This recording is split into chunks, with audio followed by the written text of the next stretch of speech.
The following is a presentation of Grayson Publishing. Ladies and gentlemen, it is football time in Texas. On the Howe Enterprise Sports webcast from HoweEnterprise.com. This is Howe Bulldogs Football. Howe Bulldogs Football, brought to you by Sonic of Howe, Scoggins Funeral Home, Bucksnort Barbecue, Howe Athletic Booster Club, Techway, and Meacham State Farm. Kiss him goodbye. It is touchdown time in Texas. Also brought to you by Knight Furniture, Independent Financial, Michelle Castle Guild Mortgage, Star Auto Body, Juan Enciso, Farmers Insurance. Jalen Thornton looking for another seam. Spins out of another tackle. He is electric. Also brought to you by Buffalo Wild Wings, Baker Air Conditioning and Heating, Hid Exteriors LLC, Polio's Pizza Cafe, GCEC, Goodfellas Barbershop, Rapid Electric, Legends Bank, Core Fits Gym, Pradera Mobile Home Community, Ann's Realty Group, Don's Smokehouse, Quick Check Convenience Stores, Texas Bred Lifestyle, Family Attorney Kimberly Killebrew, Grayson Garage Door. It's a Haley's Comet for the first time in his career. Now let's open the Polio's Pizza Tailgate Party and join the voice of the Howe Bulldogs, Bonnie Walker. Perhaps nestled in the toughest district in all of Texas sits two teams that have been thrown around by superior caliber athletes in District 5-3A. The Howe Bulldogs and the Bonham Warriors rumble in Purpletown tonight in a fight to stay out of the cellar in the Little Big 12. Both teams start multiple underclassmen, and both teams have bright futures beyond 2020. But tonight, Howe's chances of a winless season hangs in the balance, as this opportunity could be the final chance from the bad side of history. It's the Howe Bulldogs at the Bonham Warriors, and it's football time in Texas. You're listening to the Polio's Pizza Tailgate Party. Justin, Bucksnort Barbecue in downtown Van Alstyne is closing in on an all-time record. They have given away 37 free birthday buffets so far this month. That's where all you have to do is show your proof of age and get a free Bucksnort Barbecue buffet for your birthday. They even include the drink. Well, from this angle, they'll keep that offer 5 days before or 5 days after your actual birthday. It's birthday time in Texas. Oh, geez. Stop saying everything's in Texas. Well, Bucksnort Barbecue is in downtown Van Alstyne, Texas. Hello, Howe Bulldogs. This is Coach Joey McQueen, former Bulldogs head coach and athletic director. Vic and I still love the Dogs and ask that you show your support by joining the Howe Athletic Booster Club. Their mission is the same today as it was in the 90s. They support all Howe athletes, girls and boys, middle school and high school. It's only $25 to become a member. From the alumni to the current fans and parents, we ask that you back the Dogs and become a member today. Go visit the Howe Athletic Booster Club on Facebook. Have a great year, Bulldogs. Hello, Bulldog fans. This is Juan Enciso, your local Farmers Insurance agent here in Howe. We're here to assist you with your insurance needs, including auto, home, life, business needs, and more. We're vested in the community because we are the only insurance agent in Howe. Our office is at 403 West Hanning Street, or we can be reached by calling 972-382-6121. We're also on the web at farmersagent.com/JEnciso. I have the knowledge and experience to help you better understand your insurance coverage options. Call me, Juan Enciso, at 972-382-6121. Independent Financial is proud to support Howe ISD and their hardworking students, teachers, and staff. We share your vision for a brighter tomorrow and a championship season. For every challenge, Independent Financial has you covered. Our team can suggest a wide range of financial products to make your personal banking fast and easy. Plus, we have the know-how to deliver the game-changing business banking solutions. Independent Financial, your community in your corner. Member FDIC, Equal Housing Lender.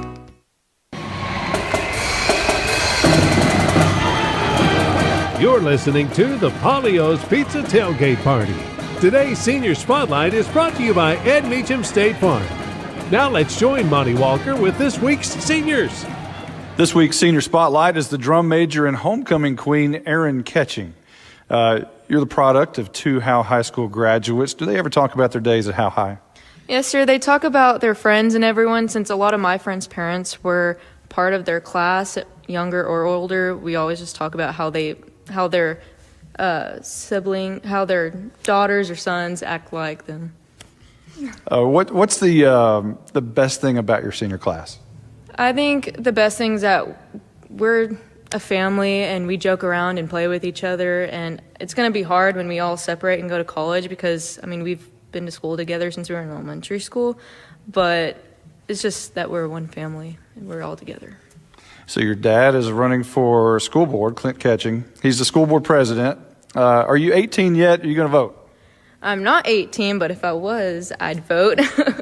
My dad has been in the school board for 8 years now, I think. And he handed my sister her diploma, and I'm hoping that he'll be able to hand me my diploma as well. Yeah, that'll be a cool moment. The fight song. You're the drum major. The fight song's played after a Bulldog touchdown. Every Bulldog touchdown. There hasn't been a whole lot of those this year, but there's a good chance that there could be a lot tonight. Have you been practicing up on the fight song? We haven't been practicing, but we play it after every halftime performance, and we play the end of it after every first down. We've had a lot of those this year.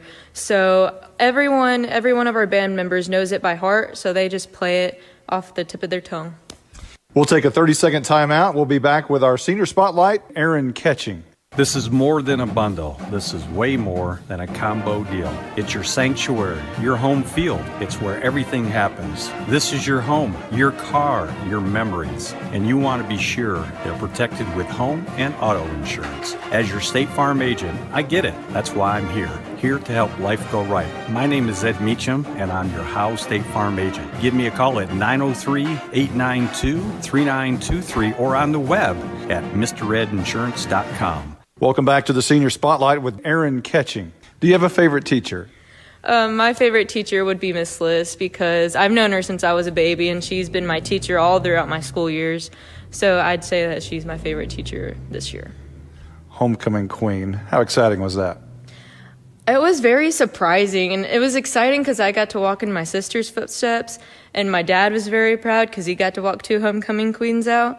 But, and like the little girls, they came up to me and they were like, "You look like Princess Belle," and they asked for pictures, and I gave some of them my roses out of my bouquet, and that was one of my best experiences so far. But the high school backlash wasn't as fun, but it's still nice to know that I was some little girl's inspiration when they get older. You've been a big part of the FFA since you've been in school. Talk about this year and the upcoming season for FFA and the shows. Well, for the show perspective, currently the Fort Worth Stock Show and Rodeo was canceled for market steers, which is a bomb to almost every kid that has a market steer, because the Fort Worth Stock Show, if you make the sale, you get all the money. All the money goes back to you that someone bids on your steer. So just knowing that I won't be able to get to step in the arena at the Fort Worth Stock Show, it really bums me out. But Houston has people backed up and lined up so we can go show at Houston. It may not be at Houston at the fairgrounds, but it may be somewhere else, but at least we'll get that chance. What else are you involved with at Howe High School? As you said and talked about, I'm involved in the band and in the FFA. I'm also the NHS treasurer. I'm a student council member. And you're also a secret agent. Oh, yes, I'm a secret agent today. Dressed up in the Halloween costume. That is Aaron Ketching, our Senior Spotlight. Today's Senior Spotlight is brought to you by Ed Meacham State Farm. You're listening to the Polio's Pizza Tailgate Party. If you've ever been in an automobile accident, who do you trust for your needed repairs? Star Auto Body is Texoma's most trusted body shop, serving all of Grayson County and surrounding counties since 1992. Star Auto Body is locally owned and operated. Services include major collision repairs with or without insurance claims, minor cosmetic repairs, parts replacement, and refinishing. Choose Star Auto Body and Alignments in Howe, Texas, 903-532-5365. Star Auto Body of Howe, Texas. This is Michelle Castle with Guild Mortgage, welcoming you to Howe Bulldogs football. Guild has been delivering on the promise of home to hundreds of thousands of people just like you for over 60 years. With a big heart and a desire to serve, we're committed to making life better in our communities. This is where we live, and we're committed to building it with you. Guild Mortgage is an equal housing lender company, NMLS 3274. Michelle Castle, NMLS number 231122. Branch address 714 North Travis Street, Sherman, Texas 75090. All loans subject to underwriting approval. Terms and conditions apply. Subject to change without notice. Buying and or selling your next home should be an enjoyable experience. At Ann's Realty Group, our commitment to the personal relationship of the transaction ensures not only the level of communication that you deserve, but also the assurance that we will be here the next time you need us. We're not a big box real estate company by design. The flexibility that the freedom of being an independent brokerage allows us to be fully at your service as you need us to be. Ann's Realty Group, Ann Dicken Broker, for all your real estate needs. 903-818-2676. Since 2011, Scoggins Funeral Home and Crematory has walked with hundreds of families through the most overwhelming time of their lives. Their job is simple: to make this season a little easier. What you can expect is a no-pressure, people-first philosophy, custom services for memorials that you'll remember forever, and reasonable pricing. Tommy and Bobby K. Scoggins have built a reputation over the past 30 years in the funeral business for making every family feel at home. Visit ScogginsFuneralHome.com or call 903-482-5225. You're listening to the Polio's Pizza Tailgate Party. Today's District 5 3A Division I Roundup is brought to you by Grayson Garage Door. Now let's join the blizzard. Blake Burnett with the District 5 3A Division I Roundup. Howdy folks, and welcome to the District Roundup here in District 3A Division I District 5. Right now this district is one of the best in all in 3A and might be the very best. The crazy thing right now is we have a four-way tie for first place in this district. Mineola, who beat Pottsboro and Winsboro but has lost to Mount Vernon. Winsboro, who beat Mount Vernon but lost to Mineola, hasn't played Pottsboro yet. Mount Vernon, who beat Mineola but lost to Winsboro, plays Pottsboro here tonight. Pottsboro, who lost to Mineola and hasn't played Winsboro yet, and plays Mount Vernon tonight. The playoffs in this district are these four teams. We just don't know the seedings yet, but after tonight's contest, we will have a little more information heading into next week. Tonight we have an outstanding matchup between Pottsboro and Mount Vernon. Mount Vernon coming off a loss to Winsboro and Pottsboro coming off an extra bye due to COVID. This game will have major seeding implications as both teams are tied for first as of right now. I believe Pottsboro pulls this one out on the road 45-42. We also have Rains going up against Mineola tonight. This game will be exciting and fast-paced, and many rushing yards will be gained in this game. I believe Mineola is just too much and will pull away in the second half. Give me Mineola 56-35. Howe versus Bonham. It's a very big game for both schools and both athletic departments as they both to look up their first district win of the season. The team that finds its groove on offense early will be the team that wins this game. I believe low scoring here and close till the end. Maybe a field goal is the difference here. Commerce had to cancel again, their third cancellation of the season due to COVID. Winsboro will pick up a 17-0 forfeit victory tonight. Let's hope all the players are safe and no injuries tonight for any of the teams competing. And let's go have a good night of football, y'all. Today's District 5 3A Division I Roundup is brought to you by Grayson Garage Door. Grayson Garage Door. Call them at 903-815-9976. And let them know you heard about them from Howe Football for 20% off your service. You're listening to the Polio's Pizza Tailgate Party. Are you motivated? Coach, we're highly motivated for Sonic.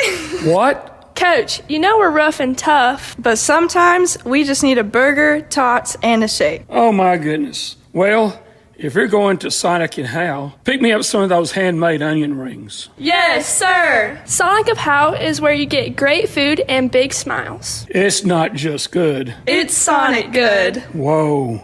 Those onion rings really bring the hammer down. Cooler heads prevail in football, and for over 50 years, Baker Air Conditioning and Heating have been keeping the Bulldogs cooled off. Not too many have reached 50 years in Howe, but Baker Air Conditioning and Heating have been at 215 North Denny Street since Richard Nixon was president. But there's nothing tricky about Baker Air Conditioning and Heating. They have a great reputation by servicing all brands. If the heat gets to you, call them at 903-532-6255. Corfit Gym on Haining Street in Howe has a lot of new things to offer. Did you know they have an Iron Mike batting cage for baseball and softball lessons with on-site instructors? They also have a brand new stand-up tanning bed. Corfit Gym has 4 personal trainers available and features sports performance programs for athletes. At Corfit Gym, memberships are only $40 for the entire family or $30 per individual. Corfit Gym is on Facebook and located at 300 Haining Street in Howe. Call them at 469-371-0603. Who, why, and how? Who are we? We're Pradera Mobile Home Community. Why live in Pradera? Because of Howe, Texas, that is. Howe is a small community with an outstanding school district and close proximity to all amenities you need. Pradera Mobile Home Community is tucked away between Highway 75 and Highway 5 near Bulldog Stadium. Our residents love that our community is so clean. They also love their 2 parks and their swimming pool. Pradera Mobile Home Community, 903-532-0014. Welcome to the Buffalo Wild Wings Coach's Corner. Now let's join Monty Walker with Howe Bulldogs head coach Bill Jalen. All right, Coach, the only other 2 running backs to ever make a dance through Bulldog Stadium, quite like Travion Sneed, are either made the NFL or one of them's now coaching in the NFL. As a football fan, I know you're a coach and you're watching Travion, and I know that's one thing, but as a fan, do you look and say, my goodness, that's something special right there? Absolutely. That kid is the complete package. I mean, size, speed, agility, the way he moved on the field. It was awesome, to just be able to say that I coached against him and for our kids that they'll be able to say one day they played against him. But he is very special. In my mind right now, he's the district MVP. I mean, because when you line up against Mineola, everybody's saying the same thing. We got to stop number 23. And he is a very special athlete. When he came out in pregame in his shorts and sleeveless shirt, and he's a man, just a legitimate man. I knew that kid's special. I mean, he's going to be. That's a kid we will say has a chance to be playing on Sundays in the future. So you scored first in the game, halfback pass. How long were you sitting on that one during the week? I wasn't sitting on it very long. I had that in my head, all week long. When we started repping it on Monday and Tuesday, I said to myself, man, we might pull this out first play of the game. And, right before halftime or right before kickoff, I'm sitting there toying with it in my head. And then I actually got on the headset and asked Coach McCormick, I said, what do you think going with the halfback toss first play? And he goes, maybe you want to wait. And I said, no, I'm going for it. And then I threw it, and, we had a big gain off it. And right away, Coach McCormick, hey, good job, good call. So, no, I had it in my head we were going to throw it early in the game or right after halftime or at a good moment, but I just said, hey, let's just go for it first play. Injuries weren't as prevalent a week ago. Did lose Matt Hayes during the game. How is he and how's your roster? Matty Hayes is fine. He had a scare on the injury. Ended up being a deep bone bruise, but he's back. He's been practicing all week. He'll be suited up on Friday night playing. I was worried about it when it happened, and then when I watched the film, we got lucky. He got rolled into pretty well on that play, and when I watched the film on Saturday, I was like, I put my head down saying, oh man, we just might have lost him because it looked bad. But we were very blessed that it wasn't. It was just a minor injury. He's been practicing all week. So we got Brantley Flynn back this week, so we're excited about that. Our injuries are kind of getting back to normal now. We still have a couple out, with one with a concussion that, we're hoping he'll be clear for the last game of the year. And then most of our other injuries are injuries that we knew that are kids that are going to be out for the whole season. Winsboro beat Mount Vernon. A shock to some, maybe not to Winsboro, but that kind of throws the district into a whirlwind. What are your thoughts? Yeah, I mean, when I saw that Winsboro beat Mount Vernon, we were all kind of shocked at first, but then, Winsboro plays hard. They're a scrappy football team, and they're better than a lot of people give them credit for. I mean, even we all as a coaching staff said when we played Winsboro that they were better in person than they were on film. But yeah, it's throwing our district into a whirlwind. You got a 4-way tie for first place. It's all going to come down to these last 2 games. Nobody knows where they're going to be seated in the playoffs right now. And I was looking at our ratings the other day, and 4 of the top 16 teams in the state are coming out of this district. So it just shows you how competitive this district is and how high caliber it is. But yeah, it's a whirlwind. I mean, right now you got 2 districts. Our district not knowing who the seeds are, plus you got the other district that we play first round of the playoffs saying they don't know who they're playing. And usually this time of year you kind of have a a set thing going, hey, we know we're going to play this team first round. So it's a whirlwind right now. It's going to be interesting to see how it plays out. We're going to take a quick 30-second timeout on the Buffalo Wild Wings Coaches Corner. Get to B-Dubs on Thursdays for buy one, get one free boneless wings. Or as we like to say, 100% more wings. That's right. When you buy boneless wings on Thursdays, you get the same amount of wings for $0.00. Basically, the second order is 100% off. So get here for buy one, get one free boneless wings on Boneless Thursdays. Buffalo Wild Wings. Roar! Buy one, get one of equal value free. Dine in at participating locations. Takeout is limited and may vary by location. Size exclusions may apply while supplies last. Limit one offer per customer. Not valid with any other coupon. All right, Coach, Bonham's been circled on the calendar for quite a while. They're a team that is very similar to you. You're not so outmatched like some other teams in the district. Are the kids excited about this one? Yeah, the kids are really excited about this one. When we watch film Monday, Tuesday, and Wednesday with the kids, you can see a different look in their eyes. I mean, we're playing a team that we feel we match up well with. Up front, we match up well with them at the skill positions. It's not tackling a kid like Travion Sneed. It's not playing a defensive line that is big and fast like we played in Commerce, or, just the size difference between Pottsboro and us and Mineola and us. I mean, we finally feel like we're playing a team that we can match up with at all levels and all aspects of the game. So the kids have been excited. We've been excited as a coaching staff for this game. It's going to be a battle, no doubt.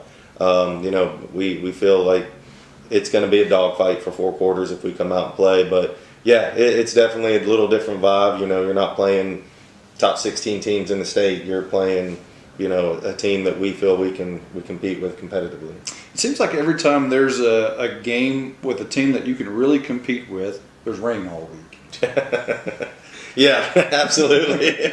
That's just been the luck that we've had this year. I mean, it seems like we haven't had luck with untimely injuries, and then, we get this game on the schedule and we're going out there Monday, and I'm looking at the weather and I'm like, oh my gosh, we might be in a gym all week.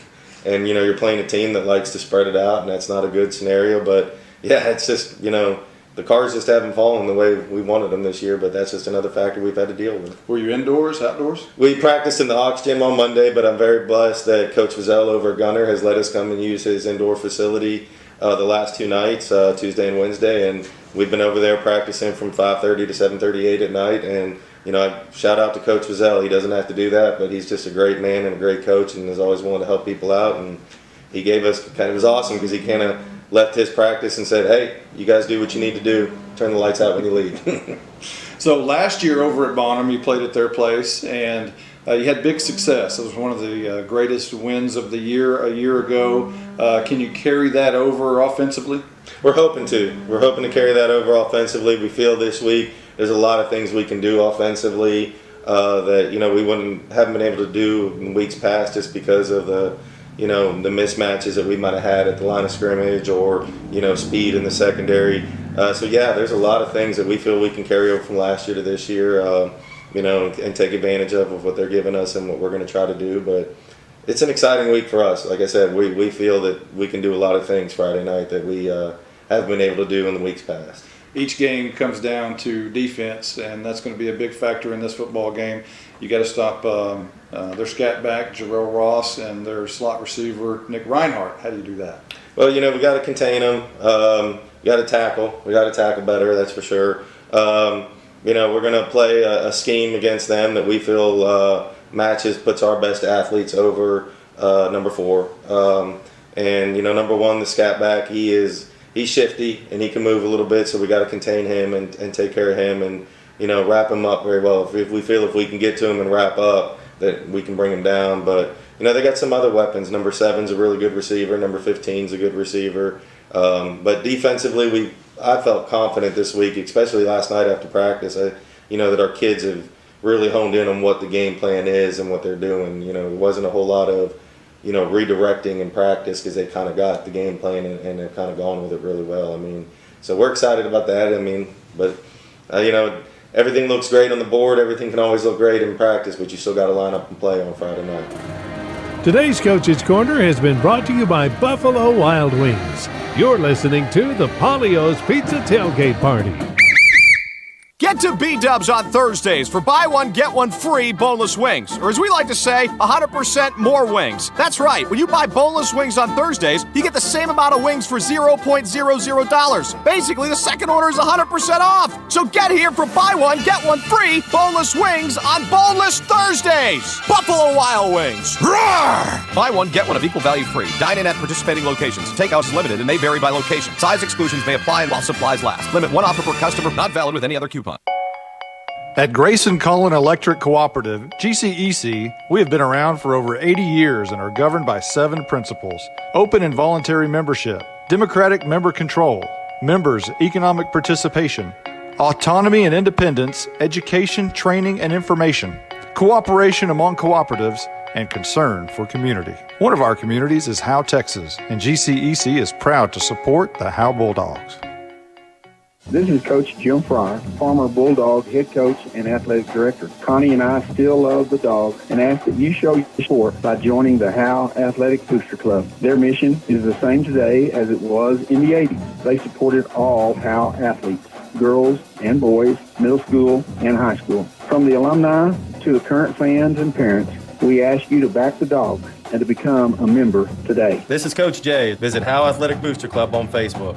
Bulldog pride never dies. Justin, Bucksnort Barbecue in downtown Van Alstyne is closing in on an all-time record. They have given away 37 free birthday buffets so far this month. That's where all you have to do is show your proof of age and get a free Bucksnort Barbecue buffet for your birthday. They even include the drink. Well, from this angle, they'll keep that offer 5 days before or 5 days after your actual birthday. It's birthday time in Texas. Oh, geez. Stop saying everything's in Texas. Well, Bucksnort Barbecue is in downtown Van Alstyne, Texas.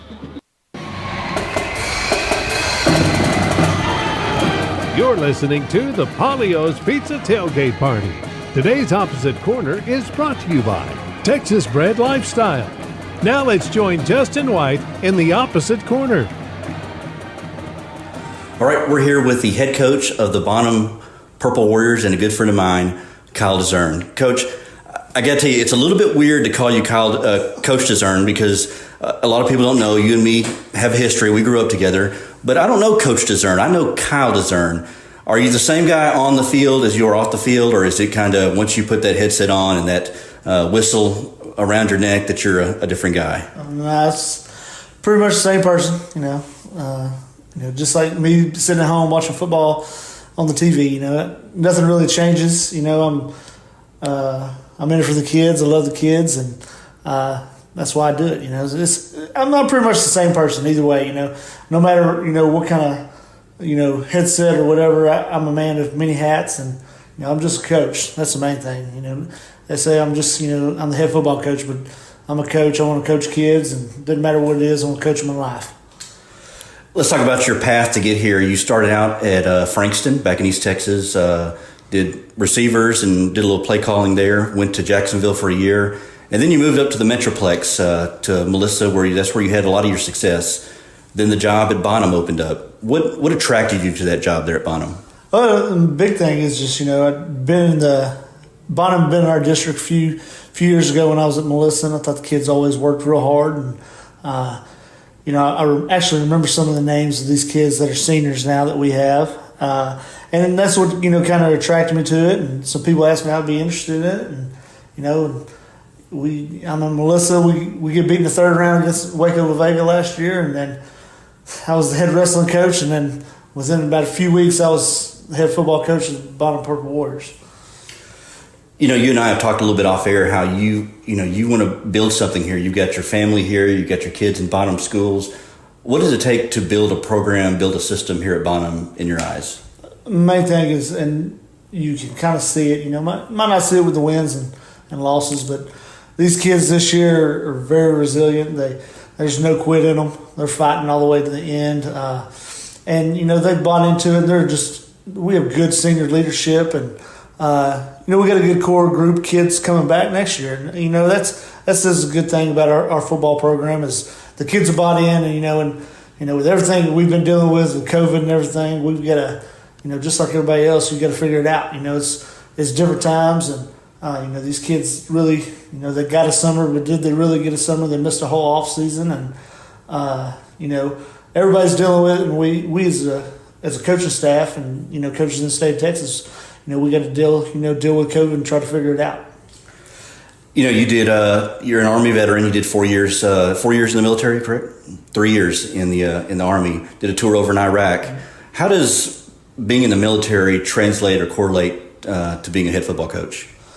The big thing is probably toughness. Because there was times in my military career that if I didn't have the toughness to get through it, I'd probably been doing something else, sitting at the house, or and that's the big thing is the military just helped me become to help these kids learn how to be tough and fight through adversity. And I'm not saying that everything's drill sergeant rah rah rah, but there's a time and place where you got to get loud with the kids, and but it's a good thing. It just teaches discipline. That's the big thing, and that's the one thing I can probably carry over is discipline with our program and our kids. Any coaching mentors and guys that you've looked up that have kind of helped you along the way that you feel that have really made an impact in your coaching career? Yeah, you always have that person that when you got a question you can call.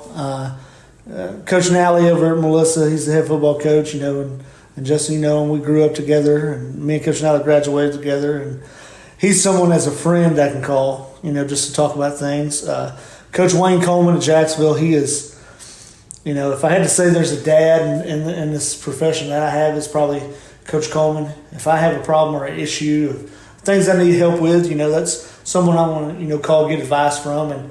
And also my defense coordinator on staff, Greg Mauser, he won a state championship with Argyle. He's been doing this for a long time, and he's been a head coach. And there's things that me being a first year head coach, I can run ideas by him and see what he thinks and how he would do it. And just having him on staff has helped me out and grow as a head coach.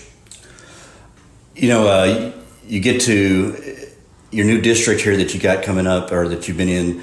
No surprise for the Pottsboroughs and the Howes and the Commerces, but then you find out you're going to East Texas where you need a full tank of gas and GPS to get to Winsboro and Mineola and Mount Vernon. What was your first reaction finding out you were put in district with not only so many teams, but having to travel so far?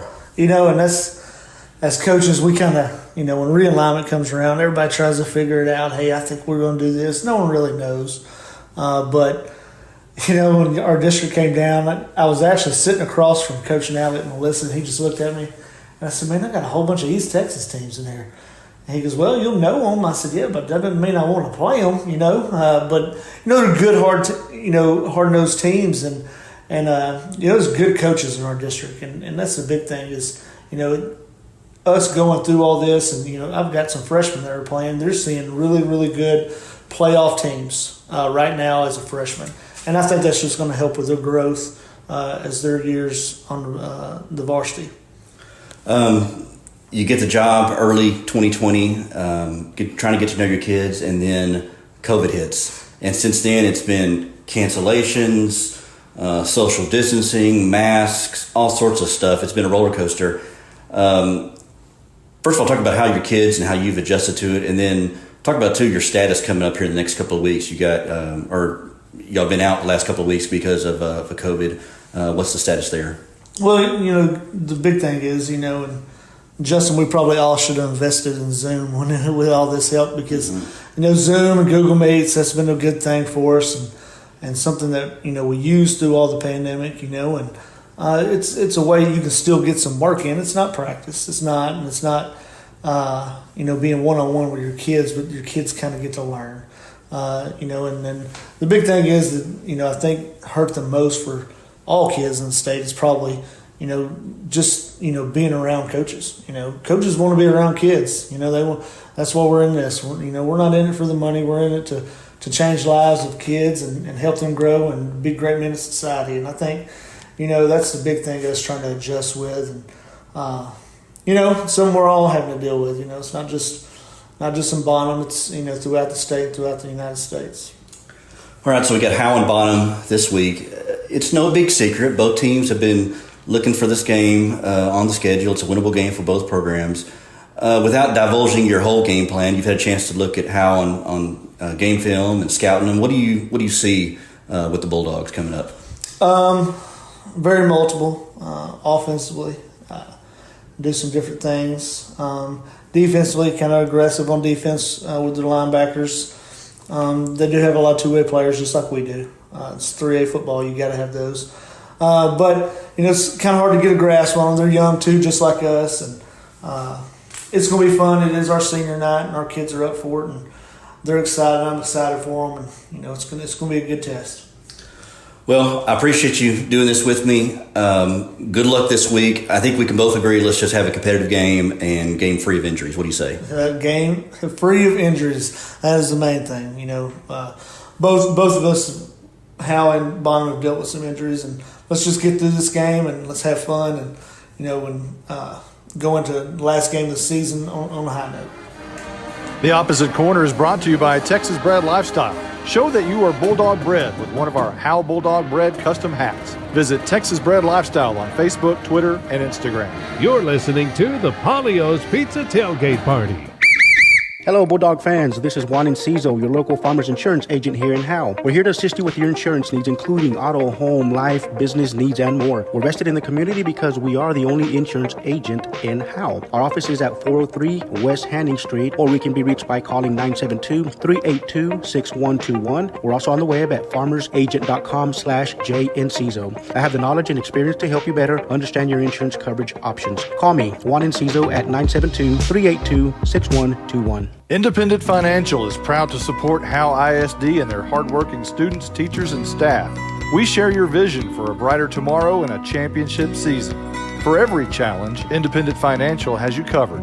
Our team can suggest a wide range of financial products to make your personal banking fast and easy. Plus, we have the know-how to deliver the game-changing business banking solutions. Independent Financial, your community in your corner. Member FDIC, Equal Housing Lender. If you've ever been in an automobile accident, who do you trust for your needed repairs? Star Auto Body is Texoma's most trusted body shop, serving all of Grayson County and surrounding counties since 1992. Star Auto Body is locally owned and operated. Services include major collision repairs with or without insurance claims, minor cosmetic repairs, parts replacement, and refinishing. Choose Star Auto Body and Alignments in Howe, Texas, 903-532-5365. Star Auto Body of Howe, Texas. This is Michelle Castle with Guild Mortgage, welcoming you to Howe Bulldogs football. Guild has been delivering on the promise of home to hundreds of thousands of people just like you for over 60 years. With a big heart and a desire to serve, we're committed to making life better in our communities. This is where we live, and we're committed to building it with you. Guild Mortgage is an equal housing lender company, NMLS 3274. Michelle Castle, NMLS number 231122. Branch address 714 North Travis Street, Sherman, Texas 75090. All loans subject to underwriting approval. Terms and conditions apply. Subject to change without notice.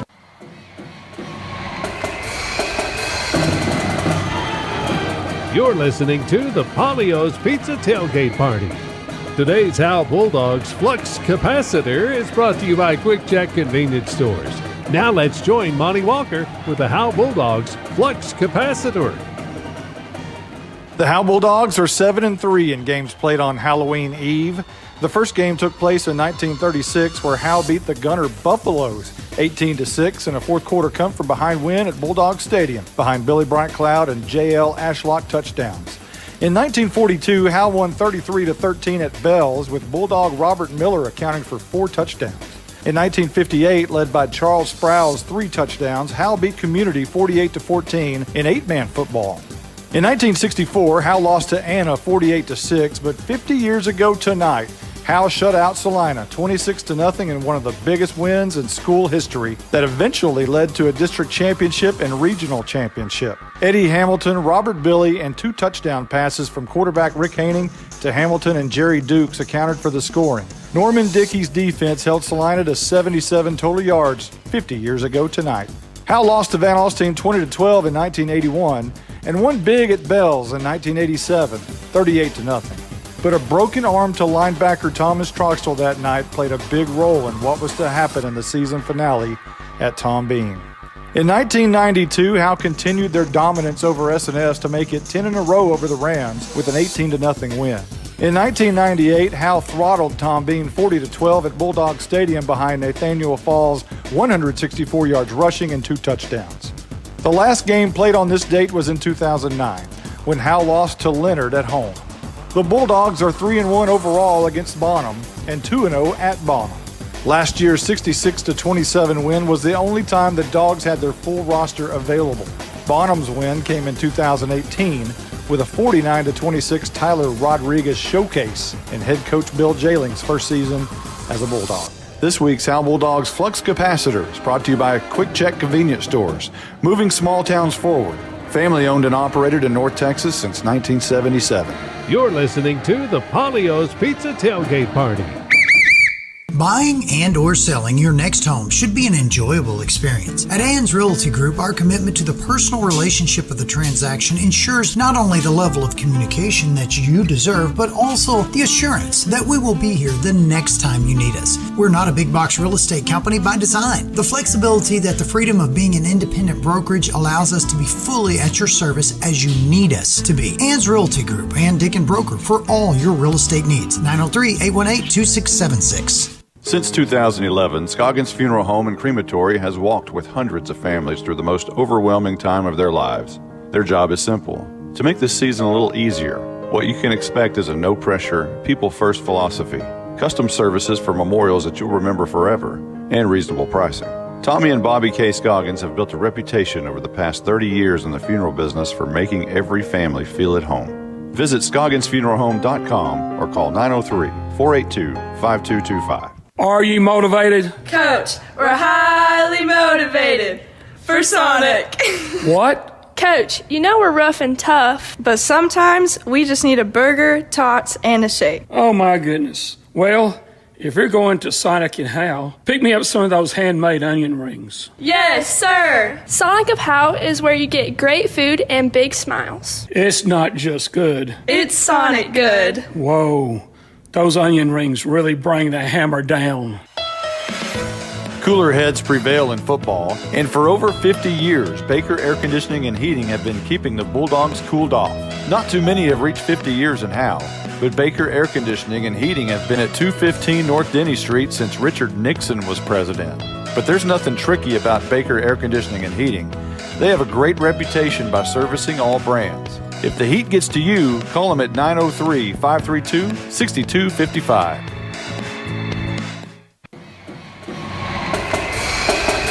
On the Howe Enterprise Sports webcast from HoweEnterprise.com. This is Howe Bulldogs football. Today's scene setter is brought to you by Baker Air Conditioning and Heating, proud partner of Bulldogs Athletics. In the craziest of years, in the craziest of seasons, a moment presents itself to rectify weeks of frustrations. A moment leaps in front of heartaches and pain. Nah, real dogs don't quit or lay down or forfeit to anyone. And a halfback pass down the field. Wide open, Ryan Huff. Caught it at the 48, sprinting towards the end zone. He's got the 20, makes a cut to the inside 15, knocked down at the 10-yard line, inside the 10 to about the 5. How about that? Some trickery, razzle-dazzle on play number 1 at Bulldog Stadium. A moment of opportunity peeks through the dark clouds and glistens the sky. Be a handoff to Jones, running right side. He is in. It is touchdown time in Texas. How about that? Tonight, that moment has arrived for the Dogs in Black to leap into the win column for the first time. That moment is coming to put aside talks of lowly history. Tonight, that moment is now. JoJo Power around the right side. And the Bulldogs have struck first. It's the Howe Bulldogs and the Bonham Warriors. Here we go! Live from Warrior Stadium in Bonham, Texas. This is Bulldogs football.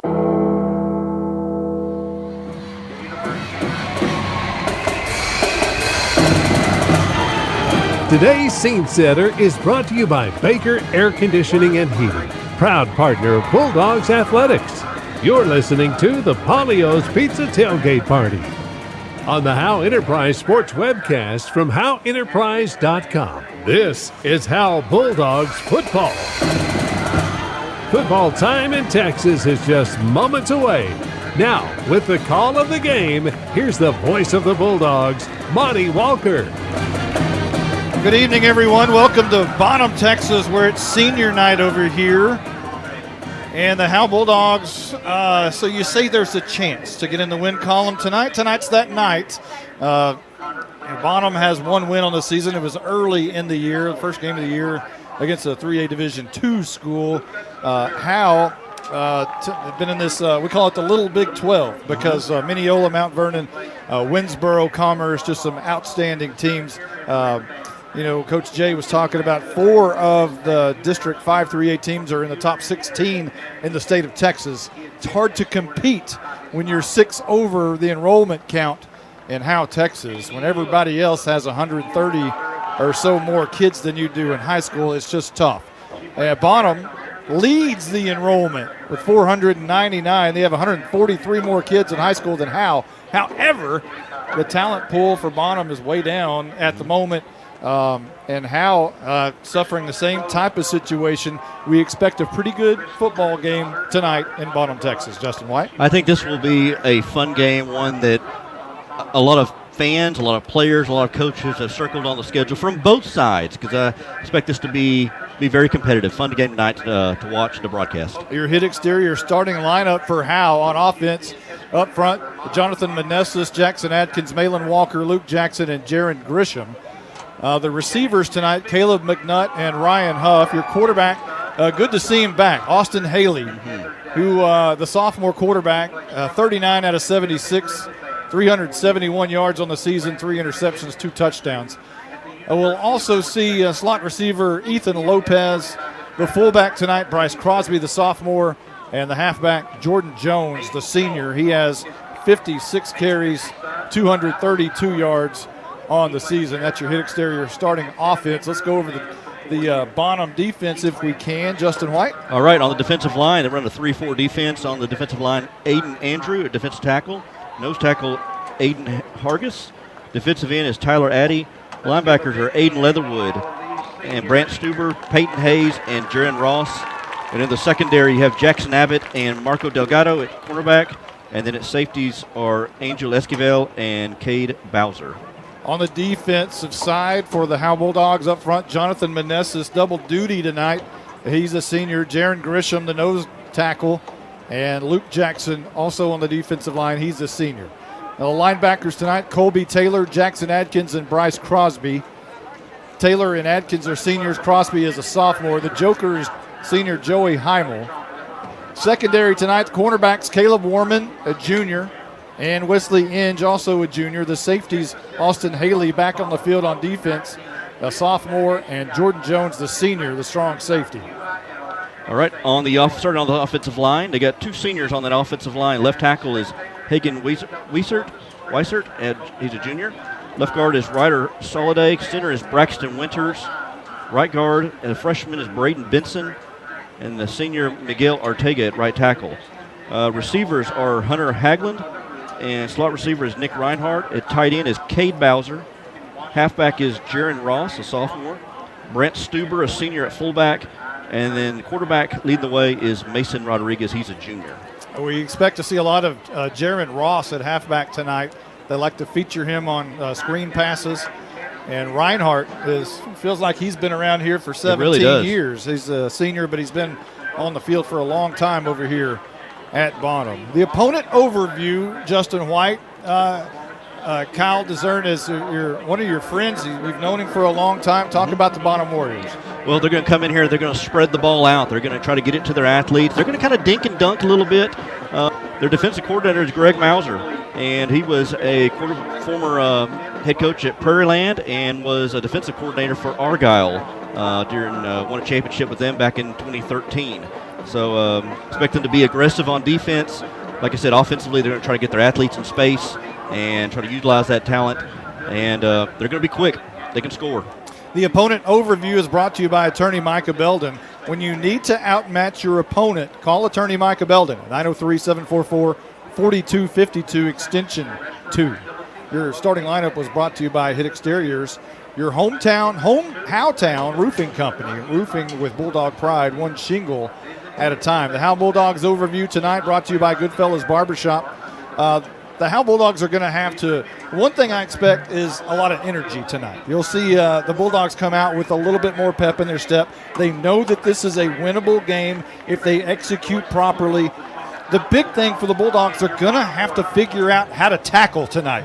They've not been able to stop anyone really all year long, giving up the second most rushing yards a week ago, 556. The second most ever Howe's ever given up, only to Wascom back in 2014, which eventually were the state champions, and that was in the third round of the playoffs. But Howe, a little bit more electricity tonight, a little bit more defense tonight, and if they do that, they come out with a win. That's your Howe Bulldog overview, brought to you by Goodfellas Barbershop in downtown Howe, specializing in all cuts and styles and straight razor shaves. Experience the old school feel at Goodfellas Barbershop in downtown Howe. Let's go over our final thought, which is brought to you by Rapid Electric. Justin, we'll start with you. What about your final thought before kickoff? I think Bulldogs, they need to do a better job of trying to hang around a little longer. It seems like they do pretty good in the first quarter. Second quarter, they start to kind of fizzle out and lose some steam. They've got to learn to try to hang in there. Tackling, we talked about that. They definitely have to do that because they're going to have athletes on the edge. There's going to be a lot of one-on-one. They're going to have to be sure they wrap up and try to swarm tackle. And I still think they're going to have to try to hold on to the ball a lot more, kind of like in previous weeks when Coach Jay's game plan, try to hold the ball, keep that offensive bottom off the field. For the first time tonight, the Blizzard. Let's hear your Rapid Electric final thought. I believe tonight will be a defensive slugfest, and field position will be a huge part in this game. A field goal late wins it. Blizzard was talking about maybe 5 overtimes tonight. Earlier in the. I hope we don't have something like that. Be here late tonight, y'all. How about the Rapid Electric final thought from Miss Caroline Slauson down on the sideline? All I know and care about is I don't want 5 overtimes. That's all I know. Is it cold down there? You know, it is. It's colder than I thought it was going to be. But not like last week, though. Oh, right? No. It's 58 right now. Low 41, but hopefully we won't get there. Man, I'm trying to get this referee, but he's just walking away. Yeah, no, it feels good. I don't know if I can see there's like a fog. Can y'all see that? I do not see a fog, but very I'm Halloween-y. I'm Mr. Magoo, so. Yeah, very Halloween-y.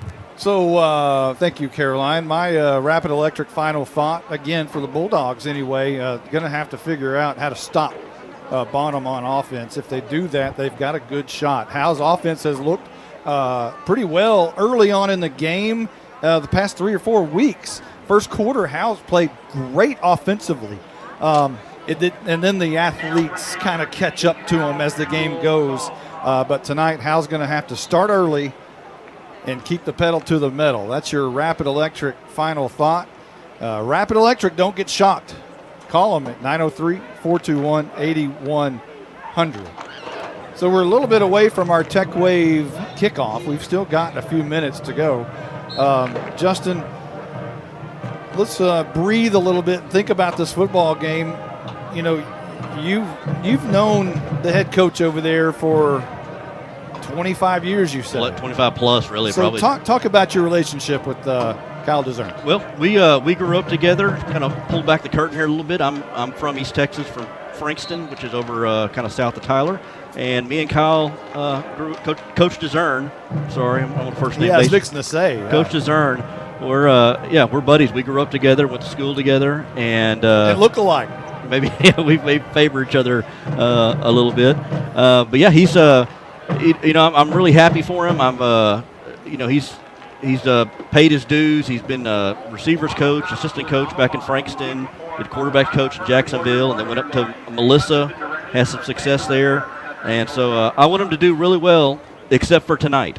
You know, right. I wish him well. I hope he does well, but tonight, hope he takes that L. Well, talking about this game and what it means to the Howe Bulldogs, Howe is a team that has continued to fight week after week. They could have easily said, hey, we've got some COVID issues over here. We're not feeling too well, Mineola. We're not feeling too well, Rains. we're not feeling too well, Winsboro, and all of Commerce, and they could have mailed it in on a few of those games, but they didn't. They've been going out there and taking that beating week after week after week after week, and they deserve a win. I really am anticipating, them playing well tonight. They've got an opportunity to do something. No Howe team has ever gone 0-10. Yeah, no, this is. And you don't want any team to do that, and especially a team that's had to overcome so much this year in this crazy 2020 COVID year. This is the last thing that they need is to, on top of all of, their classes were canceled a year ago. They were, didn't have spring football. They didn't have a regular summer. Their fall was messed up. Everybody's having to wear masks and all this stuff. And you couple that with an 0-10 season, it's just not fair.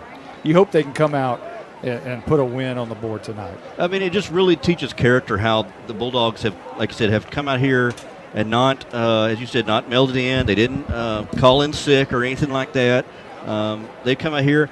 And the thing is, even when they're getting beat by 30, 40, 50 points, they're still out there hustling. They're still out there, playing hard. So they're not giving up even when they're getting beat.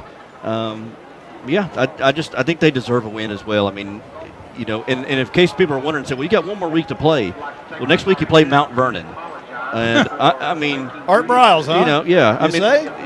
The game has to be played, so anything can happen. But your possibilities of winning kind of go down a little bit after tonight. So I'm trying to be gracious here. I hate to be that way, but so your best chances are tonight. To win against Bonham. It would be really tough to pull off that. It would be. Let's just say it would be a miracle of all miracles for Howe to win a week from tonight at home against Mount Vernon. I mean, you don't want to be pessimistic like that, but it would go down in Bulldog lore if they were to. Certainly would, especially against Art Briles. Absolutely.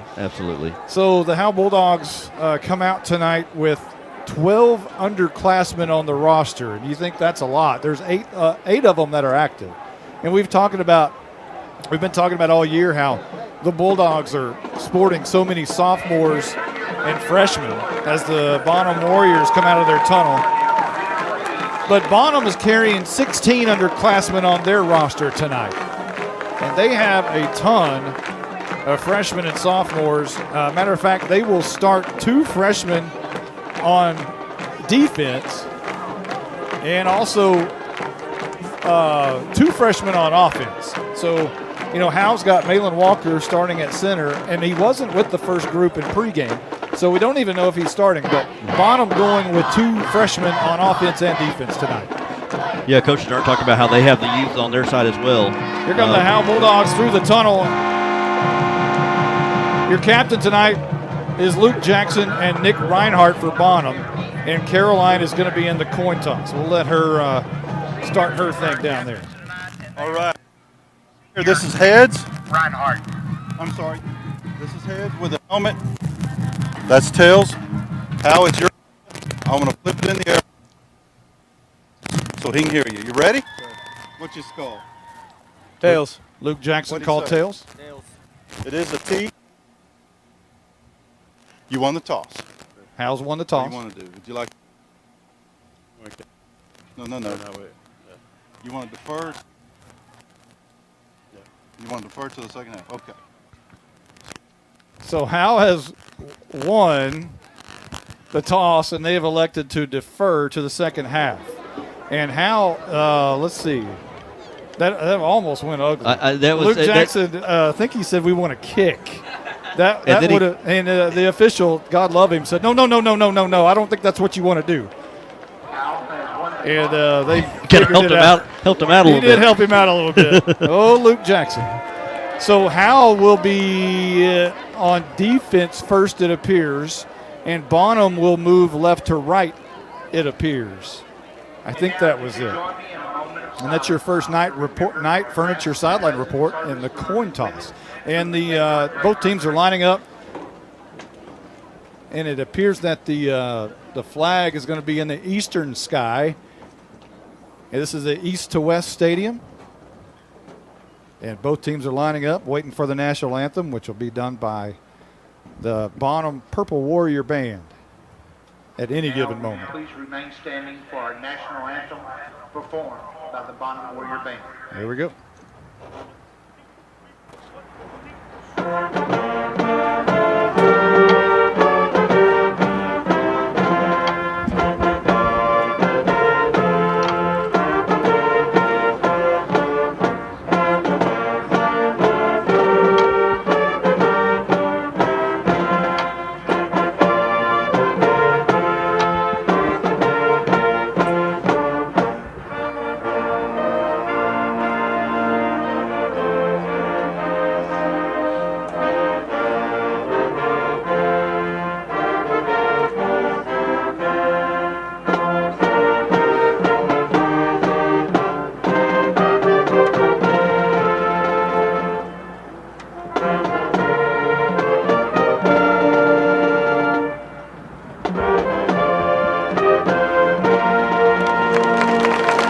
Beautiful rendition of our national anthem by the Bonham Purple Warrior Marching Band. It's almost football time in Texas as Tech Wave kickoff is being prepared. Howe still in the huddle, going to talk about it. They deferred, so they'll be doing the kicking here. Got some help from the official. So the officials tonight out of the Dallas chapter: referee Ben Taylor, the umpire Brent Baker, the head linesman Mike Wilkinson, the line judge Jay Price, and the back judge is James Villalon. And hopefully they'll give us full 60-second timeouts tonight. So the Bulldogs will come out to do the kicking first with Kevin Flores, who used to be K9. Now he wears the number 66. And, talking about Kevin, what I'll always remember about Kevin Flores, he's never really played football before. He's only been the kicker, and that started last year. And he was the starting defensive end against Commerce. I think that's how they got the 66 in there. It was, my goodness. Had to put a defensive line number on him. So he'll do the kicking back deep for Bonham. It appears it will be Jaron Ross. And we'll see if Flores is going to dare kick it to Ross, the speedster. I'll say beware of him. Who will be the tailback tonight. Flores walks up, kicks it, low line drive kick to the near side, going to look like it's going to go out of bounds, and it does. So a legal procedure against Howe to start the game will give Bonham pretty good field position to start. But that's probably better than it running all the way back to the house. True. I would say maybe not the way you want to start, but I guess you avoid anybody with a long run back or anybody getting hurt. So here come the Warriors. And again, starting at quarterback, Mason Rodriguez. He's the younger brother of Tyler Rodriguez, who was all-world here 2 years ago. He was outstanding. We did a couple of his games, and one of them against Van Alstyne right here, where it was I don't remember the final score, but it was like 170 to 160. It was like a basketball game. It really was. So now whistles before the first play. We'll see what this is. And it appears that is that Stuber in at quarterback? No, that's Rodriguez. Is it Rodriguez? 5. Yeah, it is. It is Rodriguez. Left-handed quarterback, and they'll spot the ball on the right hash to start the game. And that was for the reason for the whistle. They had to move the ball to the right hash. So 2 receivers to the right, 3 receivers up top. Man goes in motion, which is Ross. And this is going to be a keeper up the middle by Rodriguez. A lot of room up the middle, and he's finally going to be brought down at about a 10-yard gain right at the 40-yard line. Almost looks like a read option there. I mean, he just faked it wasn't a read option. He faked it to Ross there and just went right up the middle. They go fast. Yeah, they are coming fast. That's a first down. 1st and 10 left to right. Rodriguez in the gun with Ross next to him. That's Stuber next to him. Left-handed quarterback rolling out that way, throwing it deep down the field, and this one is going to be almost intercepted by Wesley Inge. It goes out of bounds, but Inge had a shot on it if he could have turned around quick enough, and it's 2nd down and 10. Looks like some miscommunication between Rodriguez and the receiver. I think that may have been an attempt for Bowser maybe, and kind of flew it kind of on the run almost when he really didn't have to. He could have stopped, planted, and thrown, but either way, he threw it overthrew his target. So Rodriguez barking signals, and his left guard will step back in the gun. 2 men in the backfield, Ross and Stuber. And this is going to be a handoff to Ross for the first time tonight, and he's down. maybe right at the line of scrimmage, and that's going to bring up a 3rd and 10. A great job up front by Luke Jackson and company. Right there, Jonathan Manessa's right there, able to get in the backfield and trip up Ross. Get a chance for him before he even got going. How big? Hey, Blizzard, how big is this play right here? Field position, big play though. Ball at the 40. Near midfield is Bonham facing a 3rd down and 10. 3 receivers up top, 1 down here at the bottom. And Rodriguez drops back 3 steps, wants to throw deep down the middle of the field, looking for Reinhardt, and it's incomplete. Overthrew him by just a little bit. And that's going to bring up a 4th down. That's a big play. Lofted that in the air and stayed up there for a while, but Jordan Jones was pretty much almost right step for step there with Reinhardt. Just overshot him, and Bulldogs able to force a punt now. Only 1 first down allowed on that drive. And they are in punt formation, it seems, or are they? Yeah, they are. And it looks like Ross will do the punting, but Stuber generally does the punting. Man goes in motion. Watch out on this one. It's a deep snap. Ross to punt, and he does bang it away, and it's going to bounce unattended at the 32-yard line and roll forward for a little bit to the 30. So each team will start on their own 30-yard line on their first possession tonight. Now I'm curious tonight what the Bulldogs come out in offensively. We've seen I formation, we've seen spread, we've seen double wing. We'll see. We've seen multiple starters at multiple positions each week. We'll see what comes out here on this very first drive for the Bulldogs tonight. Bryce Crosby is going to be in the game at fullback, looks like the double wing, and Jordan Jones is the left wing. Austin Haley goes under center on first and 10. A man in motion. This is going to be a trap play up the middle to Jordan Jones. A quick hitter right behind the right guard, good for about 4 yards to the 34. Good job there by number 9 and there, Brent Stuber, to come in there and get a ankle grab there on grab an ankle there on Jones, because Jones almost got to the second level. He would have been off. He was off to the races. It'll be 2nd down and about 6 right here. 10-10 on the clock. We're just underway in the first quarter. No score. Howe on their first possession of the game. They forced Bonham to punt on their first possession. Only gave up 10 yards, which is a big start for the Bulldogs. Seth Key starting tonight at center, and he'll lead them out. Man in motion is Lopez. Again, a handoff to Jordan Jones, right side. This time he gets the seam on the outside. Bounces it out, first down to the 45-yard lines, and Howe with their first down of the night. I tell you, Jones doesn't need very long or very big of a hold there. He was able to wiggle right there behind that right guard. A misdirection play and a fresh set of downs for the Bulldogs on a 3rd down. Jones, a slender build of a runner there.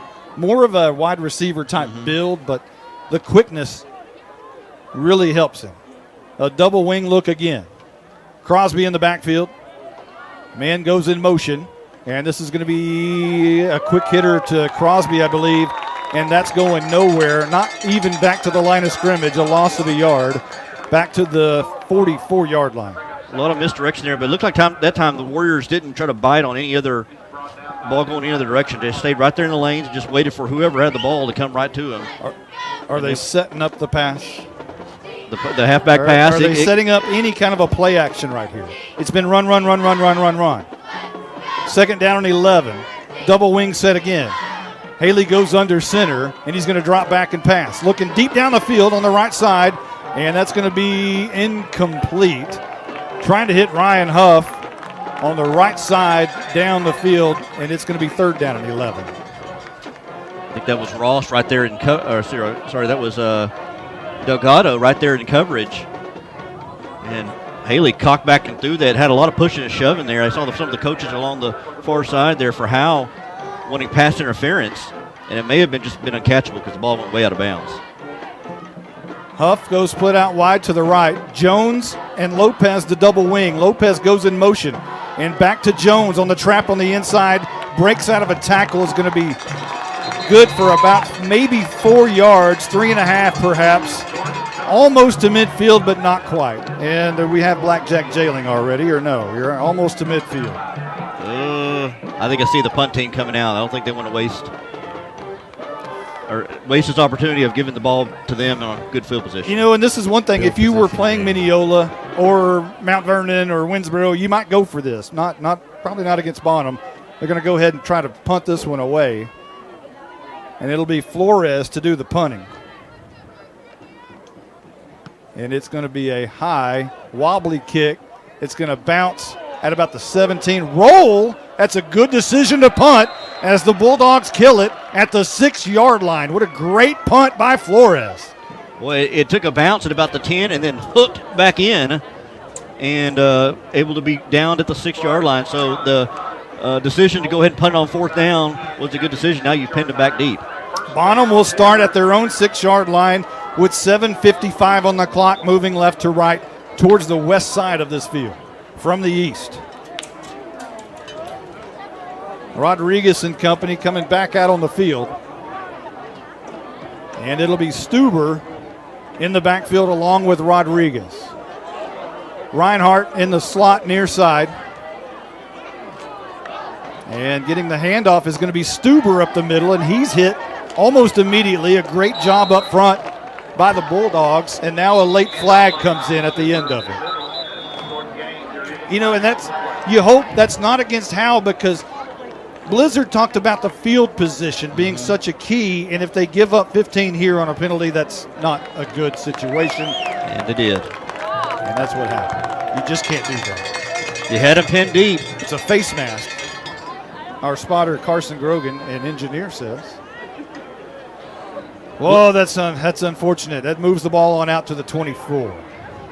Blizzard, you said something earlier before that punt about, did you say something about field position earlier? Yeah, field position is going to be huge tonight, and that penalty does not help. So ball at the 24, Rodriguez and Stuber in the backfield. And this is going to be Stuber on the handoff again. This time he's got a pretty good lane coming near side.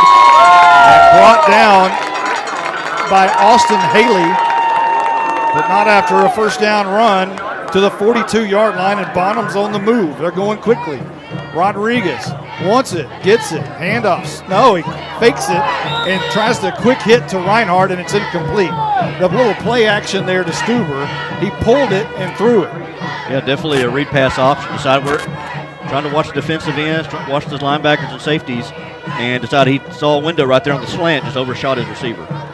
So 2nd down and 10 coming up for Bonham at the 37-yard line. I think I called it the 42 earlier. It's actually the 37. Rodriguez about 5 yards deep in the gun. This time he's going to keep it. He bobbles it a little bit, but he's got some running room up the middle. Crosses midfield, finally slammed down in Bulldog territory at the 40-yard line, and the read option for Rodriguez so far is working pretty well. I tell you what, he looked a little bit like Tyler Rodriguez there for a second when he faked it and then just took it right off the gut and used some of his speed, put it into another gear to get into Bulldog territory. Here comes Bonham quickly to the line of scrimmage.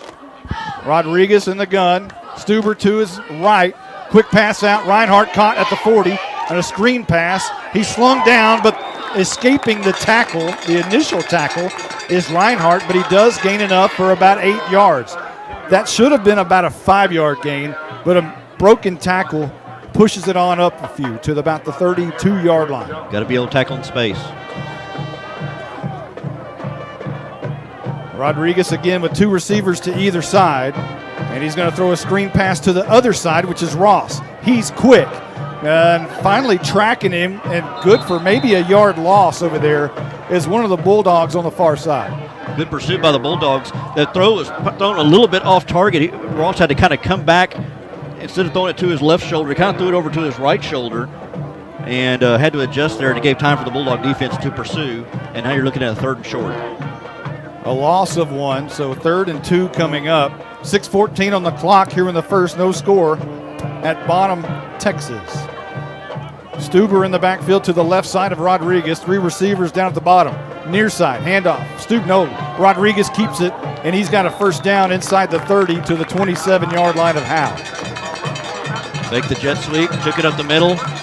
And no jet sweeps have gone. I haven't seen no jet sweeps yet. It's just been mostly up the middle running. And again, Howe had him trapped at the 6 and had a face mask penalty that got him out of jail. Rodriguez drops back, looking down the field, throws deep over the middle, and it's going to one-hop his receiver, Reinhardt, who tried to sell it to the official, but it's incomplete. He caught it on the scoop. I tell you what, that's lucky for the Bulldogs because he caught that in stride. He probably would have gone to the end zone. He had good protection there. Rodriguez did. Bulldogs not able to get much of a pass rush there. Nothing against Rodriguez. He's just not quite the passer that his brother was. He's really not. They say there's a younger one coming up through the ranks, too, in junior high right now. So 2nd down and 10 for Bonham, left to right at the Howe 27, and whistles before this one can get underway. And we'll see what this is. Let's check down with Caroline. This is a false start against Bonham. Let's check down with Caroline. What's the mood for Howe down there? Guys, a lot different from these past few weeks, as you can probably imagine. I mean, it's just I want to say more focused, as in, there's a real good chance at winning this game. So far, so good. No score. 5:42 on the clock here in the first. And that penalty helps out Howe. 5 yards back, and here is Stuber up the middle. He breaks free for a moment, but tracking him down is going to be Luke Jackson. So a 5-yard gain, but that could have been a lot worse. Again, a read option there. Decided to give it to Stuber right up the gut. And Stuber is not the fastest guy, but a real tough runner. They kind of got a nice combo there with him and Ross in the backfield. Back to the 23-yard line. It's 3rd down and 10. Rodriguez in the gun. He's going to drop back 3 steps, look near side, throws it across the middle, and it's going to be incomplete. Trying to hit Reinhardt again on that same play a moment ago that he one-hopped him. This time he overthrew him a little bit, and it falls incomplete, and it's 4th down time. Reinhardt's a good kicker. We'll see what they do here on 4th down and 10 at the Howe 27-yard line. Yeah, I think they're going to go for the kick. That's going to be, let's do some math here, Monty. 27. So it'll be 37, 44 yards. Is that right? Yes. 44 yards on the attempt for Reinhardt. The snap is back, left hash, kick is up. It's not long enough. It's a low line drive kick that barely gets in the end zone about 3 yards deep.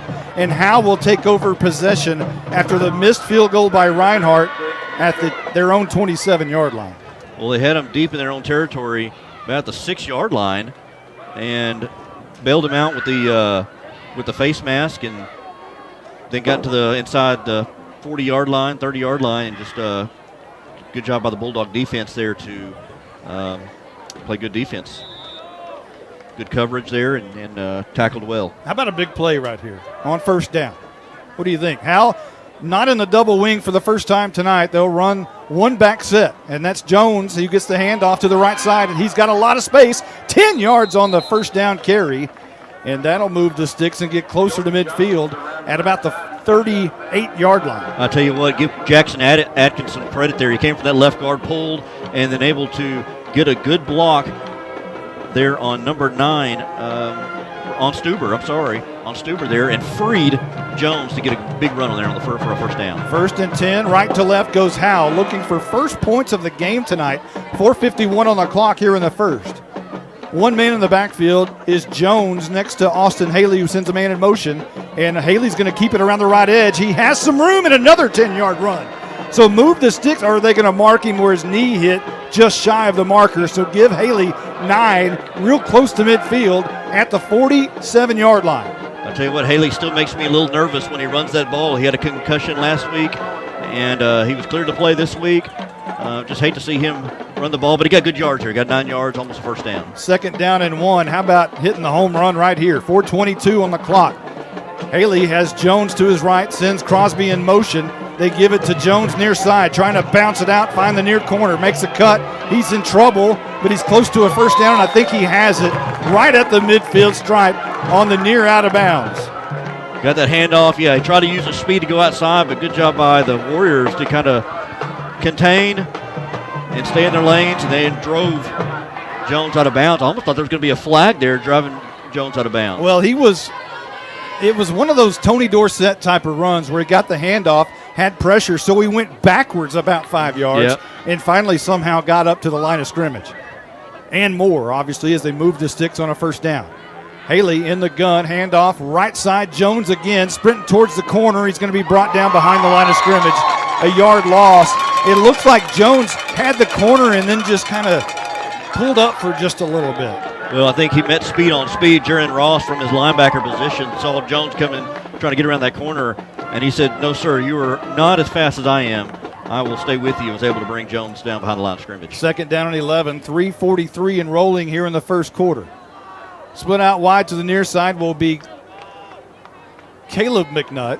I got to think about that. Caleb Colby's. So McNutt down here at the bottom. Split up top is Ryan Huff. Crosby in the slot, near side. He goes in motion, and they'll fake the hand to him. Screen pass near side. Jones did not get a block, but made a move. Looks for another block by McNutt, and he gets enough of one to get close to a first down at the 40-yard line. I think they'll move the sticks. Boy, they are trying to get Jordan Jones involved. Got him on the little swing pass there. McNutt did everything he could to give him a block. He gave him just enough to give him a first down. He needed 11. He got maybe 11 and a half, 12, and got enough to move the sticks. Jay Price, the line judge, signals to move those sticks, and they do. Coming to the line of scrimmage of the Bulldogs, still in this spread look with one back in the backfield, which is Jones. Man goes in motion is Lopez. Fake it to him, and here goes Haley again. He ducks and runs behind his shoulder pads for about 3 yards to the 37-yard line of Bonham. Both teams are kind of mirroring each other with their offense, spreading the ball out, running read options, running faking the sweep, the jet sweeps. Quarterbacks are both keeping the ball, trying to get something on the interior runs. McNutt, go ahead. I was saying, and Blizzard called it. It's a little bit of a defensive battle right now.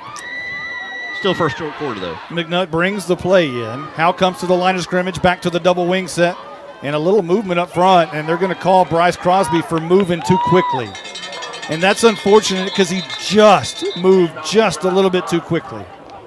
They had offsides. They had Jones in motion, and then Crosby. Are they going to call it against Bonham? They're calling offsides against Bonham. So that's very fortunate for Howe then. While they're are they pointed toward Bonham? Didn't they, Blizzard? No, they're marking it off against Howe. The line judge over here said offsides on Bonham. Now they're marking it off. Okay. So it is offsides on Bonham. Okay. So with all that, the ball's going to be at the 32-yard line. It was a 5-yard run by Crosby anyway, so basically it's the same. Yeah. Except it's 2nd down and about 3. So a free play, as it amounts to. Bulldogs they're bleeding this clock here. Duty brings the play in, and Huff will go split out wide right as Duty comes down here at the bottom. Double wing set. And this is going to be a handoff to Crosby. And Haley may have kept it because Bonham was showing blitz, and they were right in the face of Howe. And that's going to be a loss of a yard perhaps to the 32-yard line. Maybe he got back to the line of scrimmage. 3rd down and 3 coming up. No gain. This will be an interesting play call here. 33-yard line. This is 4-down territory for the Bulldogs. You almost think you'd go back to the spread look right here. I would think so too. Try to get it to Jones. And they do. 2 receivers to either side, 2 slots. 1 man goes in motion is Lopez. They fake it to him. And this is a busted play as Jones took it on the handoff and was hit almost immediately. And he's going to lose a couple of yards. So what was going to be a 4th and short or a first down now turns into a 4th and somewhat long, maybe 6 yards here at the 36-yard line. I may be seeing things, but it looked like I thought maybe Jones and Lopez maybe hit shoulders or something like that and slowed him down. Something hit Jones. That's 100% correct, Justin. Lopez hit Jones. They slowed him down just a little bit. So 4th down and 6. Big play for the Bulldogs. Haley drops back 3 steps under pressure. He's going to have to tuck it, and he's going to be brought down near midfield at the 44-yard line, 43-yard line, and Haley sacked for the first time tonight. Not in a very good situation on a 4th and 6, and you were in Bonham territory looking for, at some point you had a 2nd down and 3, and you cannot convert that. He sat back and threw it, and it looked like he was just about to throw it, and he hesitated for a second. And I think at that point, you just got to get rid of it. Even if it is an interception at that point, it put him down deep in their own field position. At that point, I think you got to get rid of the ball there. Howe took exactly 4 minutes off the clock on that 11-play drive, but again come up empty. Rodriguez in the gun. And they hand off to Stuber, who bounces it out to the right side. And Jordan Jones is going to try to stop him. He gets help, and now a flag is down in the backfield. Let's see what the flag is about. Right, thrown at about midfield. We'll see if that's a hold or whether it's a face mask. I think it's a face mask. That is awful news for Howe. That's the second one tonight. And it's the second one on Stuber. What kind of face mask is that kid wearing? So this will put Bonham into Howe territory. Deep in Howe territory at the 35. Yikes. A team like a quick strike team like Bonham, you can't give them extra opportunity, extra field position. And Rodriguez hands to Stuber, who breaks tackles and is going to carry Bulldogs across the first down marker to the 21-yard line. Are you kidding me? You have to tackle. I tell you, Stuber is a tough runner. Like I said earlier, he's not the quickest, but he's got big tree trunks for thighs, and he can carry people with him. 14-yard run for Stuber. And Rodriguez is going to keep it this time. And he fooled Jackson Atkins. He's inside the 10 and finally brought down at the 4-yard line. Atkins bit on the read option, went with Stuber, and Rodriguez ran right by him. They'll spot it at the 4. And they're going to go quickly here. They got some momentum going. Rodriguez and Stuber in the backfield. A little movement up front, it looked like. Stuber's going to get the handoff and surge forward close to the goal line at about the 1. No flag, but it appeared that there was movement up front. That's the end of the first quarter. No score here in Bonham, but the Purple Warriors are knocking on the door. We'll be right back. Justin, Bucks North Barbecue in downtown Van Alstyne is closing in on an all-time record. They have given away 37 free birthday buffets so far this month. That's where all you have to do is show your proof of age and get a free Buck Snort Barbecue buffet for your birthday. They even include the drink. Well, from this angle, they'll keep that offer 5 days before or 5 days after your actual birthday. It's birthday time in Texas. Oh, geez. Stop saying everything's in Texas. Well, Buck Snort Barbecue is in downtown Van Alstyne, Texas. Hello, Howe Bulldogs. This is Coach Joey McQueen, former Bulldogs head coach and athletic director. Vic and I still love the Dogs and ask that you show your support by joining the Howe Athletic Booster Club. Their mission is the same today as it was in the 90s. They support all Howe athletes, girls and boys, middle school and high school. It's only $25 to become a member. From the alumni to the current fans and parents, we ask that you back the Dogs and become a member today. Go visit the Howe Athletic Booster Club on Facebook. Have a great year, Bulldogs. No score here in Bonham, Texas. We are entering quarter number 2. And the Purple Warriors have the ball at the Howe 1-yard line knocking on the door. And it's first down. It was a very quick first quarter. And Bonham comes back out on the field. Rodriguez is in the gun. He's got Stuber to his right. And a rolled snap. Stuber gets the hand, goes over left tackle. He's into the end zone. Touchdown Bonham. They strike first blood here at Warrior Stadium with 11:56 left to go in the second quarter. 6-0 Bonham awaiting this. Apparently assumed it's going to be a PAT, but they're lining up in the swinging gate. And this is going to be a toss to Rodriguez, and he gets in for the 2-point conversion. It's 8-0 Bonham. Oh my, we'll be right back. Hello, Bulldog fans. This is Juan Enciso, your local farmer's insurance agent here in Howe. We're here to assist you with your insurance needs, including auto, home, life, business needs, and more. We're vested in the community because we are the only insurance agent in Howe. Our office is at 403 West Hanning Street, or we can be reached by calling 972-382-6121. We're also on the web at farmersagent.com/JEnciso. I have the knowledge and experience to help you better understand your insurance coverage options. Call me, Juan Enciso, at 972-382-6121. Independent Financial is proud to support Howe ISD and their hardworking students, teachers, and staff. We share your vision for a brighter tomorrow and a championship season. For every challenge, Independent Financial has you covered. Our team can suggest a wide range of financial products to make your personal banking fast and easy. Plus, we have the know-how to deliver the game-changing business banking solutions. Independent Financial, your community in your corner. Member FDIC, Equal Housing Lender.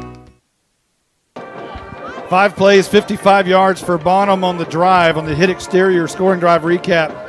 It was a 1-yard touchdown by Stuber on the very first play of the second quarter to get Bonham on the scoreboard, and it was a 2-point conversion toss to Rodriguez for the 2-point conversion that made it 8-0. That's where we are.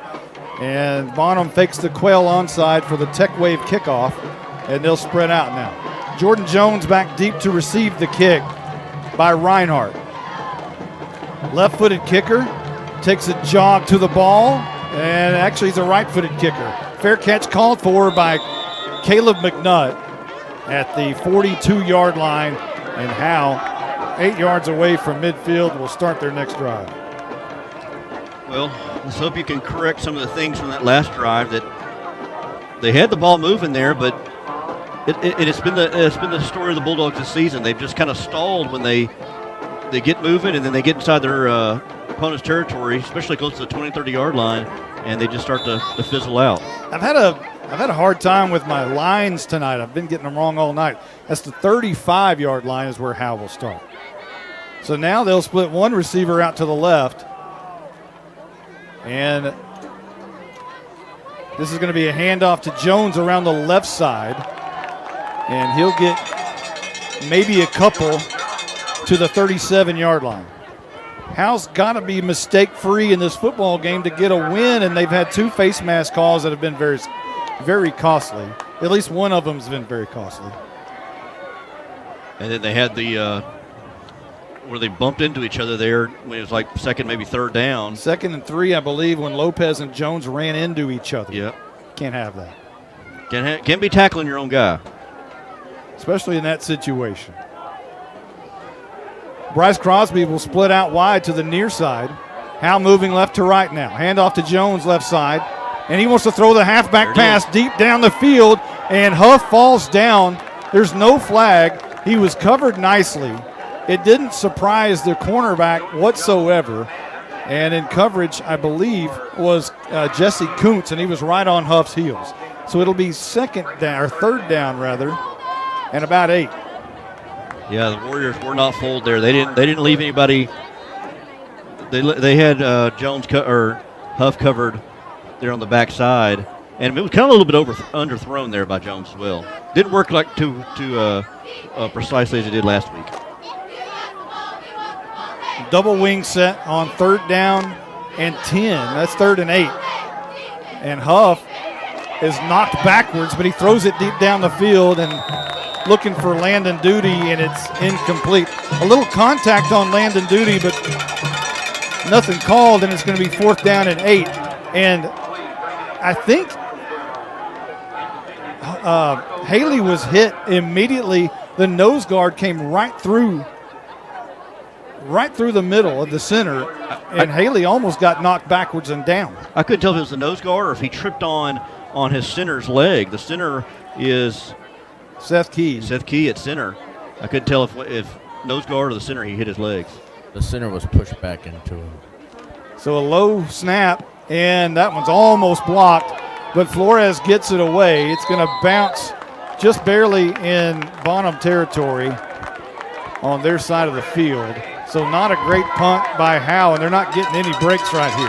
Ball spotted at the 47-yard line, just shy of midfield, and Howe is going to have to start playing defense and,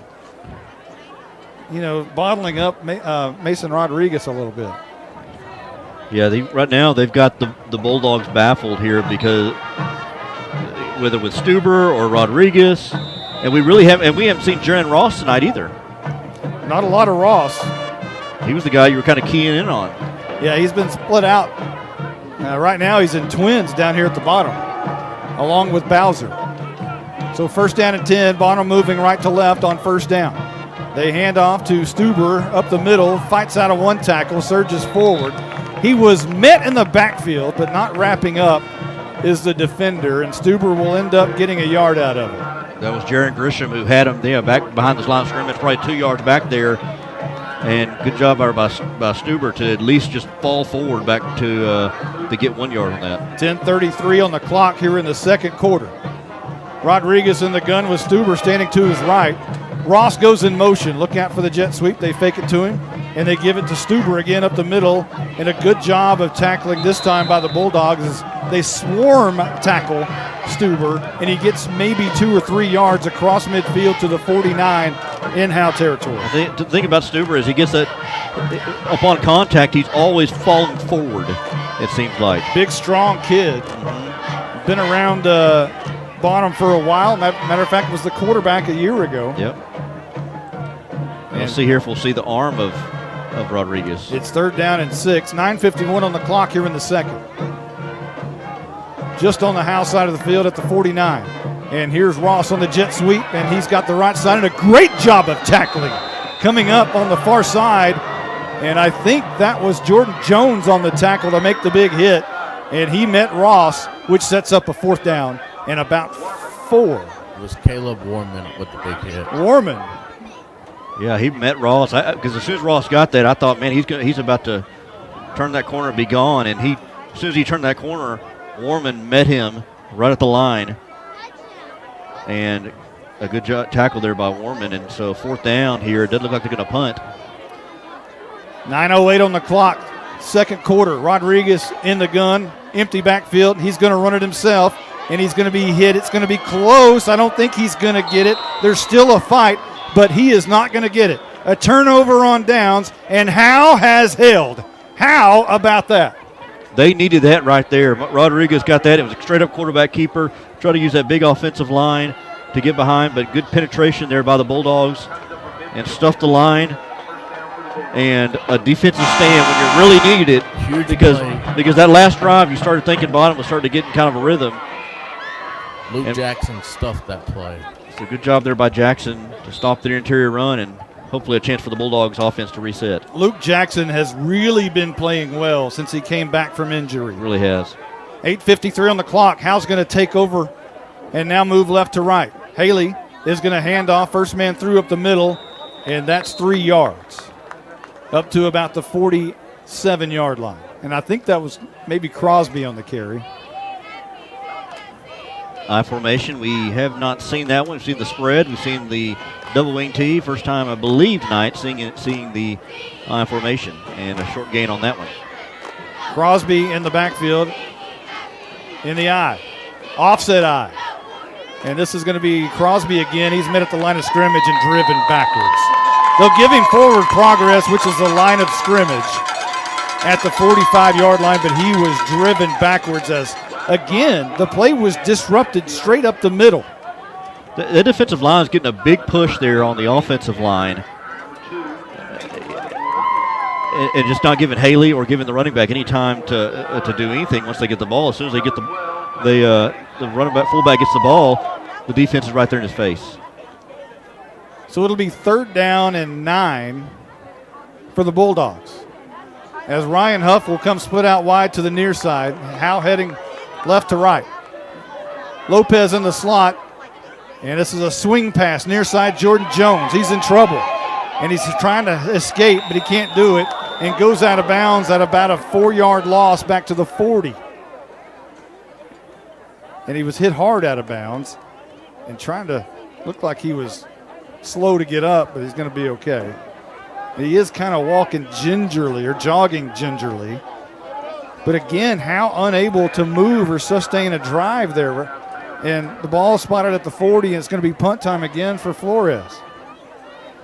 Well, it's been defensive battle for sure. I don't know if it's more defenses or just offenses are just not able to execute.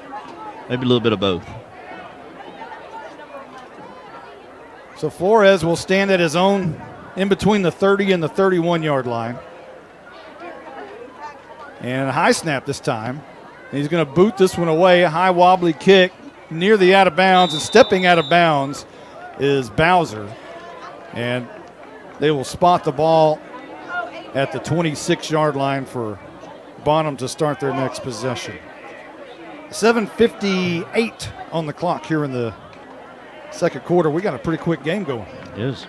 Real quick over another big game over in our district, 17-14, Mount Vernon lead Pottsboro. Let's check down with Caroline Slauson. We haven't done so in a while. Night Furniture sideline reporter. How's it going down there? Oh, Caroline.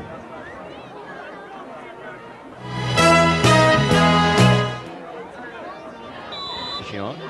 Hear me? Oh, there you are. There you are. Yeah, guys, what started as focus has just really turned into. Uh-oh, it's a long way over there. Oh, no. Maybe I should stop moving. I'll talk to you after. Okay. So here comes Bonham with a man in motion, which is Ross, and they're going to give the jet sweep to him. And a broken tackle, and now chasing him down is Heimel, who finally slings him out of bounds after about a 7-yard gain. Caroline. What started as focus has really just turned into confusion right there at the end of the first quarter. Tons of confusion on the defense. And really what's happened here for the Bulldogs is it's themselves. It's the hardest opponent right now. They'll spot it at the 34. That's unfortunate. You got to regain composure. And only trailing 8-0, but Howe's got to get a stop right here. A 7-yard gain on first down is not a good start. And here's Rodriguez back to Stuber, back to the line of scrimmage, back to breaking tackles. Just shy of the first down at the 35-yard line. Needed the 36, got the 35, which will set up a 3rd down and 1. Good job there by the linebackers there. Jackson Atkins and Bryce Crosby in there to fill the hole. And Stuber, who's used to kind of plowing for extra yards, they kept him right there short of the first down marker, 3rd and 1 now.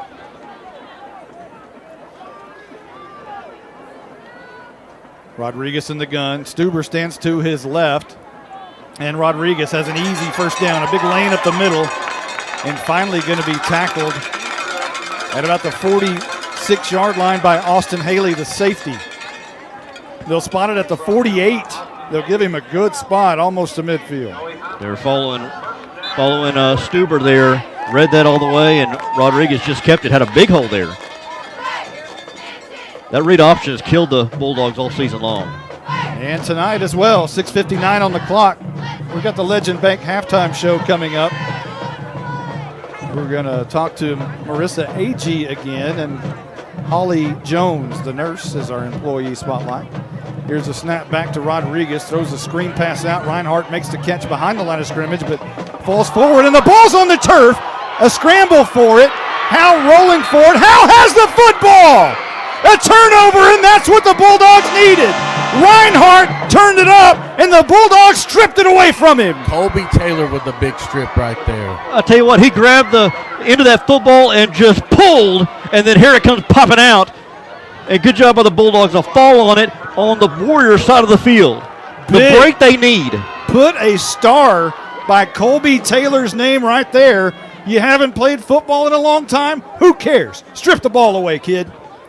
Ball at the 40. All the help they can get, and this is the opportunity you needed right here. You got to capitalize on this. This is what good football teams do, is capitalize on turnovers. Well, you have to. You've got to do it. At the bottom 40-yard line. Offset I formation. Haley, handoff on the counter back to Jordan Jones on the left side. Looking for the edge. Can't find the edge, but does find the out-of-bounds marker in about 3 or 4 yards to the 37-yard line. That was all Jordan Jones right there. He probably would have been in the backfield, but good job by him to use the speed to get around that corner. He's been unsuccessful at times trying to do that, but good job there by him to get about 3 yards on that. And hopefully that momentum kind of shifts from the defense now over to the offense. 6:26 on the clock. After Jones steps out of bounds, it stops. 2nd down and 7 after a 3-yard gain. Offset I formation. Handoff, Jones up the middle, and he darts and dashes to the 34-yard line, setting up a 3rd and about a long 3 or 4. It's the I formation, just route the middle. And let's see here if you have any kind of a play action possibly. This is 4-down territory for the Bulldogs too. You know, you almost think about spreading them wide and running it again. Here's the offset I to the left side this time. 2 receivers near side. A little early movement, but no flag. Jones gets the carry and close to the first down at the 30. I think he may have it. I think he's got it. no indication, then they are going to move the sticks. Ball at the 30 and a new set of downs for Howe. Just churn, just churn, just churn. 5:43 on the clock. Jones got just enough there, had it with the left guard, and then kind of cut back for an extra yard there to give him the first down.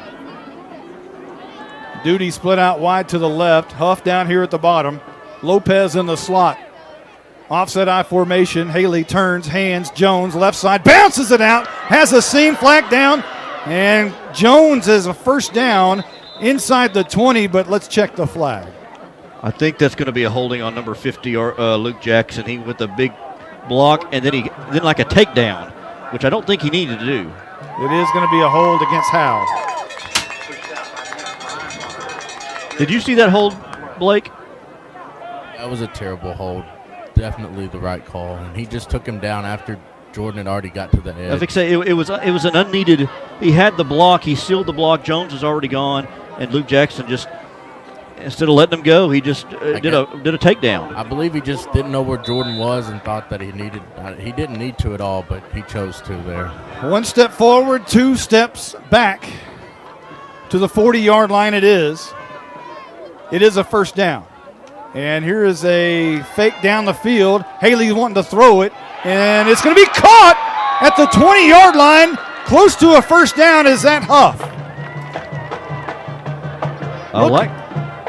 That is Huff. It is Huff on the I think it was Jones. It was Jones. It was Jones on the catch. It looks like he's hurt. And he's laying out of bounds, and that's a big loss if Jones cannot get up. It's a first down, and they'll move the sticks, and a big play, the biggest of the night for the Howe Bulldogs, much needed after the big penalty, but it comes at the expense of Jones being flat on his back, right on the out-of-bounds marker. Yeah, guys, I was right here by JoJo when that happened.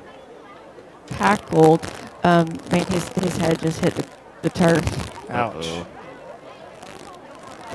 So ball is at the 17-yard line. Howe will have a fresh set of downs with 5:11 on the clock. That's the good news. Jones gets up slowly and is walking off on his own power, and that's still good news, but the bad news is that you have any kind of a situation with Jones anyway. You know, he is the speedster, and you need a speedster. Yeah, he's the best athlete on this, probably fastest one on this team for sure. 5:11 on the clock. We'll see who checks in for the Bulldogs in that tailback position.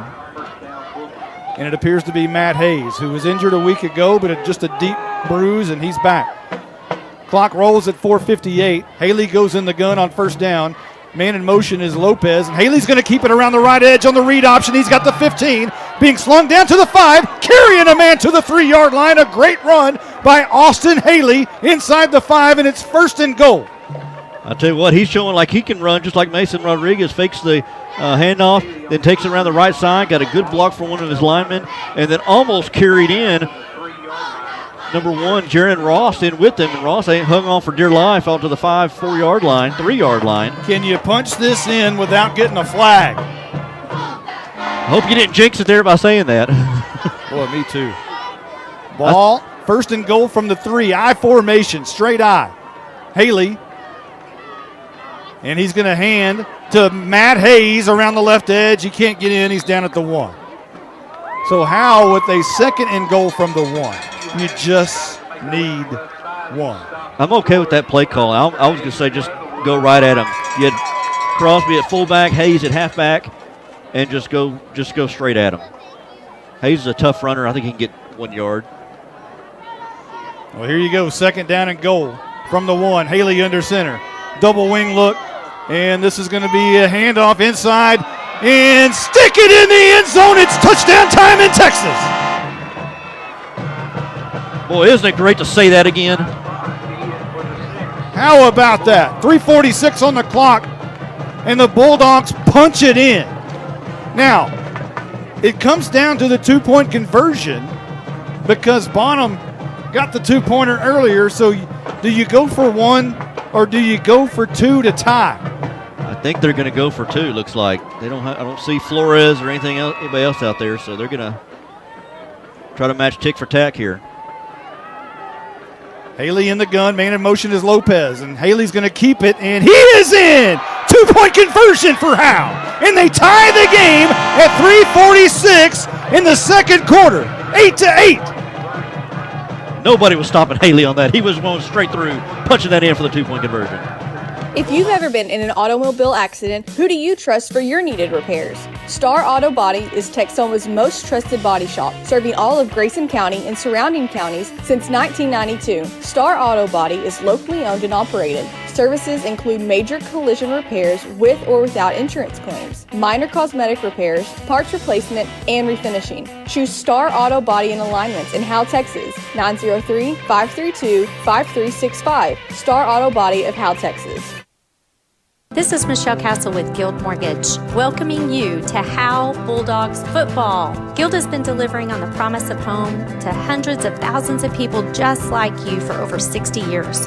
With a big heart and a desire to serve, we're committed to making life better in our communities. This is where we live, and we're committed to building it with you. Guild Mortgage is an equal housing lender company. NMLS 3274. Michelle Castle, NMLS number 231122. Branch address 714 North Travis Street, Sherman, Texas 75090. All loans subject to underwriting approval. Terms and conditions apply. Subject to change without notice.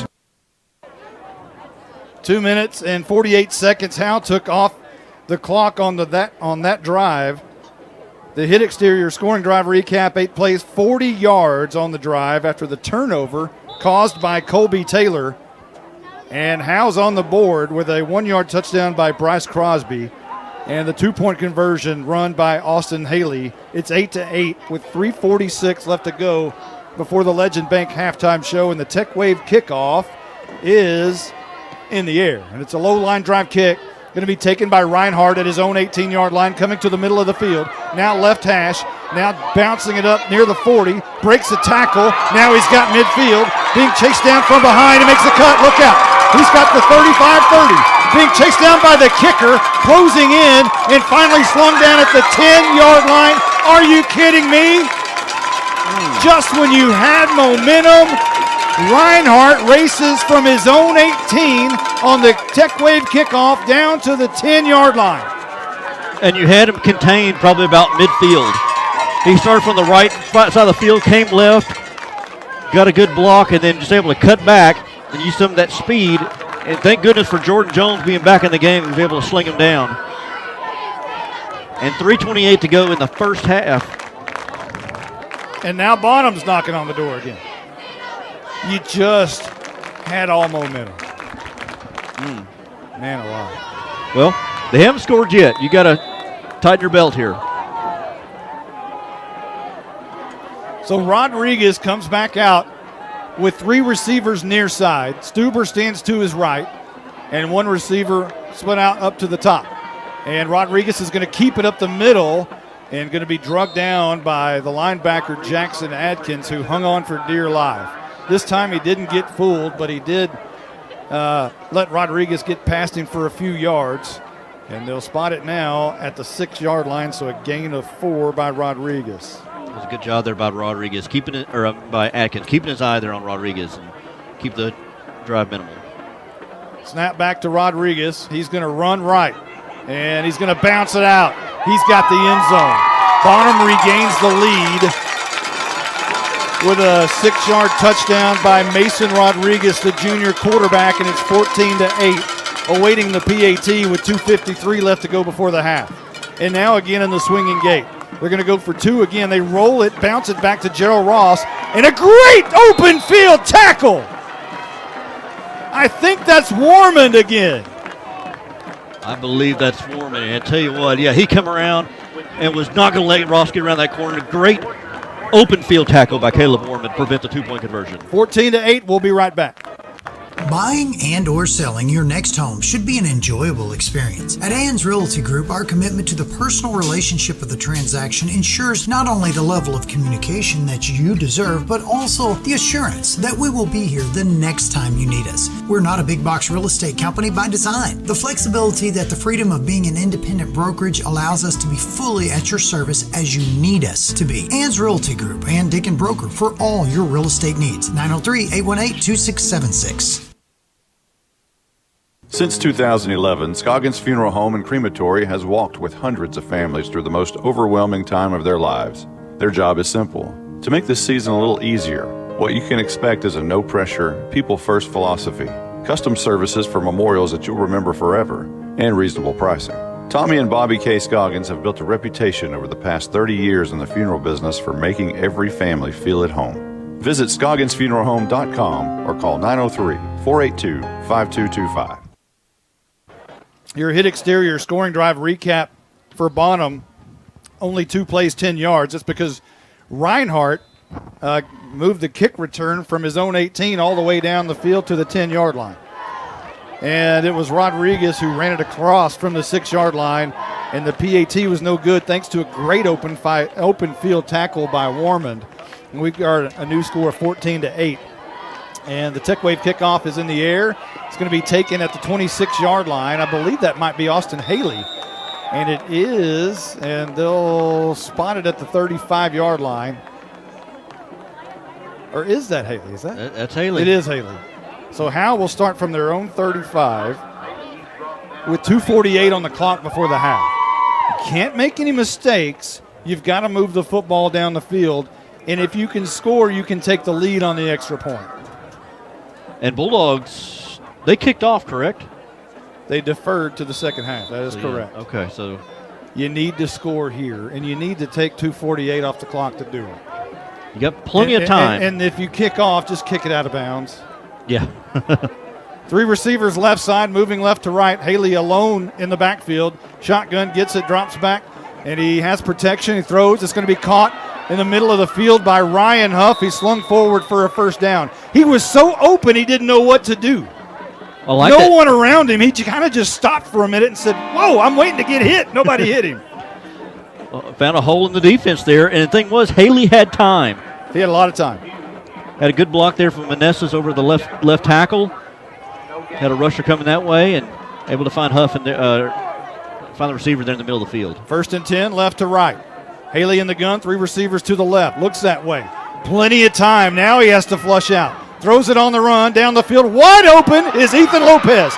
Down the sideline, steps out of bounds at the 34-yard line.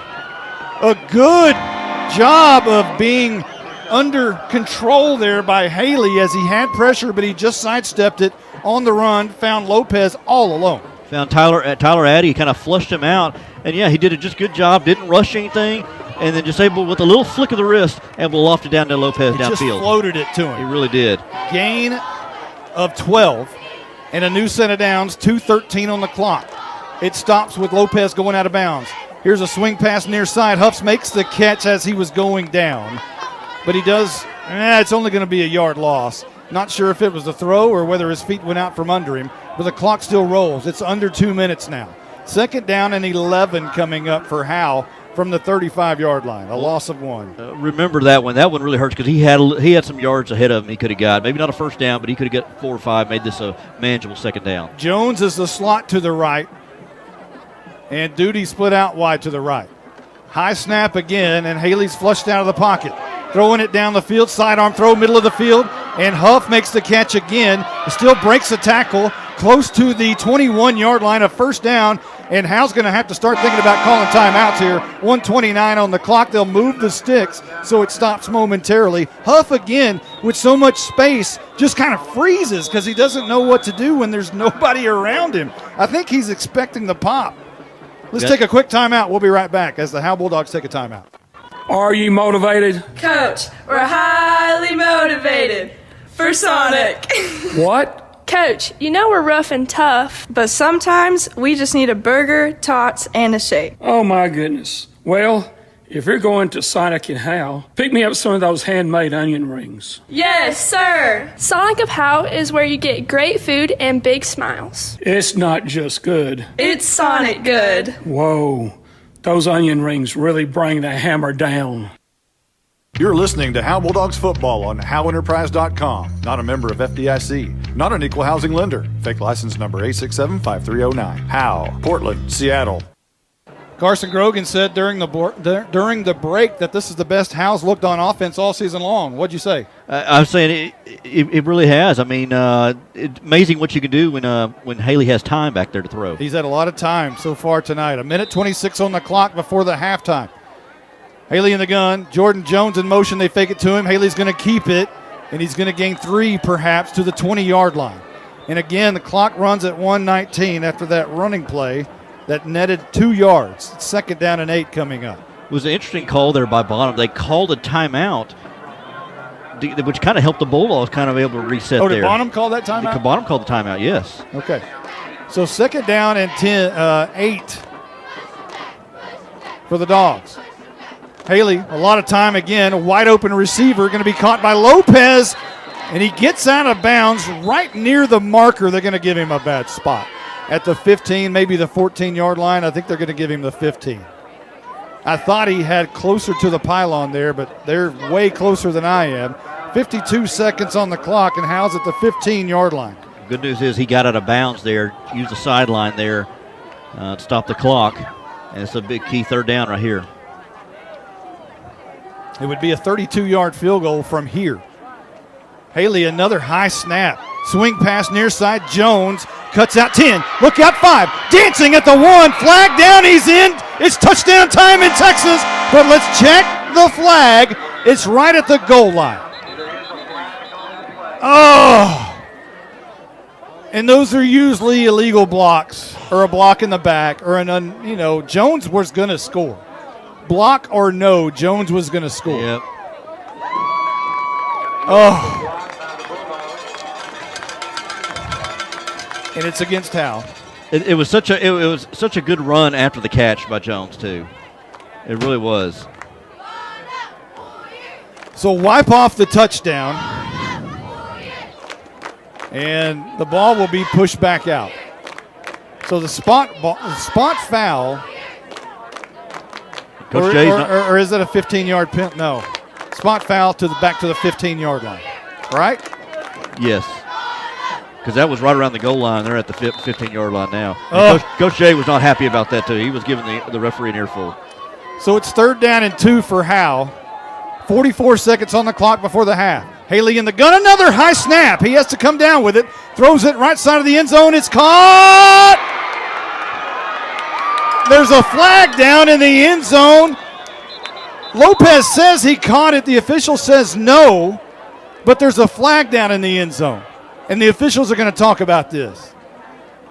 Haley threw that. Lopez wasn't even looking, and then when he finally looked up, put his hands up, and somehow I thought he came down with that. It may have hit the turf when he came down, and the flag, I wonder if that's a pass interference. It could be on the offense. Pass interference against the defense.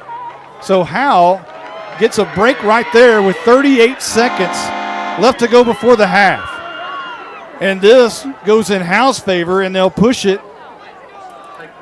Where are they going to spot the ball there, Blizzard? The 3-yard line. Howe will have it the two. At the Bonham 2-yard line. And you got 38 seconds. You've got plenty of time now. Haley goes under center. Double wing look. And this is a handoff to Crosby up the middle. He's in! It's touchdown time in Texas. No flags. 34 seconds on the clock. And Howe can take the lead with a PAT. Right up the middle. We have a defensive penalty decline. Never mind. Never mind. It is touchdown time in Texas now. It is. The game is tied, 14 up, with 34 seconds remaining before the half. And the PAT unit comes out on the field to take the lead. Give the Bulldogs credit there. They had the long touchdown by Bonham, and then had the moxie to be able to march it down and score with almost 34 seconds left to go. The kick by Flores is up and good. Howe takes the lead, 15-14, 34 seconds remaining in the first half. We'll be back right after this. Cooler heads prevail in football, and for over 50 years, Baker Air Conditioning and Heating have been keeping the Bulldogs cooled off. Not too many have reached 50 years in Howe, but Baker Air Conditioning and Heating have been at 215 North Denny Street since Richard Nixon was president. But there's nothing tricky about Baker Air Conditioning and Heating. They have a great reputation by servicing all brands. If the heat gets to you, call them at 903-532-6255. Corfit Gym on Haining Street in Howe has a lot of new things to offer. Did you know they have an Iron Mike batting cage for baseball and softball lessons with on-site instructors? They also have a brand new stand-up tanning bed. Corfit Gym has 4 personal trainers available and features sports performance programs for athletes. At Corfit Gym, memberships are only $40 for the entire family or $30 per individual. Corfit Gym is on Facebook and located at 300 Haining Street in Howe. Call them at 469-371-0603. 34 seconds remaining on the clock here before the half. Howe has just taken the lead 15-14 on an 8-play, 65-yard drive. Capped off with a 2-yard touchdown by Bryce Crosby, his second score of the night. Kevin Flores' PAT was true, and it's 15-14 Howe, 34 seconds remaining. That's your hit exterior scoring drive recap, and your Tech Wave kickoff is just about to be in the air. Do you just kick this out of bounds? It goes back to Reinhardt again at the 22-yard line. Coming to the middle of the field, looking for a seam, finds another seam, is going to be tackled, and a great open field tackle by Joey Heimel, which stops Reinhardt and the Bonham Purple Warriors shy of midfield with 31 seconds on the clock at their own 42-yard line. I was saying earlier that give the Bulldogs credit for just having the moxie, having the wherewithal to be able to, after having that touchdown by the kickoff return, and able to get the ball with about 2, maybe 3.5 minutes to go, and able to march this ball down the field and punch it in and take the lead now. You got to take this momentum into the half, start the second half with the football. You got to stop them right here. Rodriguez rolling out to the right, looking deep down the field. Got a man wide open, and it's going to be overthrown and incomplete. Both the defender, Warmond, and the receiver jumped a little too early, and it falls incomplete. Warmond having a good game tonight. He really has. He's had a good tackle. He did good there in coverage. And that was just a good play between both receiver and cornerback there. At some point, do you think about if you're Bonham just killing the rest of this time? Because Howe's got timeouts to burn. They do. I wonder if they try to go for it one more time here. Rodriguez in the gun. Stuber stands to his left. 2 receivers to either side. Rodriguez wants to throw. Left side throws, wide open, caught. And that's going to be the freshman making the catch, Hunter Hagland. And that's going to be a first down. And it stops the clock with 18 seconds.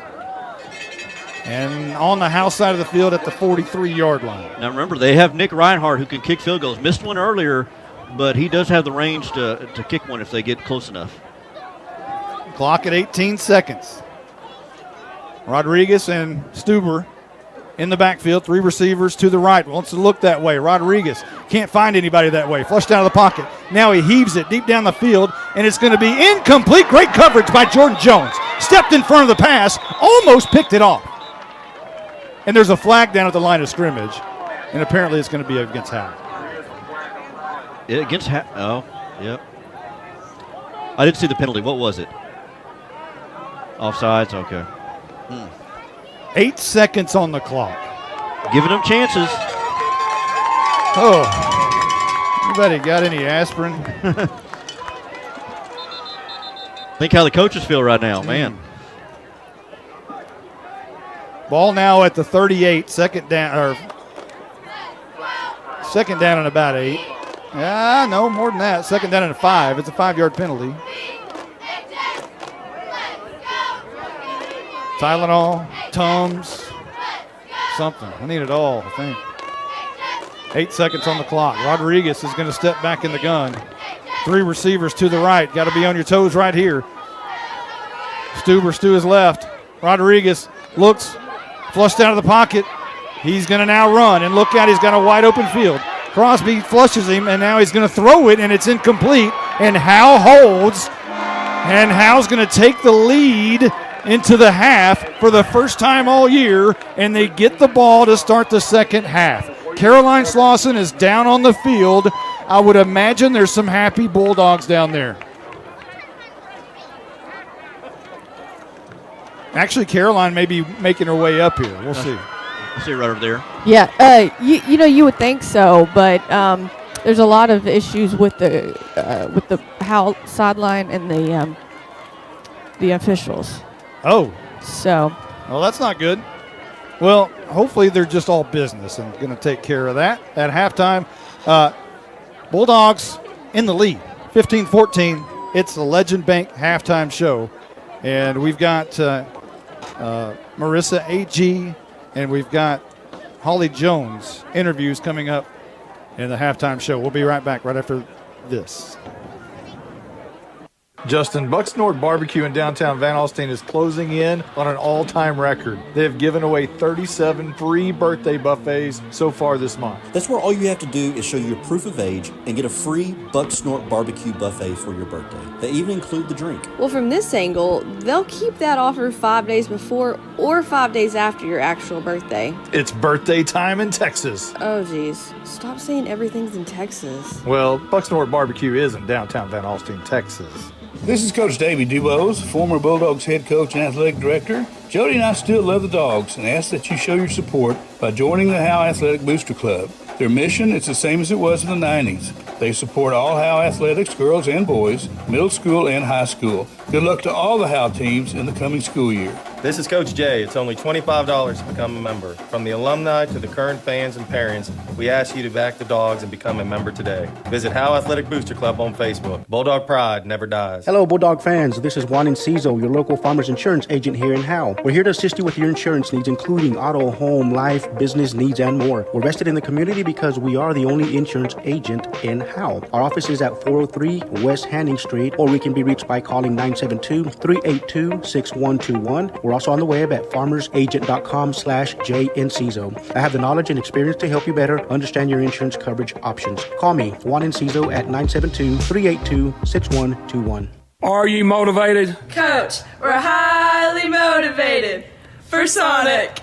What? Coach, you know we're rough and tough, but sometimes we just need a burger, tots, and a shake. Oh my goodness. Well, if you're going to Sonic and Howe, pick me up some of those handmade onion rings. Yes, sir. Sonic of Howe is where you get great food and big smiles. It's not just good. It's Sonic good. Whoa, those onion rings really bring the hammer down. You're listening to the Legend Bank Halftime Show. Today's Senior Student Athlete of the Week is brought to you by family attorney Kimberly Killebrew. Now let's join Monty Walker with the Senior Student Athlete of the Week. All right, this week we're visiting with Marissa A.G. She's a cross-country and track athlete. Marissa, other than cross-country and track, what else are you involved with at Howe High School? I am the current president of the National Honor Society. I am treasurer of the Spirit Committee that we brought together last year. I used to be in Business Professionals of America, but not anymore. So you went to state your sophomore year in track. What was that like? It was very nerve-wracking. You know, I compete during the summer, but there's nothing larger than the Texas State track meet. And so being a sophomore, being some of the younger ones there, it's still very nervous. Just a lot of competition, all the spectators in the stands, and just knowing like the pressure, I guess, of such a large meet. But it was definitely a fun experience, so I definitely learned a lot and how I would go about it the next year or any potential large competition. So the next year for that 800-meter run didn't happen. You were expecting to make that other state run again last spring. How bummed were you that everything kind of got shut down? I was extremely sad. I was definitely looking forward to coming back to the track meet, and not just the 800, but possibly either the 400 or the 1600 meters. But especially just the fact that junior year is such an important time for posting fast times in order that has like an effect on recruiting especially. I would say just missing the whole spring season was just devastating. But we were able to hit a few meets in the summer. Yeah, let's talk about that. This summer you did travel to Florida. You've been competing. Talk about Florida a little bit. Florida, extremely humid. Definitely, it's hot in Texas, and you think you get used to it, especially practicing 3 or 4, but that humidity is just so different than here. It definitely took a toll, but it was definitely a good way to end the summer track season. You know, it's normally, there was a little bit more limited track meet, but there were still thousands of athletes that went there to run. How'd you fare down there? Pretty good. I made finals in my 800, ended up coming in 7th with a 218. Not my PR, but I was definitely happy with it considering not that much competition during the summer. Our relays did pretty well, first in the 4x8 and first in the 4x4 with a 351. So let's talk about a big track meet that happened in Howe over the summer. What happened? It was definitely not supposed to be that big. We were just kind of talking about places that were open with my club coach, and we said, Howe, there's usually not too many people there in the morning, maybe just a couple, people go there and walk or kind of jog, work out a little bit. So we were going to do a time trial, but then my coach wanted to bring in official timing. And then, not being any track meets around, the word spread. And then people were just coming in because they heard about that official timing and they wanted to post a time. So more people coming in. There was teams there that we didn't even tell. It was supposed to be just Track Dynamite, but then you brought in Texas Titans, Jackrabbits, just all these other teams. It definitely made me nervous. Well, let's talk about cross country. How different is it than track and preparing for that? I would say cross country, I use it to kind of like build my base for the 800, just trying to keep speed along the way. Preparing for it, definitely a little bit more mileage, but not too much. I would say diet changes a little bit more carbs.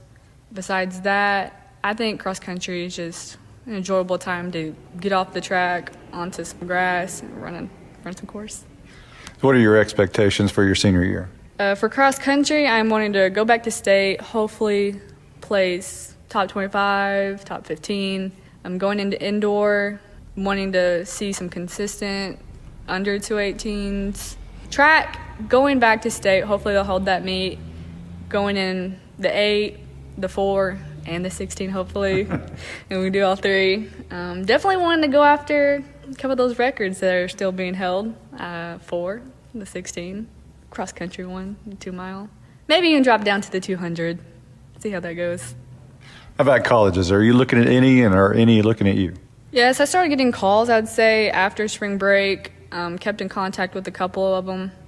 I'd say my college search is still pretty broad, with the NCAA having their recruiting ban up until September 31st. Hopefully it won't get pushed back so I can go and actually visit. But right now it's still pretty broad. Still just kind of looking at my options. That is Marissa Agee, one of Howe's finest senior athletes. The Athlete of the Week is brought to you by attorney Kimberly Killebrew. If you have legal needs regarding custody, child support, or divorce, call attorney Kimberly Killebrew at 214-432-1595. Today's Senior Student Athlete of the Week is brought to you by family attorney Kimberly Killebrew. You're listening to the Legend Bank Halftime Show.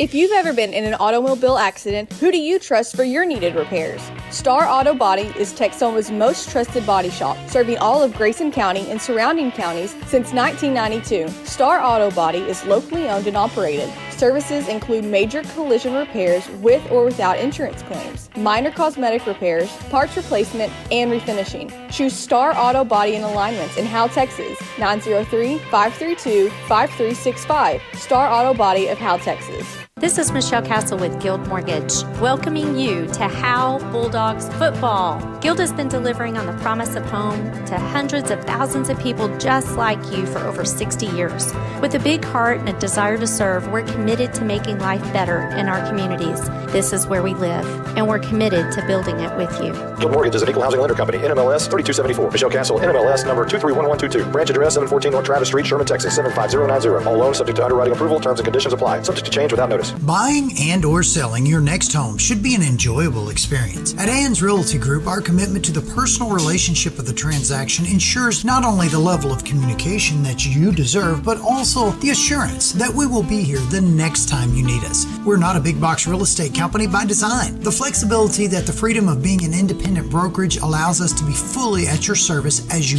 need us to be. Ann's Realty Group and Dick & Broker for all your real estate needs. 903-818-2676. Since 2011, Scoggins Funeral Home and Crematory has walked with hundreds of families through the most overwhelming time of their lives. Their job is simple: to make this season a little easier. What you can expect is a no-pressure, people-first philosophy, custom services for memorials that you'll remember forever, and reasonable pricing. Tommy and Bobby K. Scoggins have built a reputation over the past 30 years in the funeral business for making every family feel at home. Visit ScogginsFuneralHome.com or call 903-482-5225. You're listening to the Legend Bank Halftime Show. Today's Howe ISD Employee Spotlight is brought to you by Wildcat Welding. Now let's join Monty Walker with today's Howe ISD Employee Spotlight. This week's Howe ISD Employee Spotlight is Holly Jones. She's a nurse here. What made you choose that profession? I chose to be a nurse because I wanted to help people. I enjoy helping people, and there's so many people that need the help, and I will always have a job. It may not always be the best paying job or the most fun job, but I can always find work and feed my family. So COVID, that has been the issue for quite some time now. How much has that affected your job? It has affected my job greatly. I was part of the school last year when it shut down, so I didn't work for a period of time. And then coming back to school, everybody's scared, so every little symptom gets seen by the nurse. But I've gotten to see more kids and I've gotten to know more kids, so it's kind of been beneficial. Is there a chance you think that we can go back to normal from this? I feel like, just like with the flu, if you're sick, stay home. If you're quarantined, stay home. Don't be out. Don't go hang out with your friends. That's the purpose of quarantine. So if everybody would do their part and stay home when they're sick, I feel like it would move on faster. Where'd you grow up? I actually grew up here in Howe. I was born here, raised here, and moved back here when we started having children. What year did you graduate? I graduated in 1998. Where'd you go to school, college? I went to college at Grayson County College, actually. Went all the way through there. And talk about your family. I am married. I have 3 children. My husband is Clint Jones, and he works in Sherman, and he grew up in Tombeen. And then I have 3 children. My boys attend Howe High School, Austin and Alex, and then I have a daughter in the 7th grade, is Ayla. She's a baby, so... Do you have a funny story from a kid? Oh, yes. There's so many, but probably the one that stands out anytime somebody asks about a funny story. So we had a boy who had been at PE, and it was hot, but his favorite thing to wear were sweatpants. And he had a little trouble getting them up one day because he was hot and sweaty. So he came running towards me, and the aides kind of went into a panic because you couldn't see anything, but he was very much panicked because he couldn't get his pants back up because he was hot. I hope that wasn't my kid. It was not. All right, rapid fire. Name brand medication or generic? Oh, generic. They're cheaper. All right. 1 out of 1 nurses prefer sweet tea or unsweet? Sweet tea. Greasy cheeseburger or chicken fried steak? Greasy cheeseburger. Doogie Howser or Trapper John MD? Doogie Howser. I didn't know if you would know who Doogie Howser is. I knew Doogie Howser. I'm not real sure about Trapper. Grey's Anatomy or ER? Grey's Anatomy. And that is your Howe ISD Employee Spotlight, Holly Jones. Today's Howe ISD Employee Spotlight is brought to you by Wildcat Welding. You're listening to the Legend Bank Halftime Show. Cooler heads prevail in football, and for over 50 years, Baker Air Conditioning and Heating have been keeping the Bulldogs cooled off. Not too many have reached 50 years in Howe, but Baker Air Conditioning and Heating have been at 215 North Denny Street since Richard Nixon was president. But there's nothing tricky about Baker Air Conditioning and Heating. They have a great reputation by servicing all brands. If the heat gets to you, call them at 903-532-6255. Corfit Gym on Haining Street in Howe has a lot of new things to offer. Did you know they have an iron mic batting cage for baseball and softball lessons with on-site instructors? They also have a brand new stand-up tanning bed. Corfit Gym has 4 personal trainers available and features sports performance programs for athletes. At Corfit Gym, memberships are only $40 for the entire family or $30 per individual. Corfit Gym is on Facebook and located at 300 Haining Street in Howe. Call them at 469-371-0603. Who, Why, and How. Who are we? We're Pradera Mobile Home Community. Why live in Pradera? Because of Howe. Howe, Texas, that is. Howe is a small community with an outstanding school district and close proximity to all amenities you need. Pradera Mobile Home Community is tucked away between Highway 75 and Highway 5 near Bulldog Stadium. Our residents love that our community is so clean. They also love their 2 parks and their swimming pool. Pradera Mobile Home Community, 903-532-0014. Get to B-Dubs on Thursdays for buy one, get one free boneless wings. Or as we like to say, 100% more wings. That's right. When you buy boneless wings on Thursdays, you get the same amount of wings for $0.00. Basically, the second order is 100% off. So get here for buy one, get one free boneless wings on Boneless Thursdays. Buffalo Wild Wings. Roar! Buy one, get one of equal value free. Dine in at participating locations. Takeout is limited and may vary by location. Size exclusions may apply while supplies last. Limit 1 offer per customer. Not valid with any other coupon. You're listening to the Legend Bank Halftime Show.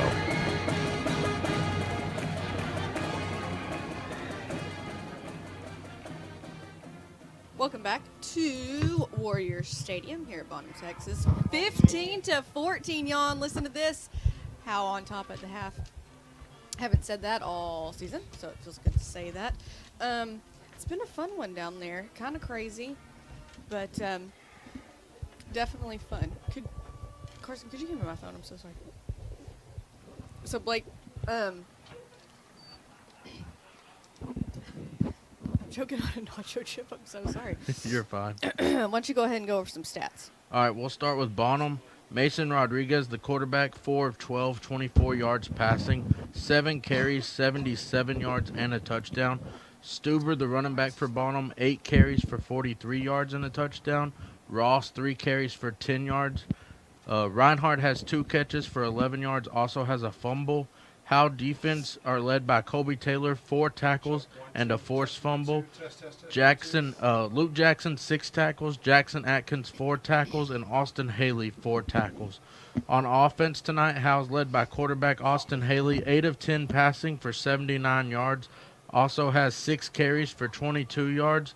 Ryan Huff, 3 catches for 23 yards. Jordan Jones, 3 catches for 30 yards. Adds 11 carries for 41 yards. Ethan Lopez, 2 catches for 26 yards. And drew a big pass interference penalty on Bonham in the end zone. For Bonham, Ross has 5 tackles. Stuber has 3 tackles. Aiden Andrews, 4 tackles. And 1 big sack on the night for the Warriors defense. So I know y'all are going to talk about this. Test 1, 2, mic check test.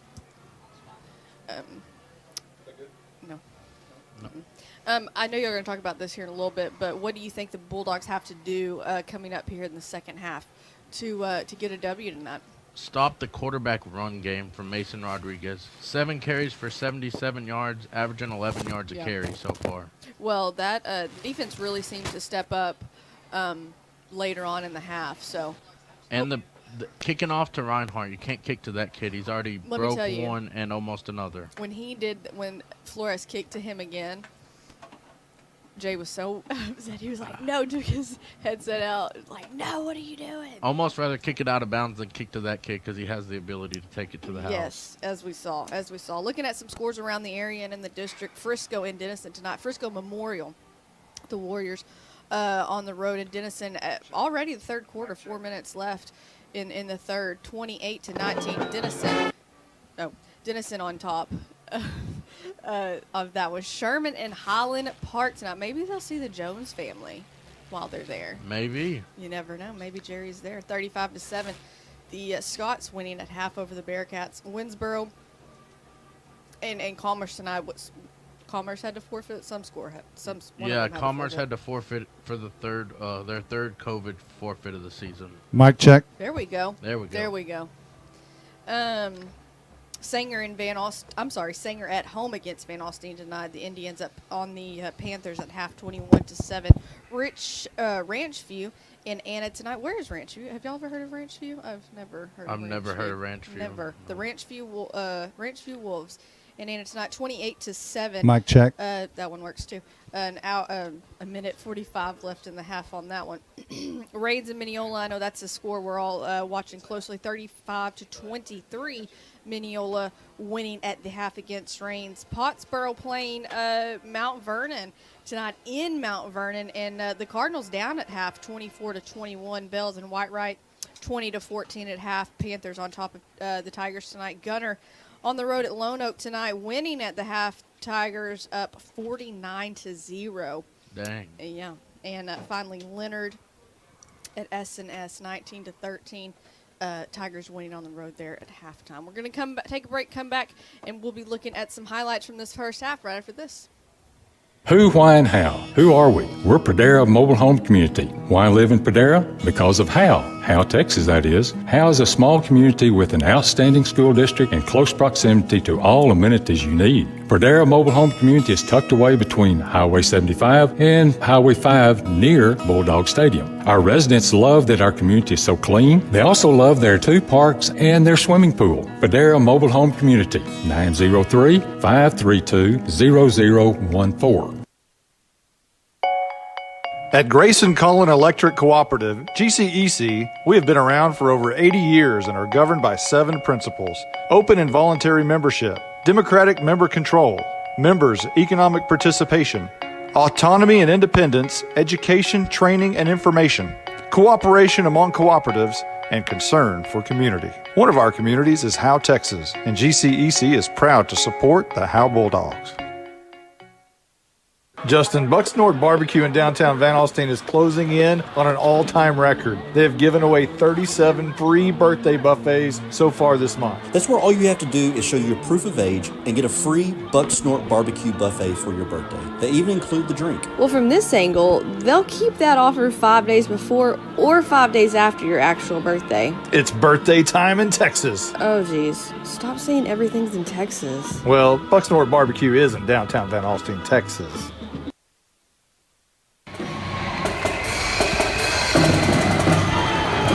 You're listening to the Legend Bank Halftime Show. Welcome back. Let's go over some highlights. The How Podcast 101 highlight segment. Bonham started off with the football first at their own 30-yard line. And let me mark this down because what happened to my pen? Guys, did y'all steal my pen?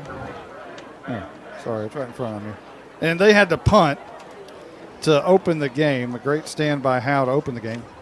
Howe got it at their own 30-yard line, but they had to punt also.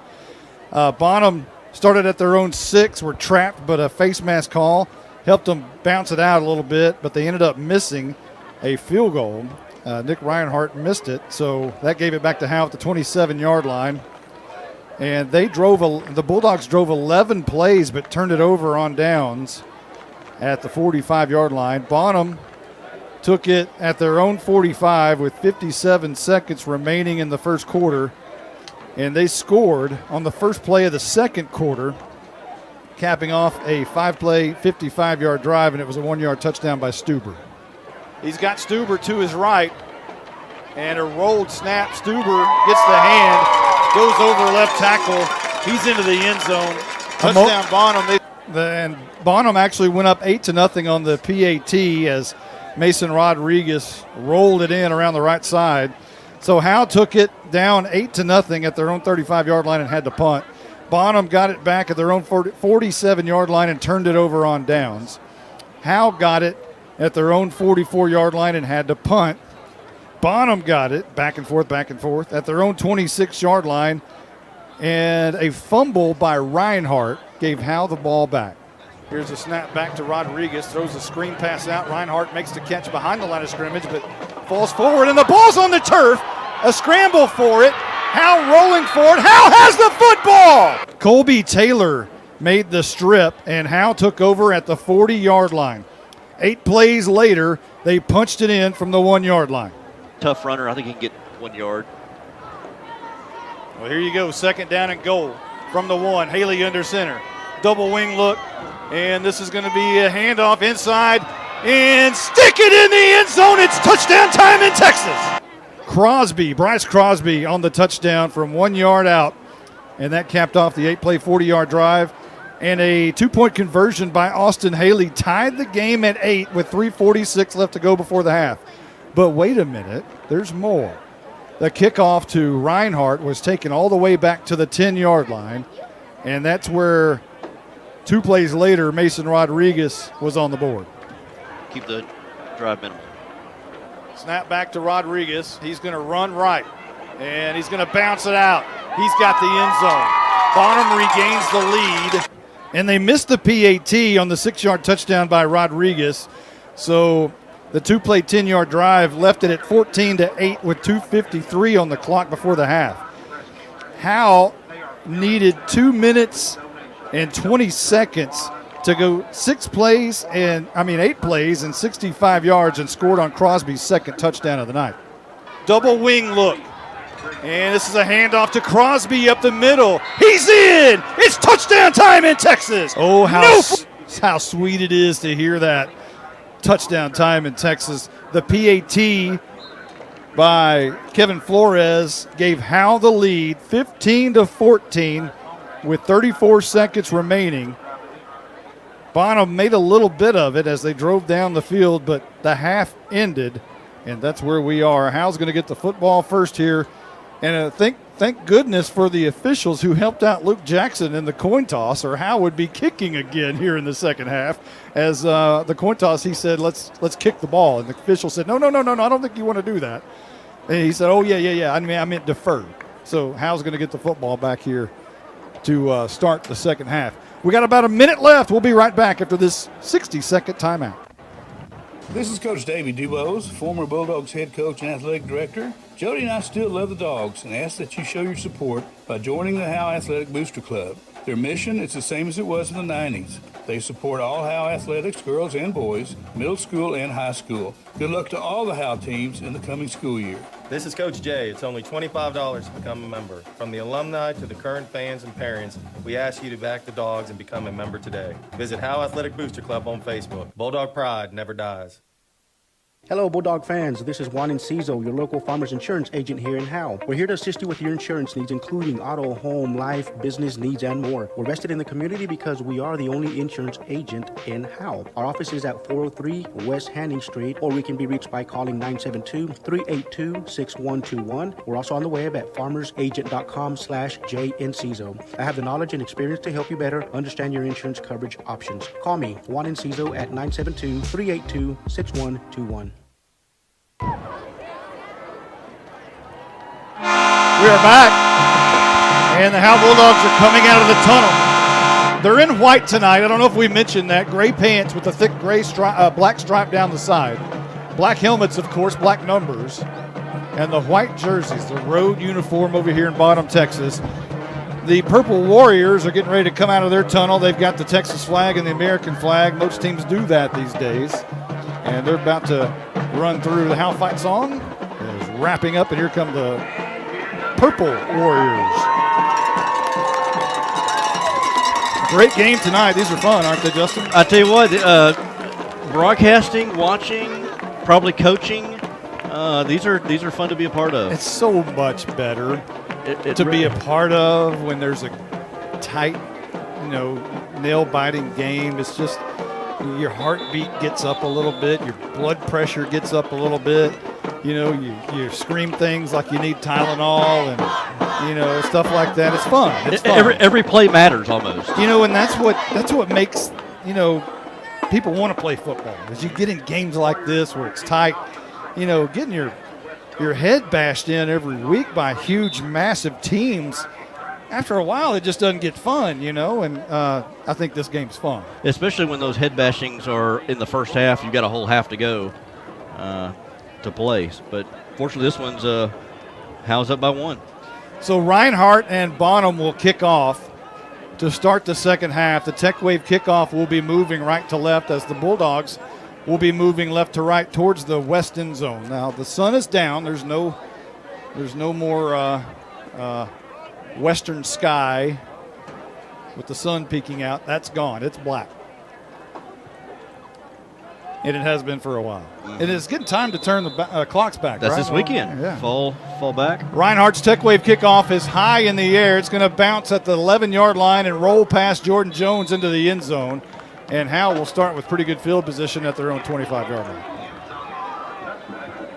Well, let's see what the Bulldogs did. I was impressed by that drive they had at the end of the first half there. Moved it down the field, had about 2.5, 3 minutes to go, and ate up most of the clock those impressive drive there. And as you mentioned, and you and Carson were talking about, the spread look was the best Howe's looked, and it's because Austin Haley had a lot of time to throw. Yeah, when he has time to throw and able to set up and get his receivers able to run their routes, he can really pick the defense apart.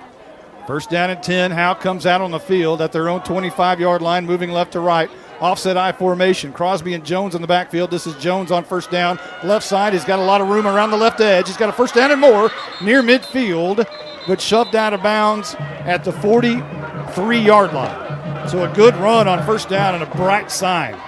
You had Crosby out there who's the lead back, and then you also had Braden Wise there at left guard over there able to pull. Again, I thought, that's a very far side, so I shouldn't say, but got a left-footed spot there at the 40. So not as much as we initially thought. Offset I again, first and 10. And this is another handoff to Jones, who dances and skitterbugs a little bit up the middle. And he's going to be hammered down hard behind the line of scrimmage. But they'll give him forward progress, which was a couple of yards, to the 42. Jones got that handoff there, was waiting for some blocks to materialize and thought he had a hole, and then he was pushed back. Luckily, as you said, got the forward progress, gain of 2. Caleb McNutt checks into the game, brings the play in, and he'll go split out wide to the left. Seth Key races out of the huddle as Howe goes double wing. Austin Haley goes under center. Man in motion is a toss right. Jordan Jones looking for a block. He's kind of just gliding out, and now he's breaks a tackle with a shirt tail tackle, and he is going to be brought down after a loss of a couple at the 40. Jones was not going full speed at any point on that toss.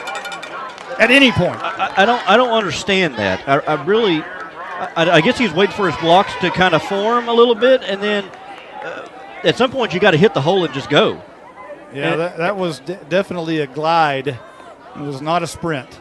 And now Howe faces a third down and 10 after he's pushed back a couple of yards. And Haley will go all alone in the backfield with 2 receivers to either side. Actually, there's 3, including the slot to the near side. High snap. Haley's going to have to run. Lots of pressure. Slings it out. Finds Lopez. Flag down in the backfield. And Lopez is slung down after a yard gain, but let's check the flag, and it's going to be against Howe. It's going to be a holding against Howe, and they weren't going to get the first down anyways. Well, it's going to be declined. You had great momentum after play number 1 with a great run by Jones, and it was backwards basically since then. So ball at the 41-yard line, and Howe's going to have to punt to open. And they had all kinds of momentum going into half, got the football coming out of the half, and now stutters a bit and is going to punt. Ross back deep to return it. And the snap and the kick is a high one, and it's going to go right at the out-of-bounds mark of the 21 and go straight up and out of bounds. So the thing is, with that first drive, you had a good run there by Jordan Jones and kind of thought it was going to start off on the right foot, and then Jones on that pitch out there, I didn't get that. That was another spot of 20. The ball bounced. Did I not see it bounce at the 21? I think it bounced at the 26. Okay. I've been off all night, so it doesn't surprise me. It was the 26. 26. So 9:49 on the clock, and you're right about Jordan Jones not hitting the hole on that one. I just don't understand. It was just a glide. So here's Mason Rodriguez, and he will hand off to Stuber on first down, looking for somewhere to go, breaks tackles, and will gain 4 or 5 yards near the 30 to the 29-yard line. And he's hit immediately, but still gets 3 or 4 yards. Yeah, he just bounces off contact. You're not going to get him with an arm tackle. You're going to have to wrap him up. Again, he's always moving forward. Big kid and a experienced player, been on varsity a number of years. Rodriguez will go in the gun with Stuber standing just to his left. 2 receivers bunched together way up the top. Rodriguez screen pass near side Ross, and he drops it.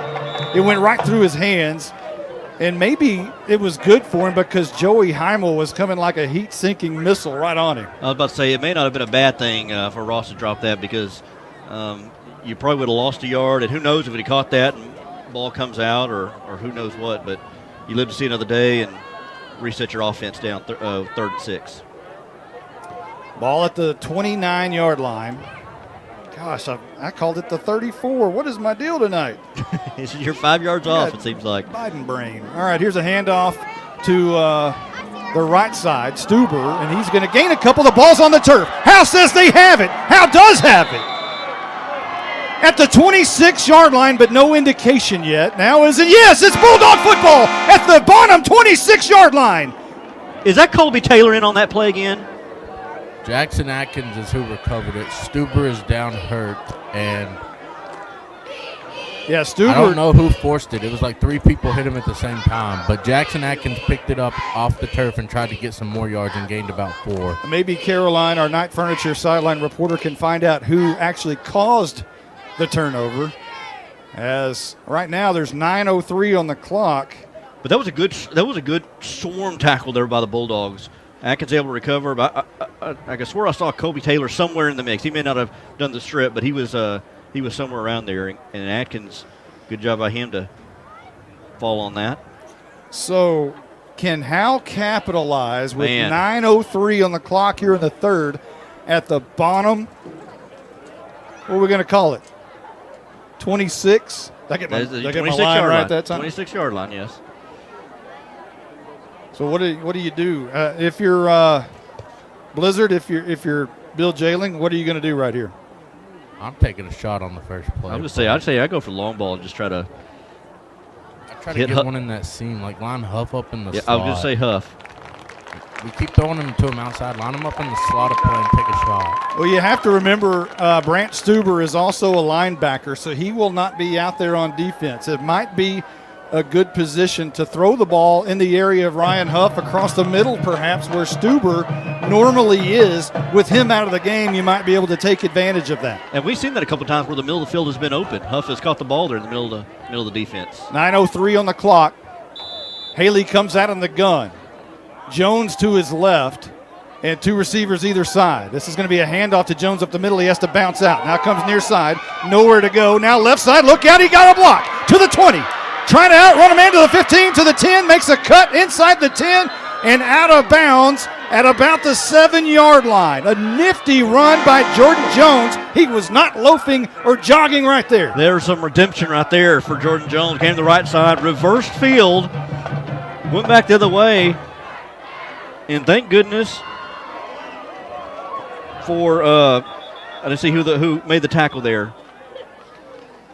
19 yards on the run. Reinhardt made the tackle. I'm sorry. 19 yards on the run by Jones. 8:51 on the clock. Howe now knocking on the door, already with a 1-point lead. Do you go for 2 if you score here? Refs are discussing something here. Was there a flag? There's a face mask on Bonham. It's been declined.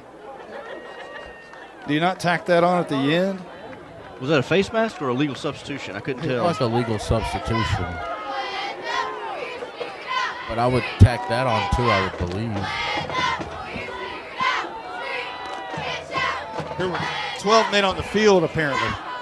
And here's an inside trap to Ethan Lopez, and he is in. It is touchdown time in Texas, and Howe has extended the lead 21-14 at Warrior Stadium with 8:34 on the clock.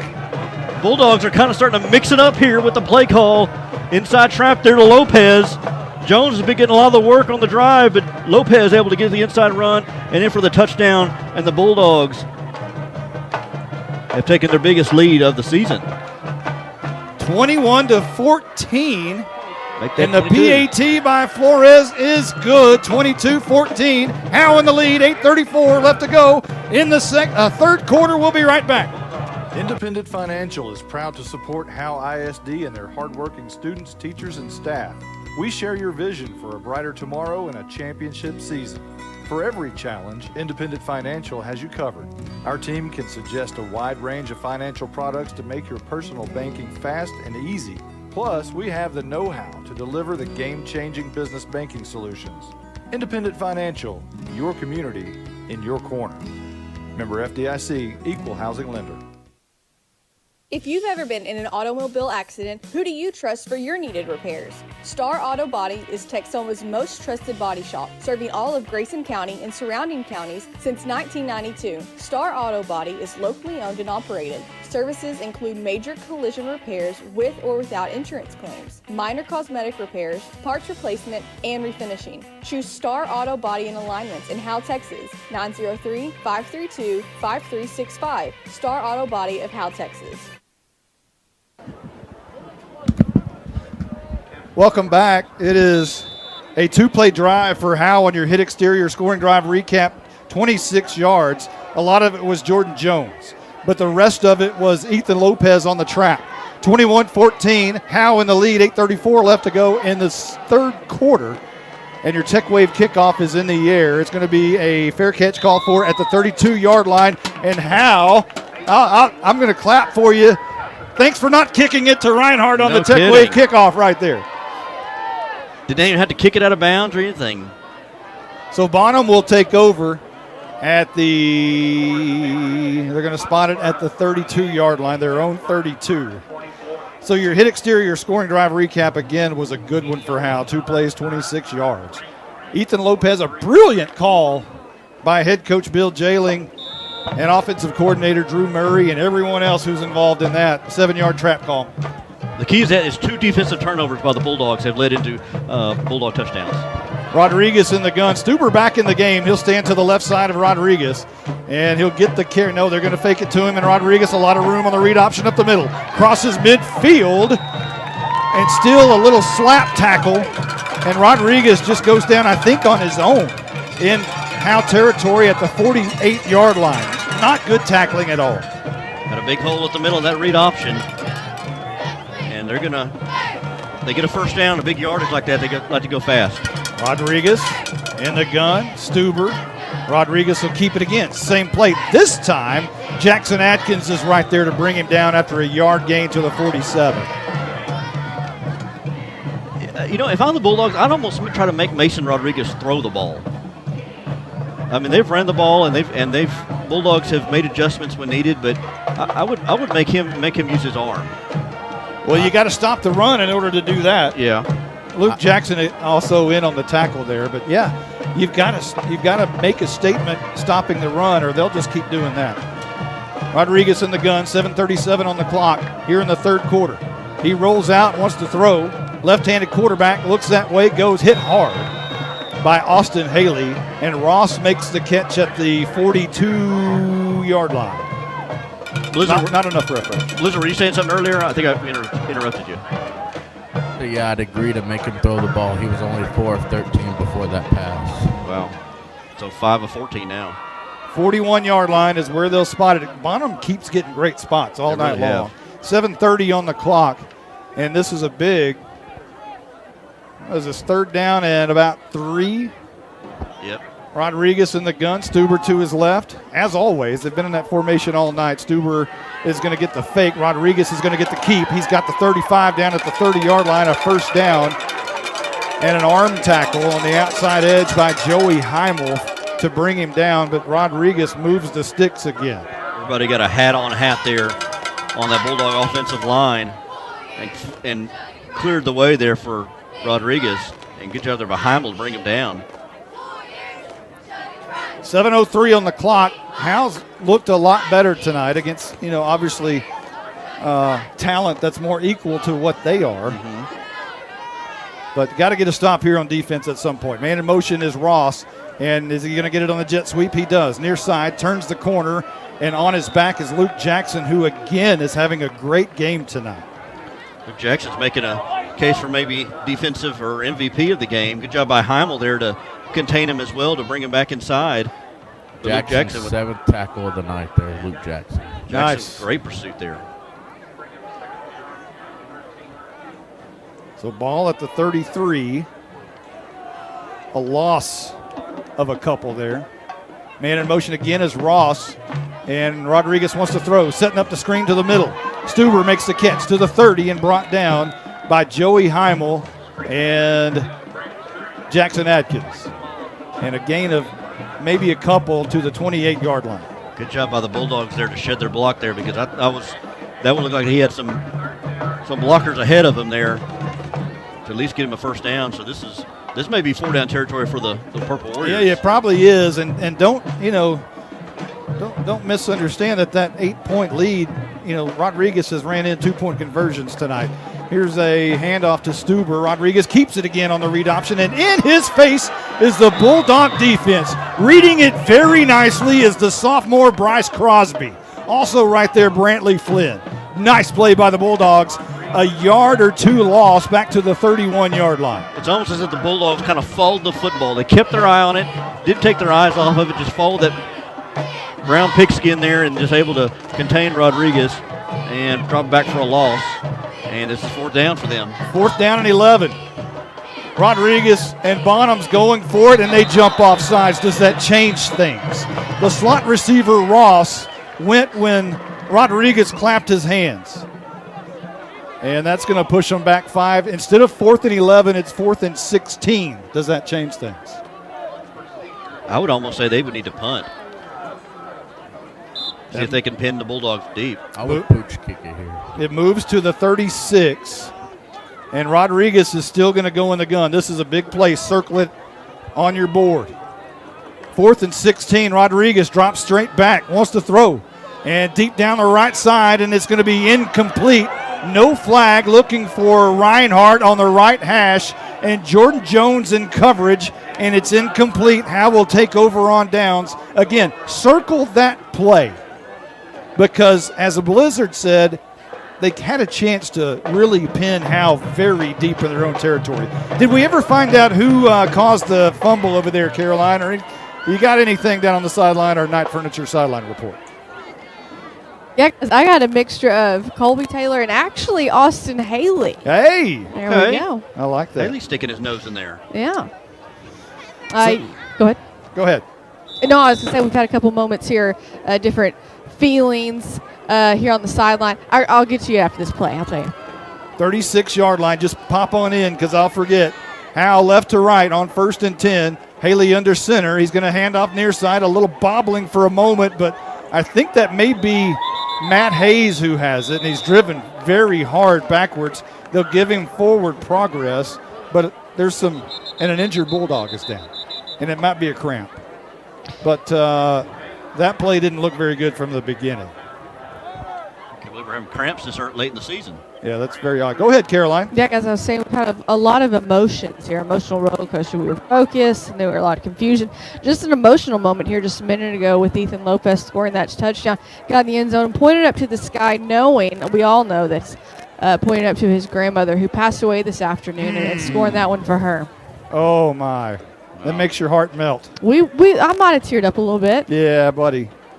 Yeah, that'll do it. I might be tearing up now that I'm talking about it. Yeah, that'll do it. Yeah. My goodness. Our thoughts and prayers, from our broadcast crew, obviously go to the Lopez family. I didn't know that. I knew there was a situation, but I didn't know that. And I feel so bad for the Lopez family, but, my goodness, our prayers go out to them. The Bulldog is still injured on the field. We'll take a quick timeout because when we do, they'll pop right back up. We'll be right back. This is Michelle Castle with Guild Mortgage, welcoming you to Howe Bulldogs football. Guild has been delivering on the promise of home to hundreds of thousands of people just like you for over 60 years. With a big heart and a desire to serve, we're committed to making life better in our communities. This is where we live, and we're committed to building it with you. Guild Mortgage is an equal housing lender company. NMLS 3274. Michelle Castle, NMLS number 231122. Branch address 714 North Travis Street, Sherman, Texas 75090. All loans subject to underwriting approval. Terms and conditions apply. Subject to change without notice. Jonathan Meneses, the injured Bulldog, but he gets up and he's walking off the field, just limping a little bit. Looks like the left leg perhaps is getting the tension. But his backup is Clay White on the depth chart, but Brantley Flynn is going to come in. So we'll see what effect that may have on the Bulldogs offense as Meneses checks out. 2nd down and 9 coming up for the Bulldogs. Offset eye. This is a handoff to Jordan Jones. He has a seam around the left edge. He's got the 45-50 looking for a great block on the outside. He gets one heck of a block from Landon Duty, the receiver on the far edge. Give Duty a lot of credit out there as he sprung Jones for another 5 or 6 yards, perhaps. That was a great job by Duty there, and he's getting props there from the sidelines and his coaching staff there. He was the reason that Jordan Jones was able to get that extra 5, 6, 7 yards, and now they're into Purple Warrior territory. Man alive, How many does Jones?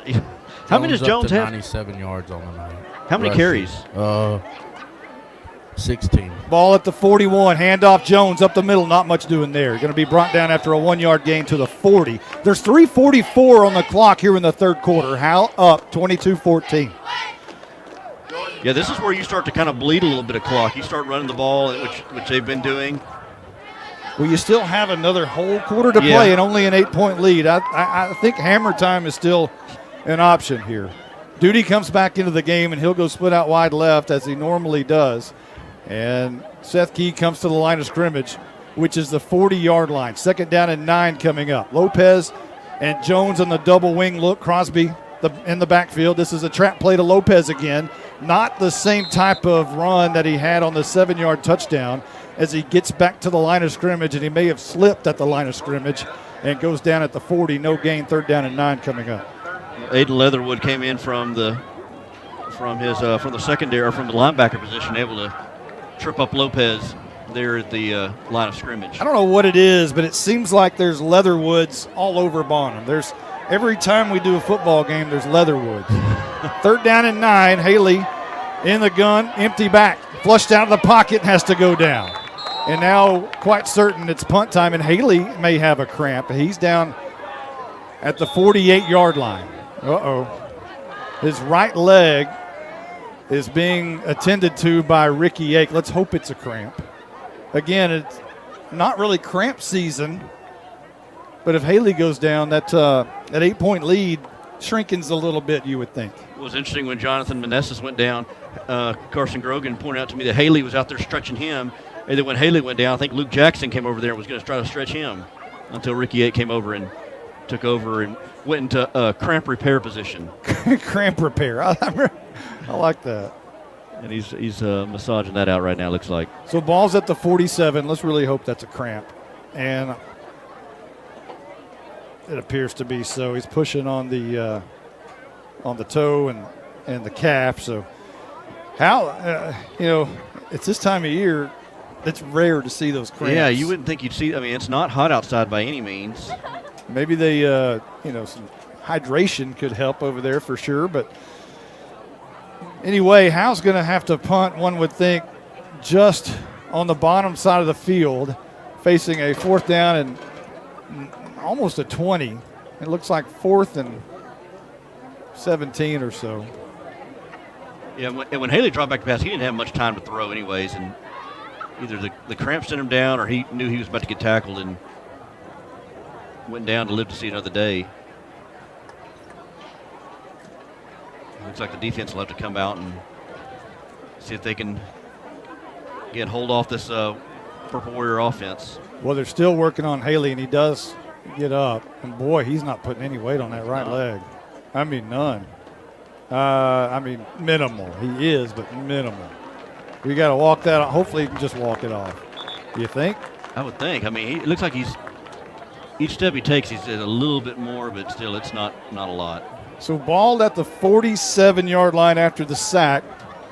We've got 2:29 on the clock here in the third. Howe just perhaps lost their quarterback. Let's hope not. And Flores will go back in punt formation. He'll stand at his own 44-yard line.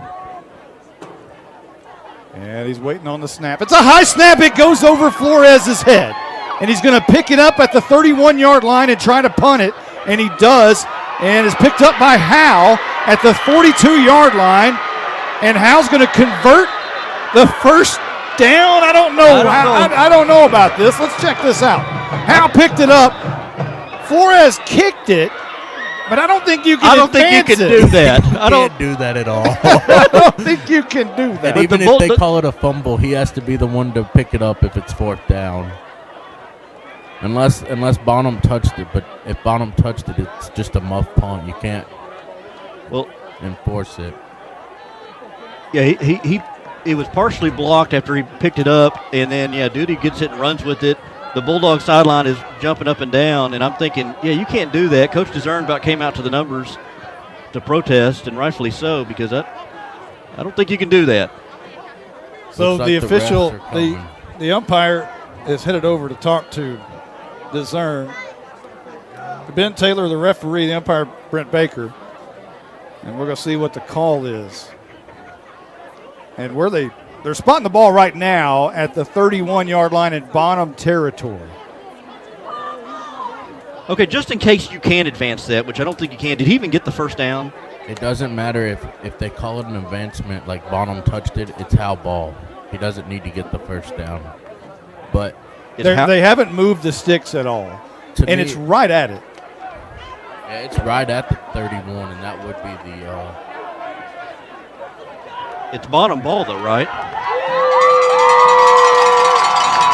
I do not see Rodriguez out on the field. I think it's Howe ball. It's Howe ball. Wow, I didn't. Okay. I don't know how it works, but it's Howe football. Can we have an instant replay, please? I don't know how that happened. So let's recap. Yeah, reset it was that a punt formation for Howe. The ball was snapped over the head of Flores. He went back 10 yards, picked it up, was running near the out-of-bounds marker, somehow kicked it. It was a low-line drive kick, must have went off of Bonham. Howe picked it, ran it to the 31-yard line. They didn't have to get a first down because it was hit off a Bonham player. 1st and 10, Howe. What a break. And a handoff to Jones, left side. He's got the 25, hits the 20, and down at the 18-yard line, 13 yards on play number 1 for Howe. Wow, and the Bulldogs, I tell you what, they're coming out. You can tell they're energized now from that little spark they got. And even the bottom side was kind of pumped up there for a little bit, but Bulldogs moved the chain on the first down, or on the first run there by Jones. So the ball now rests at about the 19-yard line. Haley goes under center, offset I formation, handoff Jones again, looking for somewhere to go, bounces it out left side, 20, and inside for a couple of yards on the out-of-bounds marker to the 18. He went inside to look for room, look for daylight right over left tackle or left guard. Nothing there, just bounced it out. I think we've seen that several times where he's trying to get wide, trying to find a corner. Sometimes he does, sometimes he doesn't. That time he was able to get just a few yards. 22-14, Howe in the lead. 1:31 on the clock. Driving, looking for more at the Bonham 17-yard line. I formation. Haley under center. Handoff, Jones. And this time he can't escape. He went right up the middle. Nothing there. Tried to bounce it out. And right there were the Bonham Purple Warriors to bring him back. And forward progress they'll actually lose a yard to the 19. That was Stuber who came in there. Stuber come knifing through the middle. Are you getting too conservative maybe right here? I don't know. I don't like giving them the ball 4 straight times there. 3rd down and 8, or 9 rather. The scoreboard's been wrong all night. 3rd down and 9.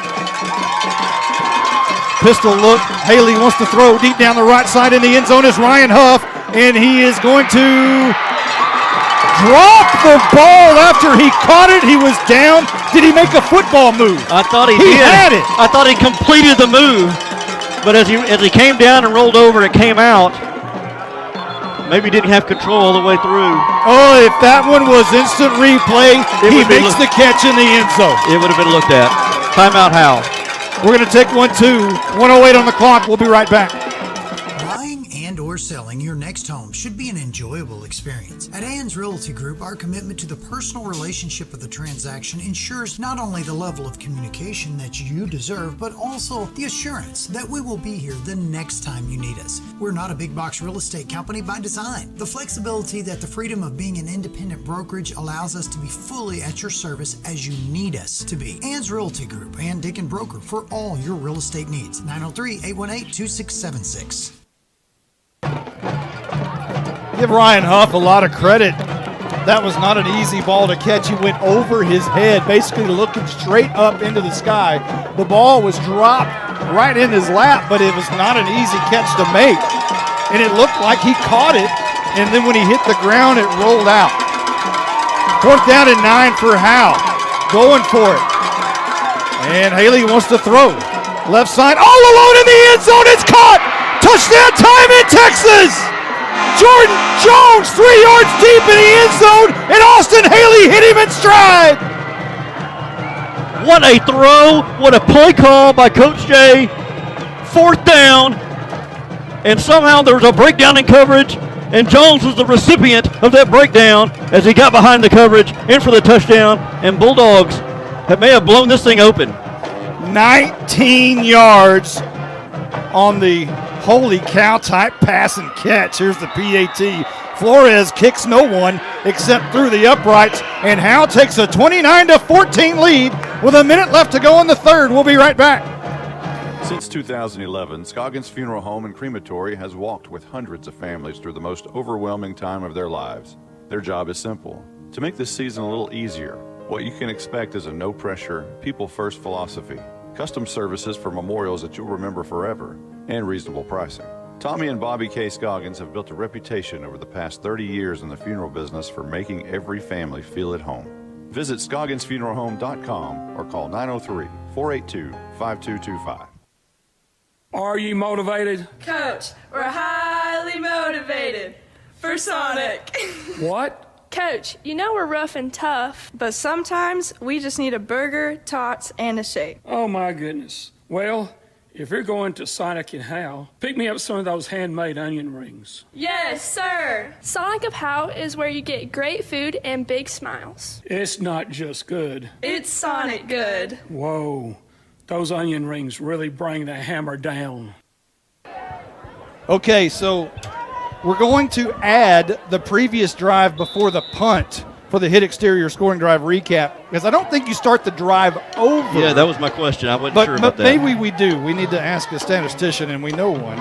But we'll give the Bulldogs 11 plays, 79 yards on the drive, and it was well, here's the Tech Wave kickoff, going to be taken by Ross at the 19-yard line, coming up the near side, and a bad-looking tackle by Caleb McNutt, and he breaks that one easily. He breaks another tackle before Bryce Crosby finally brings him down at the 45-yard line, shy of midfield, with 49 seconds left to go before the fourth quarter. Now, as we mentioned, 11 plays, 73 yards for the Bulldogs on the hit exterior scoring drive recap, capped off by a smooth as a Kleenex pass play from Haley to Jordan Jones, who was wide open, 3 yards deep in the end zone. And those were scary. When you're that wide open and the ball's floating like that, those are the ones that are easy to drop. But Jones hauled it in, and Howe now has extended the lead, 29-14, with 49 seconds left to go in the third. And here comes Mason Rodriguez and Brant Stuber in the backfield. Rodriguez wants to throw, and he's under pressure. He escapes, and no, he's brought down from behind.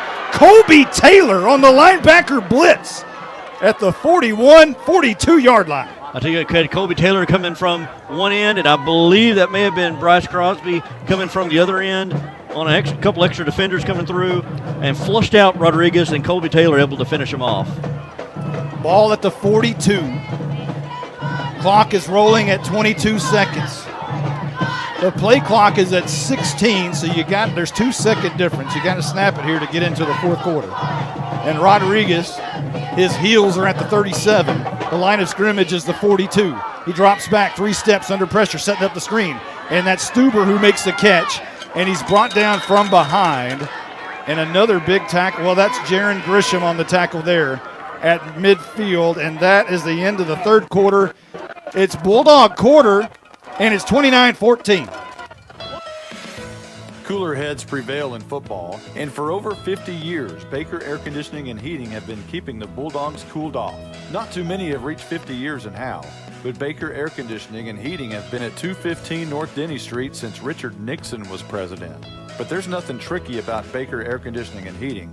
They have a great reputation by servicing all brands. If the heat gets to you, call them at 903-532-6255. Corfit Gym on Haining Street in Howe has a lot of new things to offer. Did you know they have an Iron Mike batting cage for baseball and softball lessons with on-site instructors? They also have a brand new stand-up tanning bed. Corfit Gym has 4 personal trainers available and features sports performance programs for athletes. At Corfit Gym, memberships are only $40 for the entire family or $30 per individual. Corfit Gym is on Facebook and located at 300 Haining Street in Howe. Call them at 469-371-0603.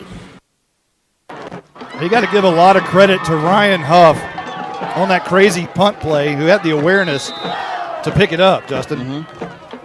You just mentioned that during the break.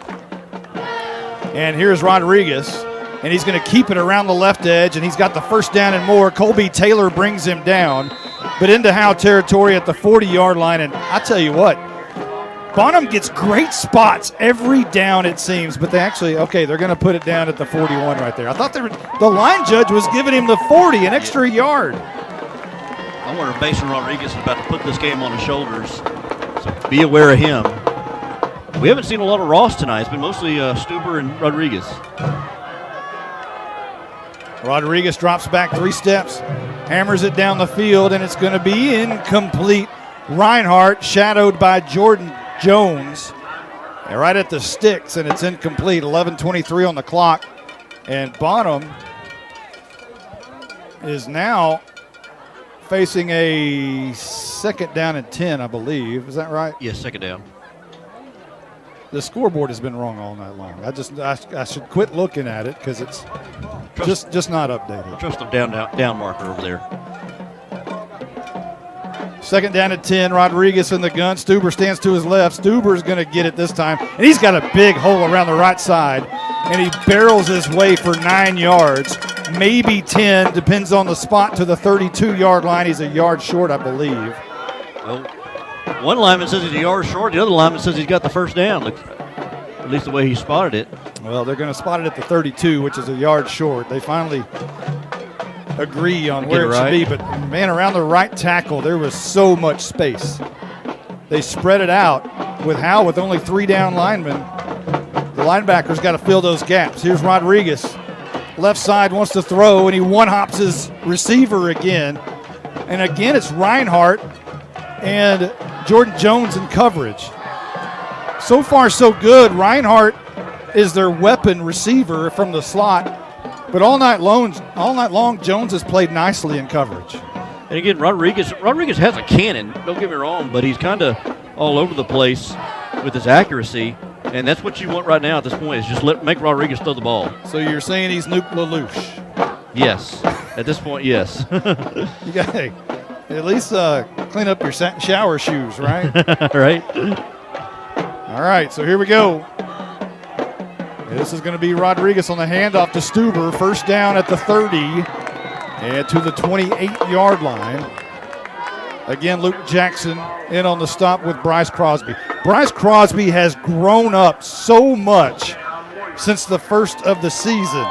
He's a sophomore, and at some point when you're a sophomore on varsity, in the very first few weeks, you're just above a freshman, really. Here's Rodriguez flushed out of the pocket by McNutt. He throws, and it's incomplete, just out of the hands of Kate Bowser, and incomplete. But back to Crosby, when you're a sophomore, you begin the season, you're just barely over a freshman, talent-wise, right? Yeah. But at some point throughout the season, at the end of the year, you should be almost a junior-like player. Well, he has definitely advanced through that stage. At some point, the game kind of slows down a little bit for you. It looks like it's starting to slow down for him. He's making an impact here in this game. Certainly is. 2 touchdowns tonight also on offense. Shotgun for Rodriguez, and he fakes the hand. He's going to keep it up the middle, looking for somewhere to go, and Luke Jackson again makes the stop. No gain on the play to the 28-yard line. How many tackles is that for Luke Jackson? I know he had 7 earlier. He's had a lot of tackles. That is number 9 for Mr. Jackson tonight. Man, he'll probably have double digits before this night's over with. Guys, some of the Bulldogs are having issues with some cramps down here, so the coaches asked for just a cup of pickle juice, maybe to help. One of the ball boys came back with the 1 gallon jar of pickles. Well, okay, let's do it. Whatever it takes to get across the line. Second down and 10. Rodriguez throws out left side, looking for his man. This time it's caught right at the sticks at the 19-yard line, rather. And that's probably going to give Bonham a fresh set of downs, as an injured Bonham Warrior is down. And it looks like cramps as well. So hide the pickle juice on the Bulldog sideline. Man, you wouldn't think in late October. It is around Halloween. Spooky things happen, right? Right. But at least this gives a timeout. We do have the full moon tomorrow night. Oh, yikes. Oh, boy. Ball at the 18-yard line. Let's start talking about our Legend Bank legendary player of the game. I know it's premature, but, I mean, if we're talking about candidates for tonight's game, who are you going to go with? Who would you go with right now, Justin? I would say probably Luke Jackson. Blizzard. Luke Jackson or Colby Taylor. Caroline, any thoughts on the legendary player of the game? Yeah, Luke Jackson or Colby Taylor. Yeah. I may go with Bryce Crosby. I would say Bryce Crosby is going to be my other one. We'll see. We'll all vote at the end. We may rock, paper, and scissor this thing. Who knows? 9:26 on the clock. The injured Bonham Warrior has made his way off the field. And no sign of Austin Haley into the game yet for the Bulldogs either. Rodriguez on 1st and 10 will hand off to Stuber up the middle. Not much doing there. Again, it's all clogged up. The Bulldogs front line doing a great job of the linebackers there. To Crosby again on the stop. Yeah, the interior line, as you said, is clogging up that middle, making things hard for any kind of interior runs. Now, the good thing for Bonham is this is their 12th play of the drive. The bad news is they've taken a lot of time off the clock to get to this point. 2nd down and 8 coming up for the Warriors. Rodriguez will stand at his 22 and shotgun, rolls out right. He's a left-handed quarterback, throws across his body, and it's incomplete. Again, Reinhardt was his intended receiver, and Jordan Jones in coverage. It was another one-hop. I tell you what, yeah, you talked about earlier about Jones and coverage. He's been on Reinhardt all night long, and Reinhardt has been hardly able to get any kind of space from him. Reinhardt's not hard to find on the field. He's got that long, blonde, flowing hair all draped down his back, so not easy, not hard to pick out anyway. Can't miss him, and then Jones has the pink gloves. Can't miss him. Can't miss either one of them. 3rd down and 9 coming up on this play. Left to right goes Bonham towards the west end of the stadium. Rodriguez wants to throw, pumps it out, throws in the end zone, looking for Stuber, and it's actually Bowser who makes the catch about 8 yards deep in the end zone in the near corner back of the end zone. Matched up against Joey Heimel, and Bonham's on the board. Whoa, 29-20. This ain't over yet. That was a good throw there by Rodriguez. Put it right in the right place there for Bowser. And the swinging gate, and it looks like it's going to be a 2-point conversion for Bonham. And it's true. And it's a 7-point game. 29-22. Let's hope Austin Haley comes back.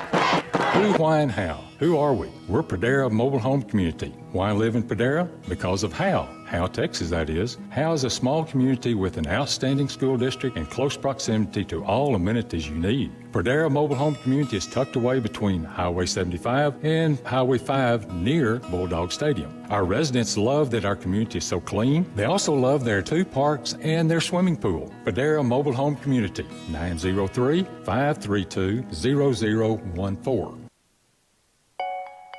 At Grayson Cullen Electric Cooperative, GCEC, we have been around for over 80 years and are governed by 7 principles: open and voluntary membership, democratic member control, members' economic participation, autonomy and independence, education, training, and information, cooperation among cooperatives, and concern for community. One of our communities is Howe, Texas, and GCEC is proud to support the Howe Bulldogs.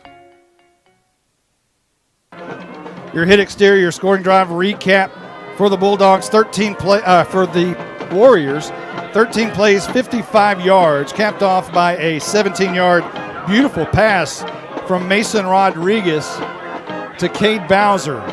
9 yards deep in the end zone.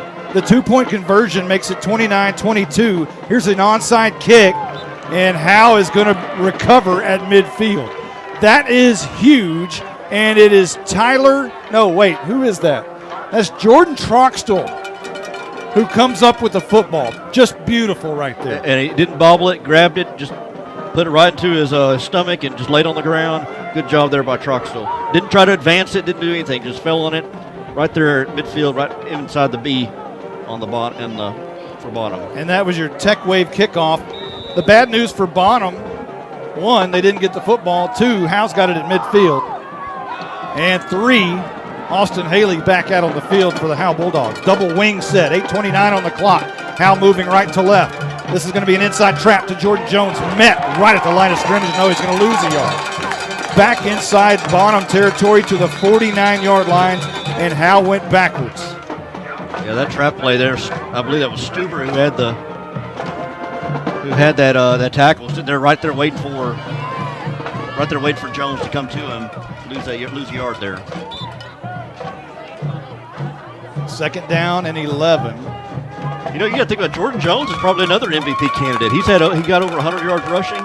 He's one of the big cogs in this offense so far tonight. You know, and that's how it should be with a team win like this. There's a lot of candidates. Absolutely. Handoff to Crosby, who gets Howe back across midfield to the 49 on the bottom side of the field. Again, are you worried about getting too conservative right here? I think you are. I think you are right now. This is going to be a big 3rd down right here. This is huge. You can feel Bonham is starting to kind of feel the momentum. They feel like we got to get a stop. They're trying to get the home crowd involved. Even though it's not a big home crowd, but it's a home crowd. McNutt checks into the game, brings the play in, splits out wide to the near side. Howe moving right to left. Seth Key comes to the line of scrimmage. Another double wing set, but Haley in the gun. Crosby next to him, high snap. Haley swings it out. Jordan Jones makes the catch, makes a man miss, spins out of a tackle, down, shy of the 1st down marker at the 41-yard line, but just by a yard.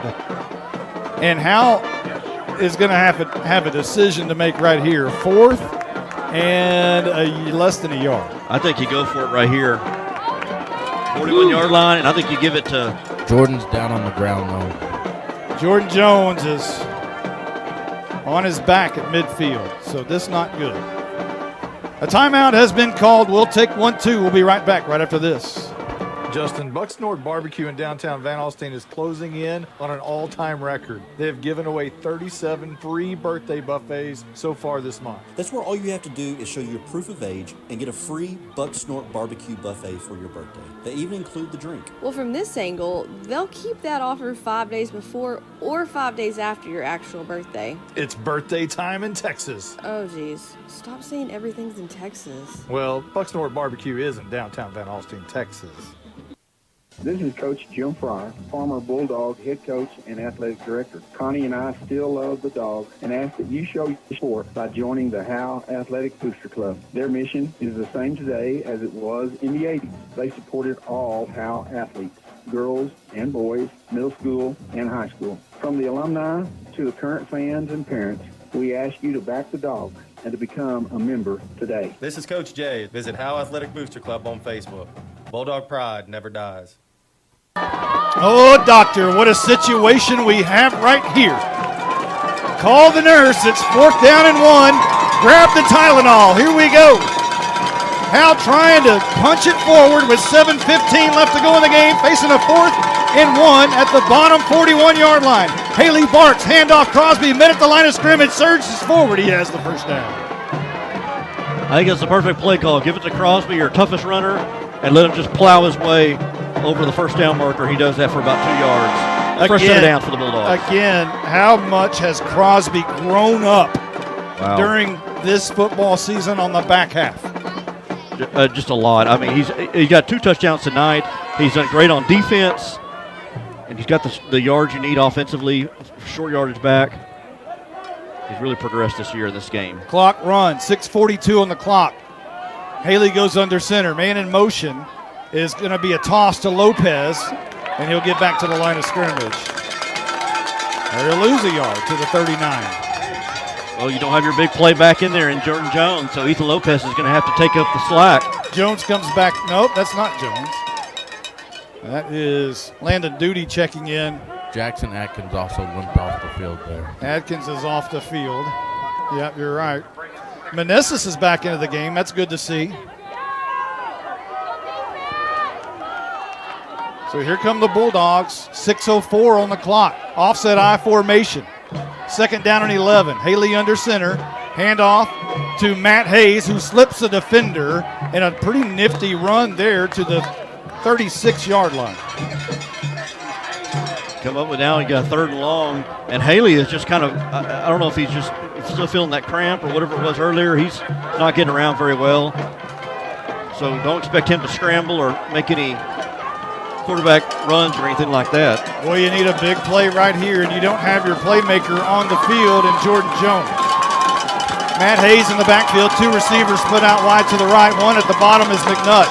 Haley on 3rd down and 7 is going to hand off to Matt Hayes over left guard. Not much doing there to the 34-yard line. Sets up a 4th down and about 5. Howe is definitely into clock burning mode, but there's 5 minutes left to go in the game. Now this is going to be an interesting decision. They don't look like they're punting it either. Howe going for it on 4th down and about 6 at the Bonham 34-yard line. Circle this play 2. Shotgun for Haley. Hayes in the backfield. No Jordan Jones on 4th and 6. And this is going to be a handoff inside. Matthew Hayes is going to be just short. At the 29-yard line, a yard short. He was shot out of a cannon, had a big lane up the middle, but Bonham holds and turns it over on downs, and they'll take it at their own 29. I'm okay with the play call. Like I said, Haley's not able to get around very well, and Hayes got that ball or got that handoff, and just like it was a race to the goal to the 1st down marker.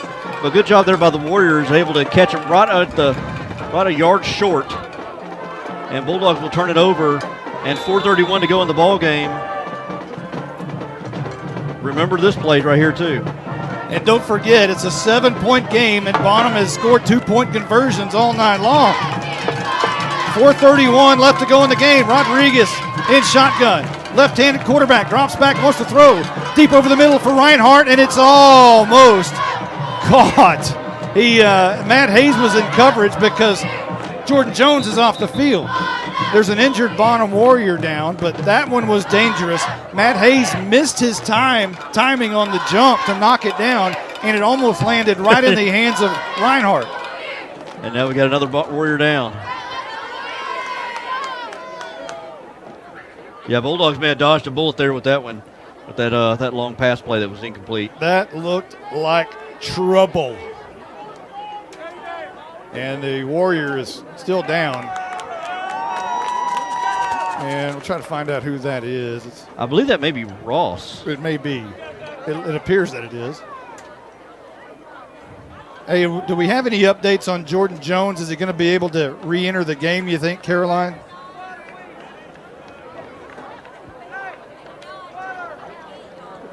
I see him coming to the huddle across the way.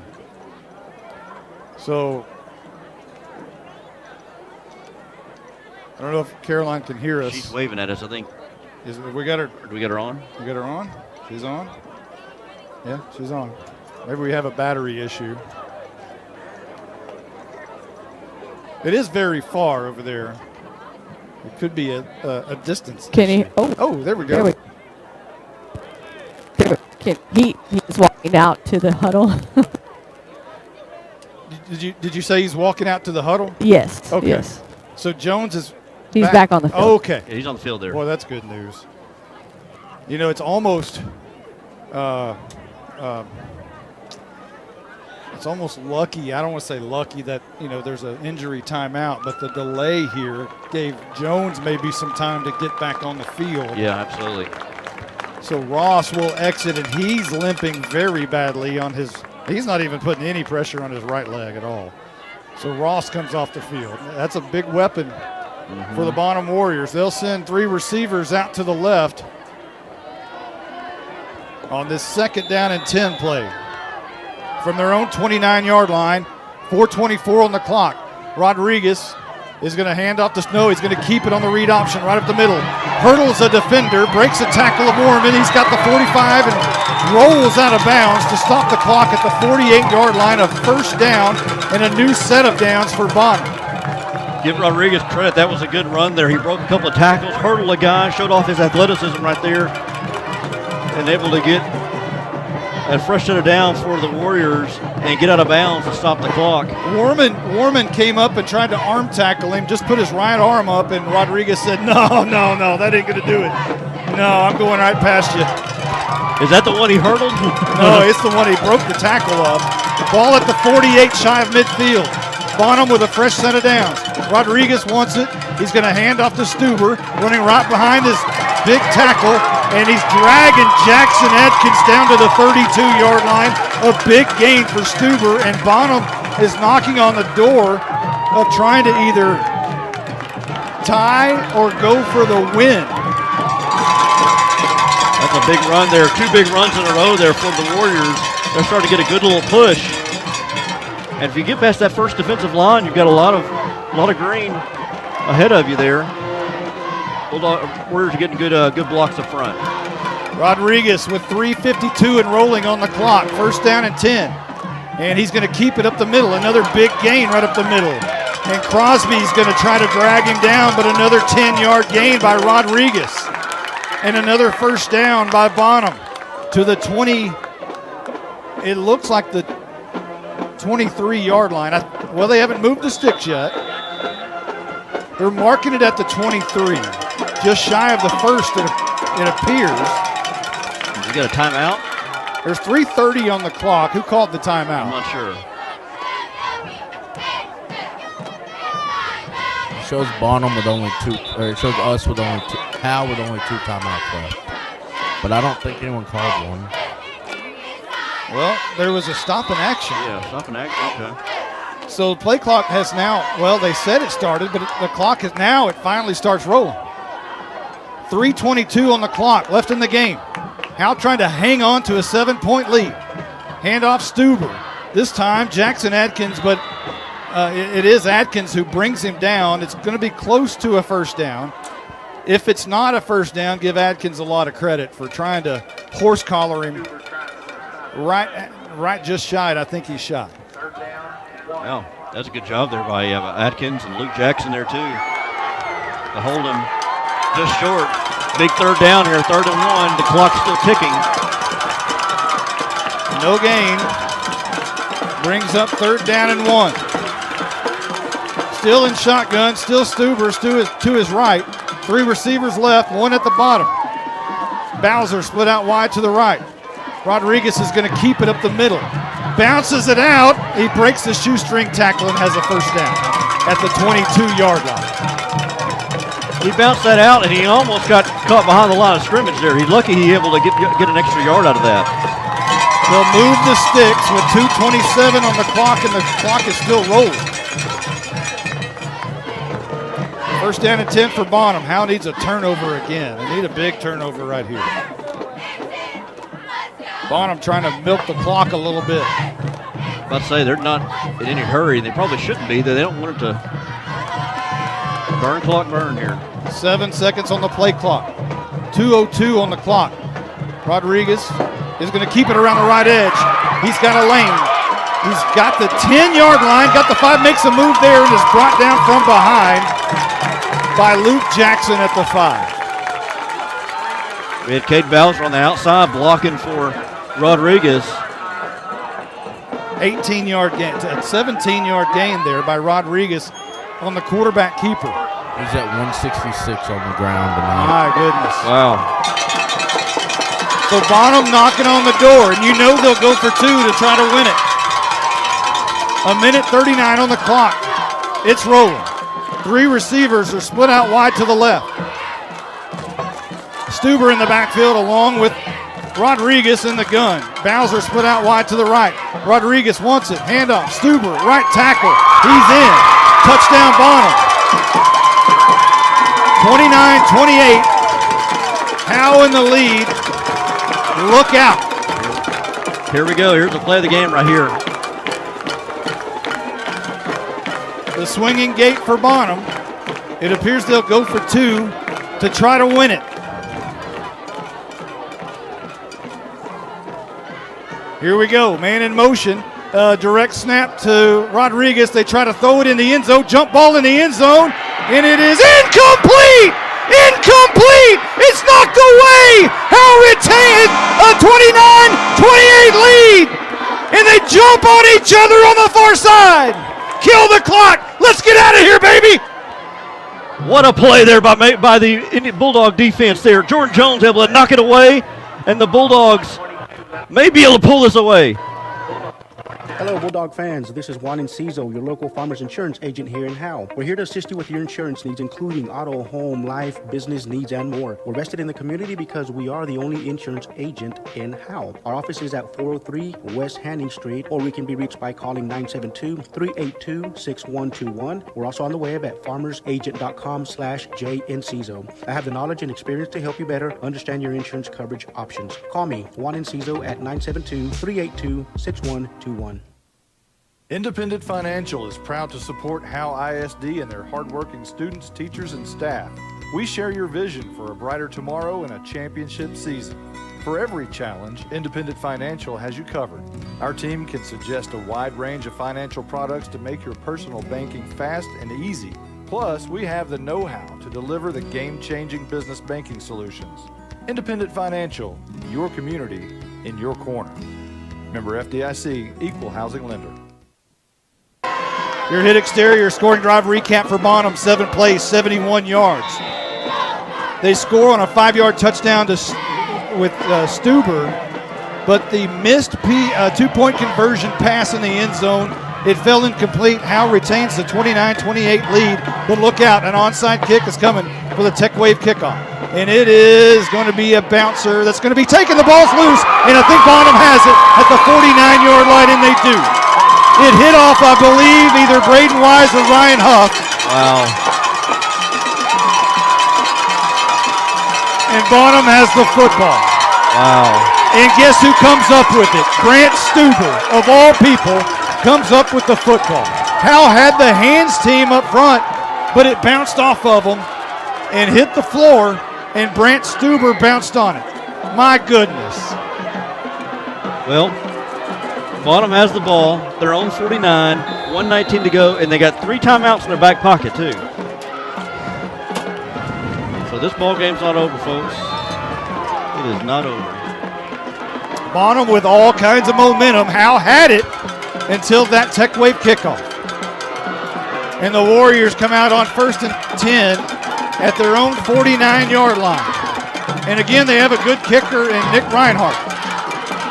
Rodriguez in the gun, and he's going to keep it up the middle, breaking tackles across Howe territory to the 46-yard line.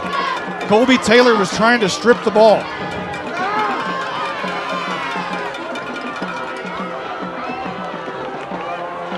And it's 2nd down and 5. Clock under a minute at 55. Shotgun, Rodriguez. They're going to hand off to Stuber around right tackle. He's got a 1st down and more. Close to the 35-yard line at the 36. And a timeout's been called by Bonham. We'll keep it here. What a game. I am about to lose my lunch. 46 seconds on the clock. Bonham, you would think, would need to get to about the 20 to attempt a field goal of 37 yards is what it would be for Nick Reinhardt. Now, I think that would be in his range. He's missed one tonight, but he does have the leg to kick one through for 20, 30, 40, maybe 40 be pushing it, but 20 to 30 yards. Bonham will have a fresh set of downs when we continue play here in just a moment. They're coming back out on the field. Howe comes back out. Jaron Grisham.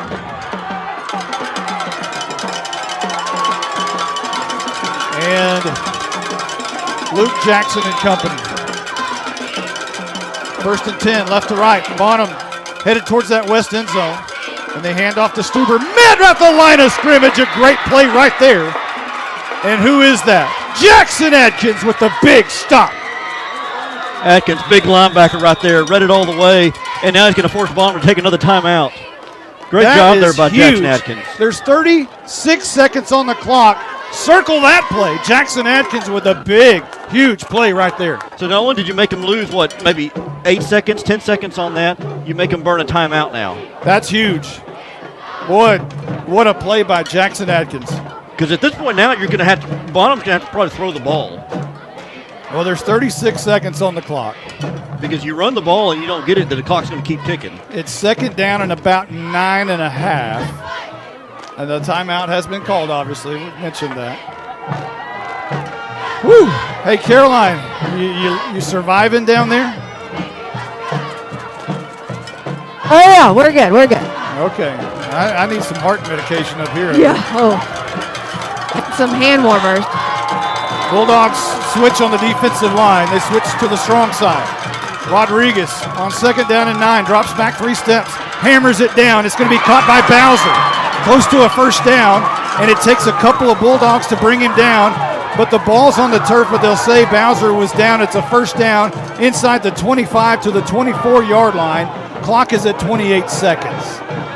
They're close to field goal range right here. They're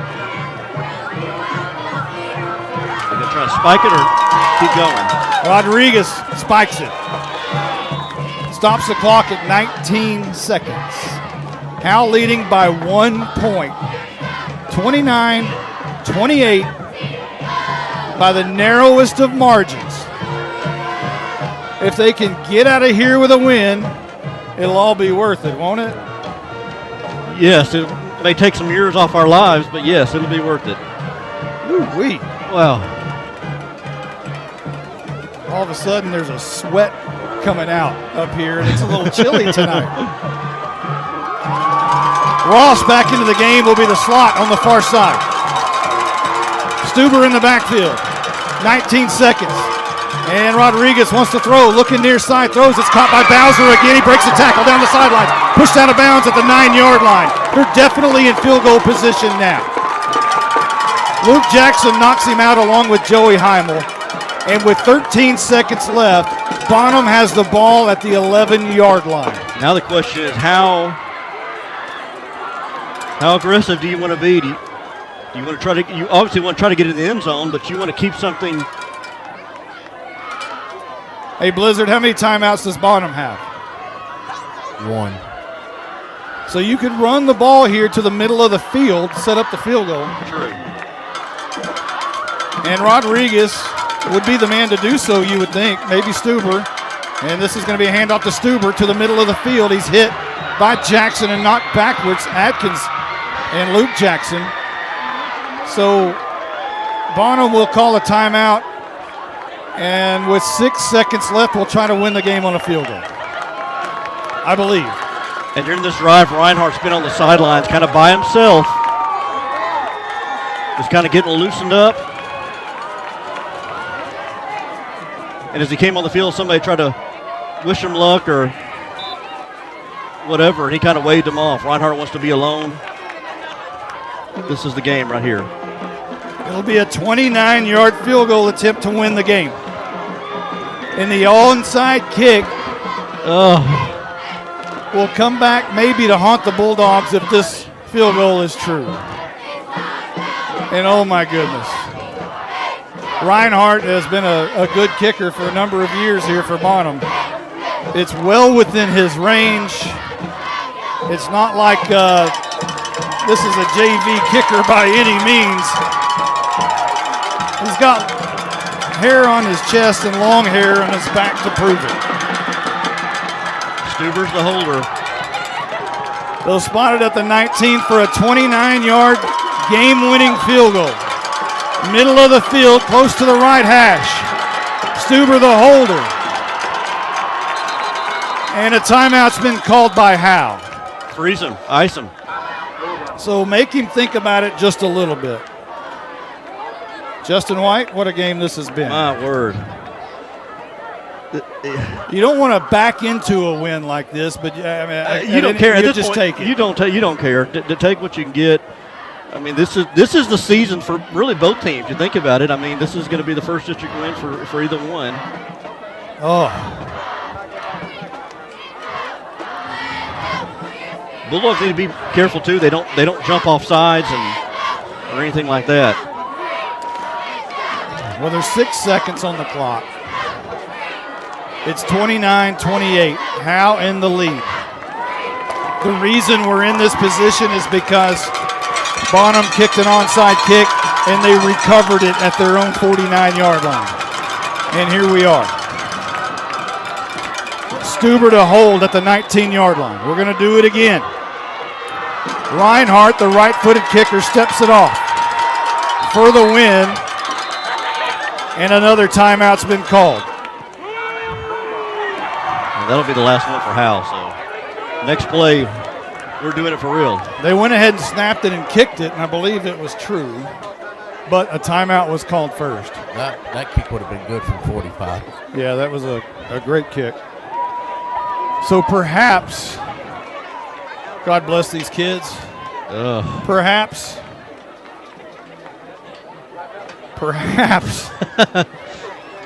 I mean, you know, at this point you hope for a bad snap, you know, some kind of disruption.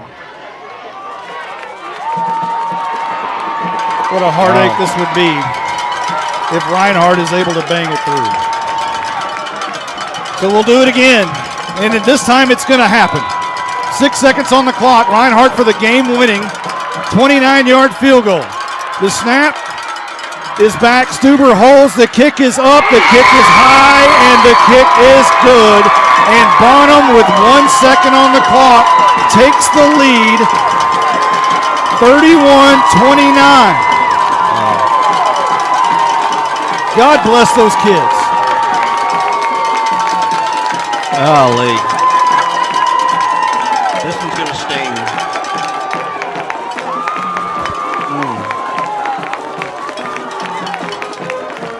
The onside kick came back to bite him.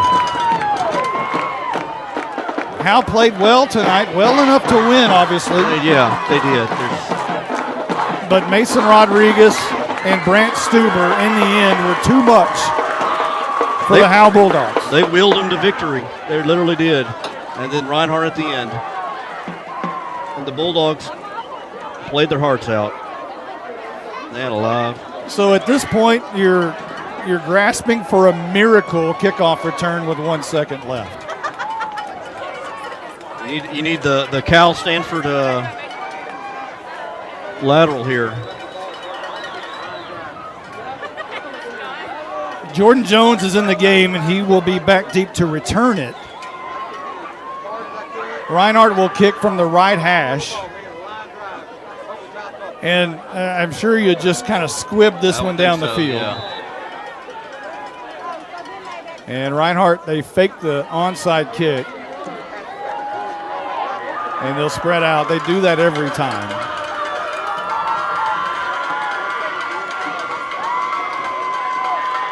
And the kick is a squibber down the middle of the field. It's going to be taken by Caleb McNutt. And nothing doing there. He's going to be brought down at the 43-yard line, and that ends the game. Bonham wins it tonight in comeback fashion with 6 seconds remaining in the game. Unbelievable finish. Unbelievable. Reinhardt with the game-winning 29-yard field goal. And he and his long hair celebrate on the near side. And the Bulldogs will meet Bonham near the middle of the field, raise their hats at each other. And boy, there's some really sad faces. You got to know that's one of the hardest losses. You know, the Mineola losses, the Winsboro losses, you know, you went into the game almost knowing there's not much you can do. This one right here hurts, and it hurts very, very deeply. I think the reason it hurts so much is because you had a 2-touchdown lead, and then Bonham made the mistake, and we're going to call it a mistake whether he's my friend or not. He made a mistake there at the end. Didn't kick the field goal, went for the 2-point conversion, didn't get it. And then you had the onside kick. The Bulldogs played. He totally redeemed himself with the onside kick. He did. Able to get that. He did. And the Bulldogs played well enough to win. I mean, they had 2 turnovers, capitalized on those 2 turnovers, cashed them in for touchdowns. They just, at the end, he just didn't have enough. Did they get too conservative towards the end of the fourth quarter, do you think? I think a little bit. I think they did. It didn't seem like they threw the ball a lot down toward the end of the game. Wow, what a way to finish this football game. Unbelievable. Unbelievable. And the Bulldogs will go 0-9. And face Mount Vernon a week from tonight. Again, Howe has never had an 0-10 team before. The closest to that was 0-9-1 back in 1964. Wow. Norman Dickey's first year, I believe, and he had to round up about 20 kids to even have enough to play football that year. So they were in a big-time rebuilding mode. They tied Celeste. That was the only thing that kept them from 0-10. It was a no-score game, 0-0. But tonight, this one hurts. This one hurts very deeply and very badly. But this one is the one to point back at. You know, for the sophomores and the freshmen, this is one that you really look back at and say, hey, we were in the game. We were close. We dug in. We just couldn't get it over the top. But, hey, when there's juniors and seniors, they'll look back at this game and remember the sting, and maybe that will propel them to bigger and better things once they're not facing Mount Vernon and Mineola and Winsboro every week. Yeah, both these teams have a lot of young players, a lot of sophomores, a lot of freshmen that they'll be facing at least for next year. Who knows, in a couple of years. These teams may be real good teams, but right now they're both teams just kind of are struggling this season. We're going to take a quick timeout. We'll have some highlights, some scores. We'll have some stats, and we'll do all that here in just a moment. We'll be right back. If you've ever been in an automobile accident, who do you trust for your needed repairs? Star Auto Body is Texoma's most trusted body shop, serving all of Grayson County and surrounding counties since 1992. Star Auto Body is locally owned and operated. Services include major collision repairs with or without insurance claims, minor cosmetic repairs, parts replacement, and refinishing. Choose Star Auto Body and Alignments in Howe, Texas, 903-532-5365. Star Auto Body of Howe, Texas. This is Michelle Castle with Guild Mortgage, welcoming you to Howe Bulldogs football. Guild has been delivering on the promise of home to hundreds of thousands of people just like you for over 60 years. With a big heart and a desire to serve, we're committed to making life better in our communities. This is where we live, and we're committed to building it with you. Guild Mortgage is an equal housing lender company, NMLS 3274. Michelle Castle, NMLS number 231122. Branch address 714 North Travis Street, Sherman, Texas 75090. All loans subject to underwriting approval. Terms and conditions apply. Subject to change without notice.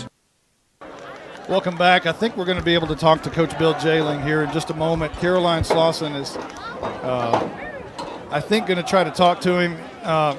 Caroline, you might want to try to get him close to this side. We're having trouble with that mic very far away, so the closer you can get him to midfield would be great. But right now he's talking to the players. My gosh, they've got to be heartbroken. They were in this game. They were leading this game by 2 touchdowns. You knew you could kind of see it setting up if Bonham was going to be able to score. They were going to try to win the game on a 2-point conversion. Mm-hmm. You thought at that point when the Bulldogs held on the 2-point conversion, you thought, okay, we got 1:22 left. Kill the clock, get out of here. And it didn't turn out that way because the onside kick went the way of the Bonham Warriors. And we all know what happened after that. They drove down the field, got in field goal range, and Nick Reinhardt, the senior, the 3-year starter, banged it through with 6 seconds left and the game winner. And Howe comes out just baffled on how this second half went. Because the Bulldogs, went into the locker room with a 15-14 lead and stormed out of the gate. And scored 20 to make it 21-14 on the Lopez trap play, and that was beautiful. Yes. And then later scored again on a beautiful Haley to Jordan Jones pass. So they were up 29-14 at one point with a minute left going into the fourth quarter. 29-14, a 8-point lead going into the fourth quarter. Gosh, was it that much at that time, huh? Wow. And Bonham, you got to give them credit. They put together a 13-play drive and scored on a Rodriguez to Bowser pass, which was beautiful in itself. And I think we have Coach Jay here. Go ahead. Coach Jay, I don't even know what to say right now. There's a bunch of tears on this team. On this field. There's a bunch of broken hearts right now, and I really don't even know if I can ask you anything. I honestly thought this conversation was going to go a lot different, but there's something about this night. There's emotion. What do you want to say? Is there anything that you want to say? What you told these boys? I'm proud of them. I mean, they played their heart. I mean, ball sometimes just doesn't bounce our way. I mean, first game all year long, I felt like we got some breaks when we needed it. But, you know, I'm proud of our kids. They played their hearts out tonight. And, you know, I'm really proud of Ethan Lopez. I'm not sure if anybody knows, Ethan's grandmother passed away this morning, and he came out here and tail off. So that just shows the character of that young man. I'm just proud of our kids. I mean, they fought. They really did. And, you know, it was nice playing a team that, you know, we matched up with toe-to-toe. We haven't had that all year, but I'm just proud of our kids. I challenged our seniors. We got 1 week left, and it's how do we want to end this? And, you know, I'm challenging the seniors to come out and let's set the tone for the future in this next week of practice. It was a fun one to be a part of. It was an emotional one, and this, you know, for us, this is what football is all about. So congratulations. You've got a good group, and you got a good group of coaches and part of. Thank you. Have a good weekend, Coach Jay. Well, it's going to be a hard one. You can tell it his voice. Rightfully so. How could you not be? It is heartbreaking. I wish I could. I can't. I don't know. It's heartbreaking. I tell you, I feel the same way. It's very difficult to even put into words when you lose on a field goal with 6 seconds remaining in the game when you had a 2-touchdown lead going into the fourth quarter. You said it earlier. It's one thing when you come in these games and get kicked around, you know, week in and week out. It's another thing when you get beat, when you got a lead, and then you lose that lead, especially in a with 6 seconds. The fashion they did, yeah. Those are the ones that hurt. On an onside kick. It's just tough.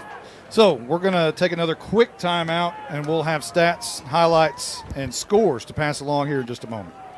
Buying and or selling your next home should be an enjoyable experience. At Ann's Realty Group, our commitment to the personal relationship of the transaction ensures not only the level of communication that you deserve, but also the assurance that we will be here the next time you need us. We're not a big box real estate company by design. The flexibility that the freedom of being an independent brokerage allows us to be fully at your service as you need us to be. Ann's Realty Group, Ann Dick and Broker for all your real estate needs. 903-818-2676. Since 2011, Scoggins Funeral Home and Crematory has walked with hundreds of families through the most overwhelming time of their lives. Their job is simple: to make this season a little easier. What you can expect is a no-pressure, people-first philosophy, custom services for memorials that you'll remember forever, and reasonable pricing. Tommy and Bobby K. Scoggins have built a reputation over the past 30 years in the funeral business for making every family feel at home. Visit ScogginsFuneralHome.com or call 903-482-5225. Are you motivated? Coach, we're highly motivated for Sonic. What? Coach, you know we're rough and tough, but sometimes we just need a burger, tots, and a shake. Oh my goodness. Well, if you're going to Sonic and Howe, pick me up some of those handmade onion rings. Yes, sir. Sonic of Howe is where you get great food and big smiles. It's not just good. It's Sonic good. Whoa. Those onion rings really bring the hammer down. Cooler heads prevail in football, and for over 50 years, Baker Air Conditioning and Heating have been keeping the Bulldogs cooled off. Not too many have reached 50 years in Howe, but Baker Air Conditioning and Heating have been at 215 North Denny Street since Richard Nixon was president. But there's nothing tricky about Baker Air Conditioning and Heating. They have a great reputation by servicing all brands. If the heat gets to you, call them at 903-532-6255. Corfit Gym on Haining Street in Howe has a lot of new things to offer. Did you know they have an Iron Mike batting cage for baseball and softball lessons with on-site instructors? They also have a brand new stand-up tanning bed. Corfit Gym has 4 personal trainers available and features sports performance programs for athletes. At Corfit Gym, memberships are only $40 for the entire family or $30 per individual. Corfit Gym is on Facebook and located at 300 Haining Street in Howe. Call them at 469-371-0603. All right, welcome back here to Bonham, Texas. We're on the Legend Bank post-game show. We'll have the legendary player of the game. I think we decided on Luke Jackson. Luke Jackson played a great game. Yeah, I like Luke Jackson. Yeah, great game defensively for the Bulldogs. Bulldogs lose a close one here tonight on a last-second field goal by Nick Reinhardt. Bonham wins 31-29. I want to throw up. I don't know how. It's just so. I really wish I could explain it. Honestly, there were so many emotions throughout this game. It was a lot of ups and downs. A lot of ups and downs, and the highest of high and the lowest of low, and then when we have a community that we know, the Lopez family, for instance. I mean, I've known them my entire life, and so for them on this particular night, it was just a lot. It was a lot, but what a game! It's like we were talking about. Even when we don't win, and this isn't the outcome we wanted, obviously, these are still very fun to be a part of. It takes just one game to cancel out, how many. Yeah, and we've been a part of some bad games here. Yeah. A string of bad games here for a while. So that's Caroline Slauson. I'm Justin White. Let's go. Blizzard, are you ready? Yeah, I'm ready. Let's go Blake Burnett for some stats. All right, we'll start with the Bonham Warriors tonight. Mason Rodriguez, the quarterback, was 11 of 26 passing, 94 yards and a touchdown. He added 18 carries for 171 yards and a touchdown. Wow. Brant Stuber, the running back tonight, 19 carries for 99 yards and 2 touchdowns. He did also have a fumble, though. Browser, who set up the game-winning field goal on the outside as a receiver, 3 catches, 41 yards, and a touchdown. Reinhardt had 3 catches for 18 yards, and he also added the game-winning 29-yard field goal. On defense, the Bulldogs were led by Luke Jackson, 13 tackles. Colby Taylor, 9 tackles, 2 forced fumbles. Jaron Grisham did recover one of them. Jackson Atkins had 9 tackles and recovered one of the fumbles. Bryce Crosby, 8 tackles. Joey Heimel, 9 tackles.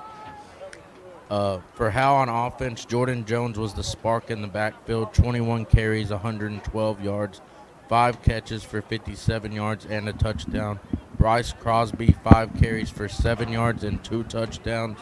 Ethan Lopez, 4 carries for 4 yards and a touchdown. Austin Haley, 6 carries for 22, was 11 of 14 passing for 102 yards and a touchdown. Ryan Huff added 3 catches for 23 yards tonight for the Bulldogs. All right, thank you, Blizzard. Quick scores around the district. I was going to just update this real quick. Pottsboro defeats Mount Vernon 49-43, and Raines loses to Mineola 55-30. Okay, let's go over the highlights tonight, brought to you by Howe Podcast 101. So Bonham, sorry I sound so defeated. Goodness, I feel so bad for these kids. Gosh, they've had such a year. So we'll get through this. Bonham took the ball first and had to punt. Then Howe took it. They had to punt. Bonham got it and drove it all the way down to the 27-yard line, but Nick Reinhardt missed the first field goal of the evening. If you're a Howe fan, you're kind of wishing that would happen again, but Howe took the ball at their own 27-yard line after the missed field goal, drove it 11 plays, but turned it over on downs. Bonham took it at their own 45-yard line, went into the second quarter, and the very first play of the second quarter was a 1-yard touchdown by Brant Stuber. He's got Stuber to his right, and a rolled snap. Stuber gets the hand, goes over left tackle. He's into the end zone. And that put Bonham on the board, but they also scored on a 2-point conversion to make it 8-0 early in the game with 11:56 left to go in the second quarter, ending that 5-play, 55-yard drive.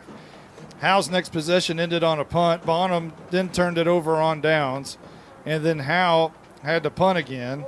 And then Bonham took it at their own 26, drove 4 plays, and a fumble happened. Here's a snap back to Rodriguez, throws a screen pass out. Reinhardt makes the catch behind the line of scrimmage, but falls forward, and the ball's on the turf.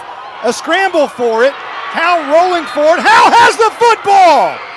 And they capitalized on that turnover, taking it at their own 40-yard line, and drove down 8 plays and capitalized on a 1-yard touchdown by Bryce Crosby. Tough runner. I think he can get 1 yard.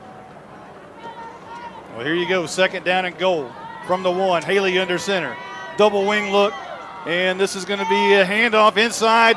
And stick it in the end zone. It's touchdown time in Texas. Bryce Crosby, his first of 2 touchdowns tonight. Haley ran in a 2-point conversion to tie the game at 8 with 3:46 remaining before the half.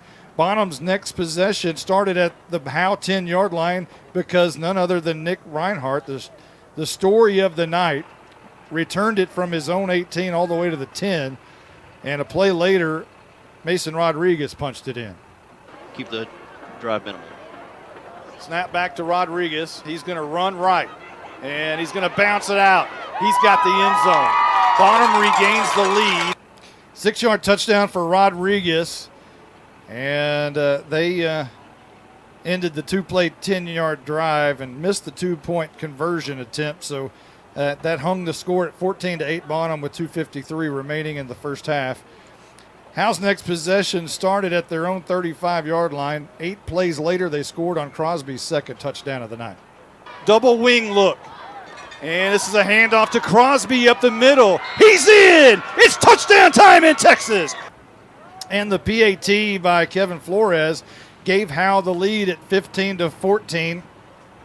And that was our halftime score. Howe, because they deferred the first half, ended up with the football to start, but they punted on their first possession. Bonham took it at their own 26-yard line, and 3 plays later, a fumble happened. There's a handoff to the right side, Stuber, and he's going to gain a couple. The ball's on the turf. Howe says they have it. Howe does have it. Jackson Adkins came up with the fumble recovery, and Howe took it at their own their own 26-yard, at the Bonham 26-yard line. And they quickly converted that with a great call and a trap play by Ethan Lopez. 12 men on the field, apparently. And here's an inside trap to Ethan Lopez, and he is in. It is touchdown time in Texas, and Howe has extended the lead. 21-14 at that point after the PAT. 2 plays and 26 yards on the drive, 8:34 remaining in the third period at that point. Bonham's next possession ended in a turnover on downs. It was huge for Howe, but Howe could not capitalize, or did they? They had to punt at their own 49-yard line, but the punt was crazy. It was over the snap was over the head of Flores. He had to go back and get it. He was looking like he was running out of bounds, but he somehow kicked it at the last second. It went off a Bonham player, and Howe picked it up. Ryan Huff picked it up and kept the drive alive. And a few plays later, it was a great touchdown pass with great touch from Haley. For Howe, going for it. And Haley wants to throw. Left side, all alone in the end zone. It's caught. Touchdown time in Texas. Jordan Jones on the receiving end of that touchdown of 19 yards, and Howe capitalized on the 11 plays, 79 yards if you include both drives of the punt situation. And Howe extended their lead to 29-14 with a minute left in the third. A 2-touchdown lead heading into the fourth quarter. Bonham's next possession started at their own 45-yard line, moved on into the fourth quarter. Before it was over, it was 13 plays and 55 yards on the drive ended by this. End of the stadium, Rodriguez wants to throw, pumps it out, throws in the end zone looking for Stuber, and that's actually Bowser who makes the catch about 8 yards deep in the end zone in the near corner back of the end. That made it 29-22, And that left 8:33 left on the clock. The 2-point conversion was successful to bring it to a 7-point game. Howe's next possession with 8:39 started at midfield, but ended at the 34 on a turnover on downs. Bonham with 4:31 took the ball at their own 29-yard line, and they drove the length of the field and scored on a 5-yard touchdown by Stuber. Bowser split out wide to the right. Rodriguez wants it. Handoff. Stuber, right tackle. He's in. Touchdown Bonham. So with 7 plays, 71 yards on the drive, they tried to win the game with the 2-point conversion. To Rodriguez, they try to throw it in the end zone. Jump ball in the end zone, and it is incomplete! Incomplete! It's knocked away! Howe retains a 29-28 lead!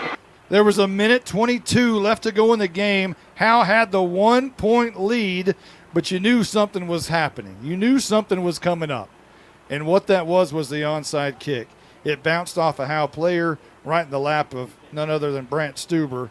And Bonham took the ball at their own 49-yard line with 1:19 on the clock.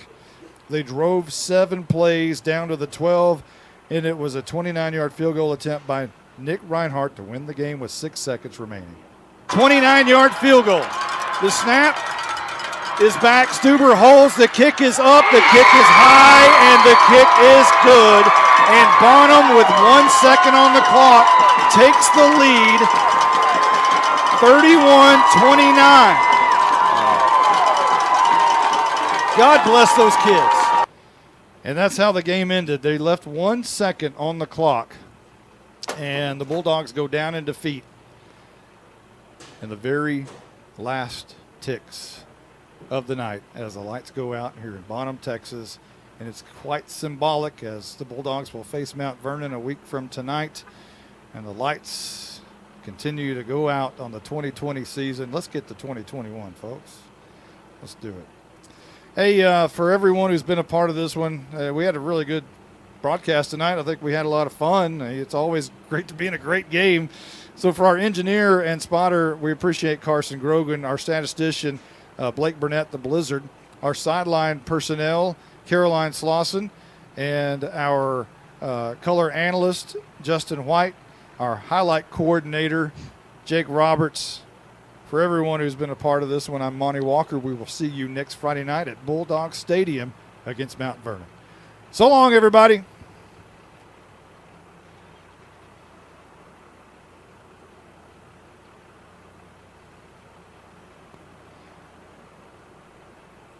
I've noticed